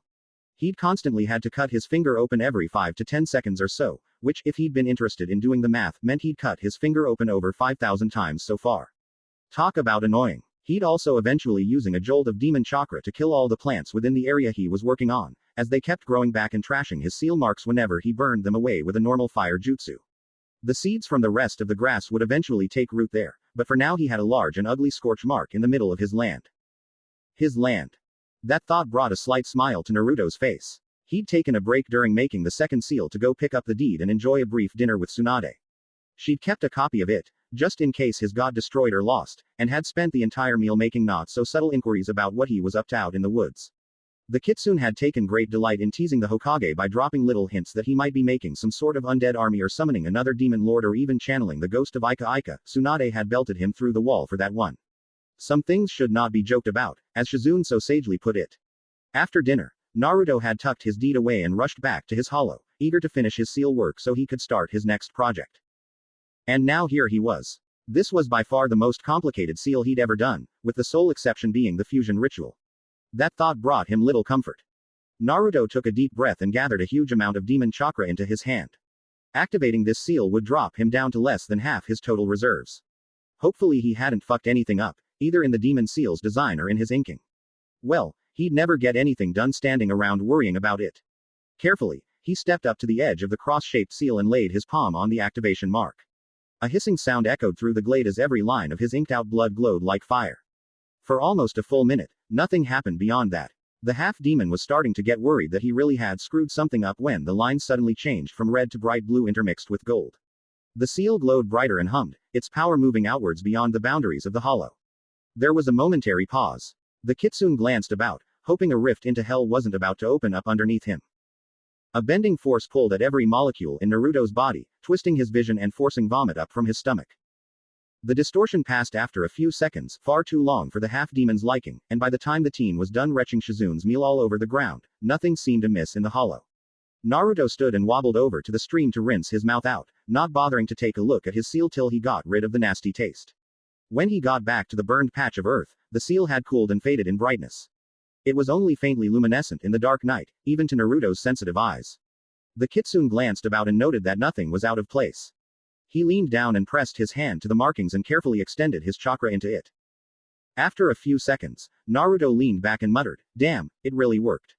Hell of a side effect though. According to his chakra senses, the seal was working perfectly. Its radius of effect had been fully extended and it had tied itself perfectly into the power seal directly underneath it. The disorientation must have been a direct side effect from the main action of the seal. The demon seal was designed to distort space around a certain area, in this case, Naruto's hollow, and bend the fabric of reality so that the entire affected region didn't exist to an outsider. Basically, Naruto had just caused a hunk of land to disappear off the face of the earth and the rest of the forest had rushed inwards to fill the gap. So it would seem to an outsider, anyways. On the inside, everything remained normal and he could leave his little pocket space from any point he wanted to. He would need to create an entrance so he could get back inside though. It was designed to ignore natural things, like plants and animals, wind, and the stream, and allow them inside his little world, but not any sentient creatures or chakra-laden objects. There were all sorts of powerful illusions interwoven into the spatial distortions, so the odds of anything intelligent being able to find, let alone enter, his hollow were next to nothing. Just the way Naruto liked it. The kitsune stood and surveyed his hollow. It was truly his now. He had his little piece of the world where no one could find or harm him. This would be his home and from here he could concentrate on growing strong enough to face the threats that were coming. The Kyuubi had been in the habit of creating dens all over the planet. They were little more than safe houses where the great Yukai could rest and ponder when it grew weary of the rest of the world, but the fox had valued them greatly and Naruto inherited that tendency. Each den had been protected by a near-identical seal to the one the kitsune had just used. As far as Naruto knew, they were still undetectable. He had considered trying to find a couple, but decided against it as they held nothing of value. Still, it might be useful if he ever had to hide himself or his adopted family. Naruto shook his head. Enough pondering. He had work to do. The kitsune looked up at the sky as he pulled a couple soldier pills out of his side pouch. He quickly munched a couple down and felt some of his tension abate. Naruto rarely used them for the chakra restoration, as they didn't replenish demon chakra. Rather, the half-demon ate them because of the huge store of nutrients and chemical energy inside each pill. He preferred real food, of course, but they were handy in a pinch and far more portable when he was traveling. Right now, after puking his dinner up and losing close to 4 pints of blood while painting the ground, he was starting to feel the brittle itching that meant his body was gnawing at his fat and muscle reserves. After his experience with atrophy following the encounter with the Akatsuki a year ago, Naruto was careful to avoid such a thing happening to him again. Feeling his hunger wane, the kitsune was able to focus his attention on the moon and stars. He judged the time to be roughly around midnight, though he wasn't sure exactly. One of the ice Junin Naruto had worked with taught him how to judge the time based on the star positions, the time of year, and the moon phase. It was far from perfect, but it was handy when he had no other reference. Maybe I should have taken a pocket watch from Tinker Boss's shop, the teen thought to himself. Perhaps he would send some money and request one the next time he wrote to Tobias. The gnome would probably love the opportunity to handcraft a super durable one just for him. The shopkeeper certainly wouldn't mind. He'd give it some thought. Naruto lowered his head from the sky and looked back to his hollow. With a flick of concentration, the air around him exploded and 50 cage buncheons appeared from plumes of vapor. A mental command later and the clones dashed off to work. The kitsune stood with his arms comfortably crossed as he watched his buncheons carefully dig out the lines for a foundation around the space seal. Though the seal was very durable, it would be a good idea to keep it well protected anyways. A few feet next to the seal, another group of clones began to dig out a deep hole, which would eventually become his basement. Still more clones ran off into the forest and outside the seal's area of effect to gather lumber and stone. The woods in and around Konoha were so thick and rich that the half-demon highly doubted he'd have to buy many supplies for his house. Tobias' shop had been fun, but soon enough Naruto had recovered to the point where he needed to have some extra outlet for his wild energy. He'd followed that one Junin's advice and done some side jobs with the construction and maintenance crews. While working for them, he'd quickly learned exactly how ninjas built houses. That was one thing the Kyuubi certainly hadn't known about. Naruto had first learned how to put a house together the hard way, then he'd learned all the cool jutsu that allowed for shortcuts. He had jutsu to cut wood into perfect boards, to create glass planes from sand, to mold metal into piping and nails. He picked up almost everything they had to teach. For the past 5 or 6 months, he'd been working on a blueprint inside his head for the perfect house. It would be a far cry from the shithole he used to live in. Depending on how fast his clones gathered supplies, he'd have the entire place built in less than 4 days. Naruto grinned a little. He didn't even have to be here for most of it. With another pop, a new cage buncheon appeared next to him. Flicking his thumb across his finger yet again, the kitsune quickly drew out a familiar sigil on the clone's forehead. Pressing his palm against it, he gave the clone a massive jolt of demon chakra, effectively diminishing most of his reserves. 10 seconds later, the blood clone was casually reaching into its pocket to pull out and tie its ice headband across its forehead. Didn't want to accidentally damage the seal and get dispelled, now did it? So everything's worked out so far? The clone calmly asked, much in the same manner it had when Naruto had first created it in the hospital a year ago. Oh good, I got you, Naru-kun, Naruto said with a bit of a relieved grin. Worried about accidentally getting Q-sama, right? The clone replied with a small smile. Kami, I hope not, the kitsune said with a bit of a shudder at the thought of his other blood clone.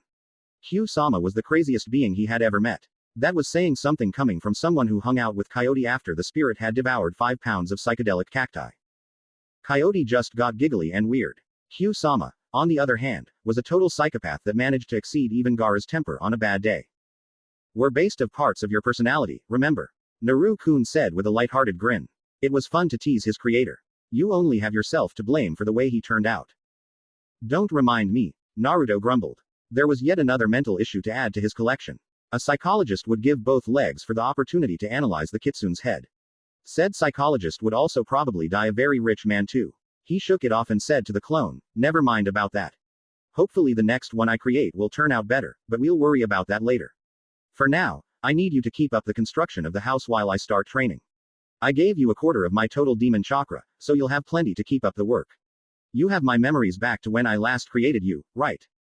Naru-kun focused on his thoughts for a moment. An extra set of memories rose up from the normal mess that he got from Naruto whenever he was summoned.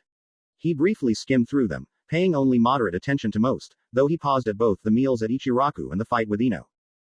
Yep, I got them all, master, the blood clone replied with a confident nod. He greatly enjoyed perusing the new sets of Naruto's memories he got whenever he was recreated. It was like virtual reality. This would keep him occupied while the shadow clones ran about building the house. Naruto winced at the title and said, "I really wish you wouldn't call me that." "As you wish," Naru-kun lightly conceded. He swept his hand outwards in a broad path, then yelled in his pseudo-guy voiced, "Hail the Eastern Lord, Kyuubi no Kitsune. Greatest of the Yukai, strongest of the demons, scourge of humanity, most terrible of the tailed beasts. Hail Uzumaki Naruto-sama, loudest ninja of Konoha, right hand to the Hyugakage, left hand to the Hokage. Greatest of Tobias-sama's assistants. Artist who created sexy no jutsu and harem no." Alright, Naruto yelled while waving his hands at the clone. He ignored the smug grin on Naru-kun's face. Beaten by his own blasted clone. Pathetic. Some days you're weirder than Q-sama. You only have. The clone began. Myself to blame, the Kitsune finished with a sigh. Ready to transfer them over? Naru-kun asked, taking pity on his master by changing the subject. He made a simple one-handed seal and held it up. Alright, Naruto replied, making an identical seal and holding his hand in front of the blood clones. A moment passed, then the complex chakra web unbound itself from the Kitsune and moved into the Bunshin, where it reattached itself to the clone's chakra core. Naruto's chakra returned to him as Naru-kun's chakra divided itself by 50. It wasn't even a full jutsu, but one day when they had been experimenting with different skills, both Naruto and his blood clone had discovered that they could transfer the Kage Bunshin link between the two of them. That way none of the clones were dispelled. It was handy, especially if the Kitsune needed to leave a scene quickly and leave a blood clone wielding a shadow clone army in his place. In this case, they could keep building his house while he got some much needed training done. I'm heading out. I won't be back for a while, Naruto said as he turned and walked towards the edge of the hollow, where he and Tsunade had first come in. Yes, master. I'll take care of things here, Naru-kun calmly replied, turning away from his creator and surveying the working Kage Bunshins. Naruto paused at the edge of the tree and brush line. It would be a good idea to make his entrance seal now. Slicing his finger open yet again, the Kitsune kneeled and quickly drew out the pre-planned demon seal. It was small, so it took him less than 3 minutes to make. A bit of demon chakra, and a few moments later, a thin path opened up between the trees. Actually, it was more like the trees and brush bent and moved out of the way, creating a green tunnel that led out to the dirt road. The Kitsune stood and was about to leave when he had to jump out of the way as 20 Kage Bunshins came running back into the hollow, each carrying fallen logs or small boulders. Apparently they'd been waiting for a while to get back in. As the last clone passed him, Naruto again turned to leave when a sharp whistle caught his attention. He glanced back and saw Naru-kun still standing near the foundation. The blood clone tapped his upper right arm. It took the Kitsune a moment to get what the clone was trying to tell him. Can't believe I forgot about that, Naruto muttered as he pulled the bandage away from his bicep to expose his flesh-burned seal. He'd had to deactivate it temporarily so his blood wouldn't deteriorate while he made his seals. Leaving it off would be a bad idea though, just in case some Akatsuki spy had tailed him to the village. Rubbing a streak of blood across the seal, Naruto pressed his fingers to it and concentrated. A moment later, the seal briefly glowed red as it reactivated. The half-demon nodded in satisfaction and gave a brief wave of thanks to the blood clone before he disappeared through the path. Naru-kun watched his master go for a moment, before glancing back at the Kage Bunshins. He sweat dropped when he noticed that the 20 clones that had returned with supplies were now standing around and staring at him. Alright you ape rats, get back to work. The blood clone roared at the top of his lungs. Every clone jumped 3 feet in the air and took off, frantically trying to find a task to do. Naru-kun grinned in satisfaction at the response. He'd always wanted to say that. As dawn broke over the hidden village of Leaf, some of the slowly awakening inhabitants were witness to a rather strange sight. And sound. Clunk, clunk, clunk, clunk, crunch, curses. Naruto was responsible mostly for the last part as he tried to pull his leg out of the pavement. Several villagers blushed and covered their ears at the obscenities the teen was growling. With a hard yank, the Kitsune's leg tore free from the paved street. Unfortunately, he was totally off balance at this point and couldn't stop himself from toppling over on his back. The pavement gave way in a near-perfect outline of his body with a massive boom that echoed throughout the street. Every passerby paused to stare at the odd teen, who was trying in vain to dig himself out of his hole. You could always tell when Naruto was in town. The Kitsune finally gave up and 6 Kage Bunshins appeared around him. They quickly hauled him up and out of the depression, then dragged him into a nearby alley. Naruto willed them to lean him up against the side of a building before he dispelled the lot. For several moments, he simply panted and caught his breath, while feeling the painful itching throughout his body that meant his dozen or so broken bones were mending back together. Shit, maybe 5 gigaseconds was a bit too much. During his training in the Ice Village, Naruto had set his gravity seal to 2 gigaseconds and left it alone. After a month he didn't even notice he had it on anymore. A normal human would suffer from neural deterioration from the constant extra force on the brain, but the Kitsune's regeneration handily negated that little problem. Combined with the spirit bind seal and the huge amount of bizarre training he'd done under the Hyugakuge's tutelage, Naruto's body was far stronger than it had ever been in his life, even when using the Kyuubi's power. The gravity seal was nice in that it affected every cell of his body, so every part of him got stronger from the constant strain rather than select parts of his limbs had he been using weights. It also didn't require bulky and uncomfortable metal weights that needed to be added or removed during a fight. It was an incredible training tool. A squeal of rending metal echoed in the alley as the drain grate he was standing on gave out from his magnified weight. Naruto's feet tore through until the ground was even with his lower shins. Yeah, 5 gigaseconds was way too much. The Kitsune quickly added up some figures in his head. He weighed 145 pounds normally, so with 2 gigaseconds he weighed 290 pounds. At 5 gigaseconds, he weighed 725 pounds. According to one of the science texts the Kyuubi had once read, gravity was constantly accelerating. If that was the case, then whenever he took a step, well, the numbers were beyond him, but it was no wonder he was breaking the ground open everywhere he went. He could burn chakra to buffer the impact, but there was only so much that trick could handle. Not to mention, he was getting pretty dizzy with this thing on so high. It had been fine for the most part when he was doing push-ups and sit-ups in the woods during the early morning hours, but after a while even his healing factor was having a hard time keeping up. Decision made, Naruto pulled up his shirt and moved away the bandages covering his chest while cutting his finger open. Touching it to the evil wagon wheel seal, he removed several spokes off the marking. Instantly, his head cleared and a huge load lifted off his shoulders. The Kitsune sighed in relief. 3 gigaseconds was much better, though still rough enough that it would make training hard. 435 pounds would do for now. Naruto yanked his feet out of the destroyed drain and started walking down the alley. His boot sandals still made loud clunking noises, but he wasn't breaking through the pavement anymore. He quickly decided to do his jogging through the back ways and side streets, to avoid drawing any more attention to himself. He didn't want people whispering about the demon, so soon after he got back home. The half-demon took a deep breath and started jogging again, moving at a considerably slower pace than he was used to. He made decent time though as he moved through his route of alleys and back streets that meandered throughout Konoha. Naruto's training idea was pretty simple. He did simple exercises, such as push-ups, sit-ups, and jogging. The gravity seal made it harder to move, added more resistance to every movement, and constantly deteriorated his muscles at a higher speed. Since muscles get stronger as they heal back from damage, Naruto's regeneration allowed him to constantly enhance the tissue fibers even as the seal worked to beat them down. He also found that his bones were getting harder and denser over time, though at a much slower rate and only if he kept a great deal of calcium in his diet.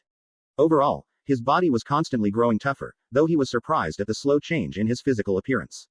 His muscles grew stronger, but not much larger. He didn't think too much of it though. It was probably just some weird side effect of the unlimiter. To keep himself from going through the ground or damaging public property too much, Naruto used chakra to cushion his heavy body from the surrounding environment. It was similar to water or snow walking, though don't break the ground walking didn't have as much of a ring to it. The spirit bind seal constantly restricted and rippled his chakra, forcing him to burn more and adapt to the random changes within his inner coils, making the simple task of chakra buffering much harder. It was great for enhancing both his chakra reserves and control, but it also caused him to screw up a bunch. There was only so much cushioning he could do between the two restraining seals. With both tough seals on, Naruto didn't have to do any extremely advanced training exercises or obstacle courses to get the results he wanted. That suited him fine, as it was quicker doing simple workouts. He needed to get several units of the fox's power under his belt as fast as possible. Without any real idea when Akatsuki would next strike, the Kitsune didn't have time to mess around with fancy training techniques. He'd work on advanced fighting styles after he'd absorbed a decent hunk of the demon chakra reservoir. He wouldn't feel safe until he had at least twice the demonic energy he had right now. Over the course of several hours, the blonde teen managed 4 circuits of the route he'd picked that meandered throughout the village. It was getting close to 10 in the morning when he tripped in an alley near a park and hit the ground with a resounding boom. He grimaced as several of his ribs broke from the impact. After a moment, he stirred and spit out some bits of pavement along with a tooth. He eyed the busted crown for a moment before shrugging. It would grow back eventually. Rolling over onto his back used up far more energy than should be legal. Naruto stared at the blue sky for a while as he panted and regained his strength. Somehow, the wind and sunshine relaxed him enough that he almost dozed off right where he lay. A smattering of whispers and hushed voices caught his attention before he totally fell asleep though. Turning his head, he realized that he was actually pretty close to the playground where he used to sit by himself every day. The voices were coming from a small group of shy-looking kids, they couldn't be more than 5 or 6 years old, who were watching him with unveiled curiosity and wide eyes. They eeped when they noticed him looking back at them and tried to turn away, though they didn't seem to be doing a good job of it. Naruto couldn't help but smile at the sight. His smile was hesitantly returned by the kids, who took it as permission to stare at him with open awe. 20 minutes later. Woo! Naruto grunted as his foot hit the ground with enough force to shatter the pavement and part of his heel. The kid sitting on top his sandal laughed in delight at the destruction the kitsune was wrecking on the concrete surrounding the playground. After chatting with the kids for a while, he'd offered a piggyback ride to one of them. Naturally, the others refused to stand for this and demanded rides for themselves. To divert the impending argument about who would go first, Naruto made the mistake of offering to give them all rides at the same time. He now had a kid sitting on each foot and wrapped around the accompanying shin, a kid sitting on his shoulders, one hanging off each arm, and about 3 or 4 healing fractures in his legs from the greatly magnified weight. Haha. Break the path over there, Naruto Ni-chan. The one on his shoulders yelled in delight. PFF'd. Kids, Naruto thought, though he grinned at the children's excitement. You got it, Runt, the kitsune said as he plodded over towards the concrete path that led up to the swing set. He'd managed to bust his way through about 20 more feet of cement when his right ankle gave out with a sickening crack. Naruto's eyes widened as he toppled forward against his will. Crap, everybody off, everybody off. His yelling and the follow-up boom totally drowned out 5 cracking noises. As the dust settled, Naruto was revealed lying in a large hole in the pavement that jaggedly outlined his body. 5 cage buncheons stood around him, each holding a squirming child in their arms. The kitsune managed to lift his head up long enough to say, I think that's enough for today guys, before he went mostly limp. That was so cool, Aniki-san. One of them yelled as the clones set them down. Naruto smiled at her and dug a gashed hand out of the concrete long enough to wave goodbye as the group moved off, chattering excitedly about what a cool guy he was. When they were busy playing again, the half-demon sent a mental command to his clones to lift him up out of the crater he'd made. He'd reached his limit for the day. All he wanted to do was go back to the hollow and sleep for as long as he could. Cage buncheons were such handy things, Naruto thought later as one of his clones gave him a piggyback ride down the road that led to his hollow. He grinned at the thought and relaxed a little, enjoying the opportunity to look about the beautiful land that surrounded his home. His home. It was good to be back.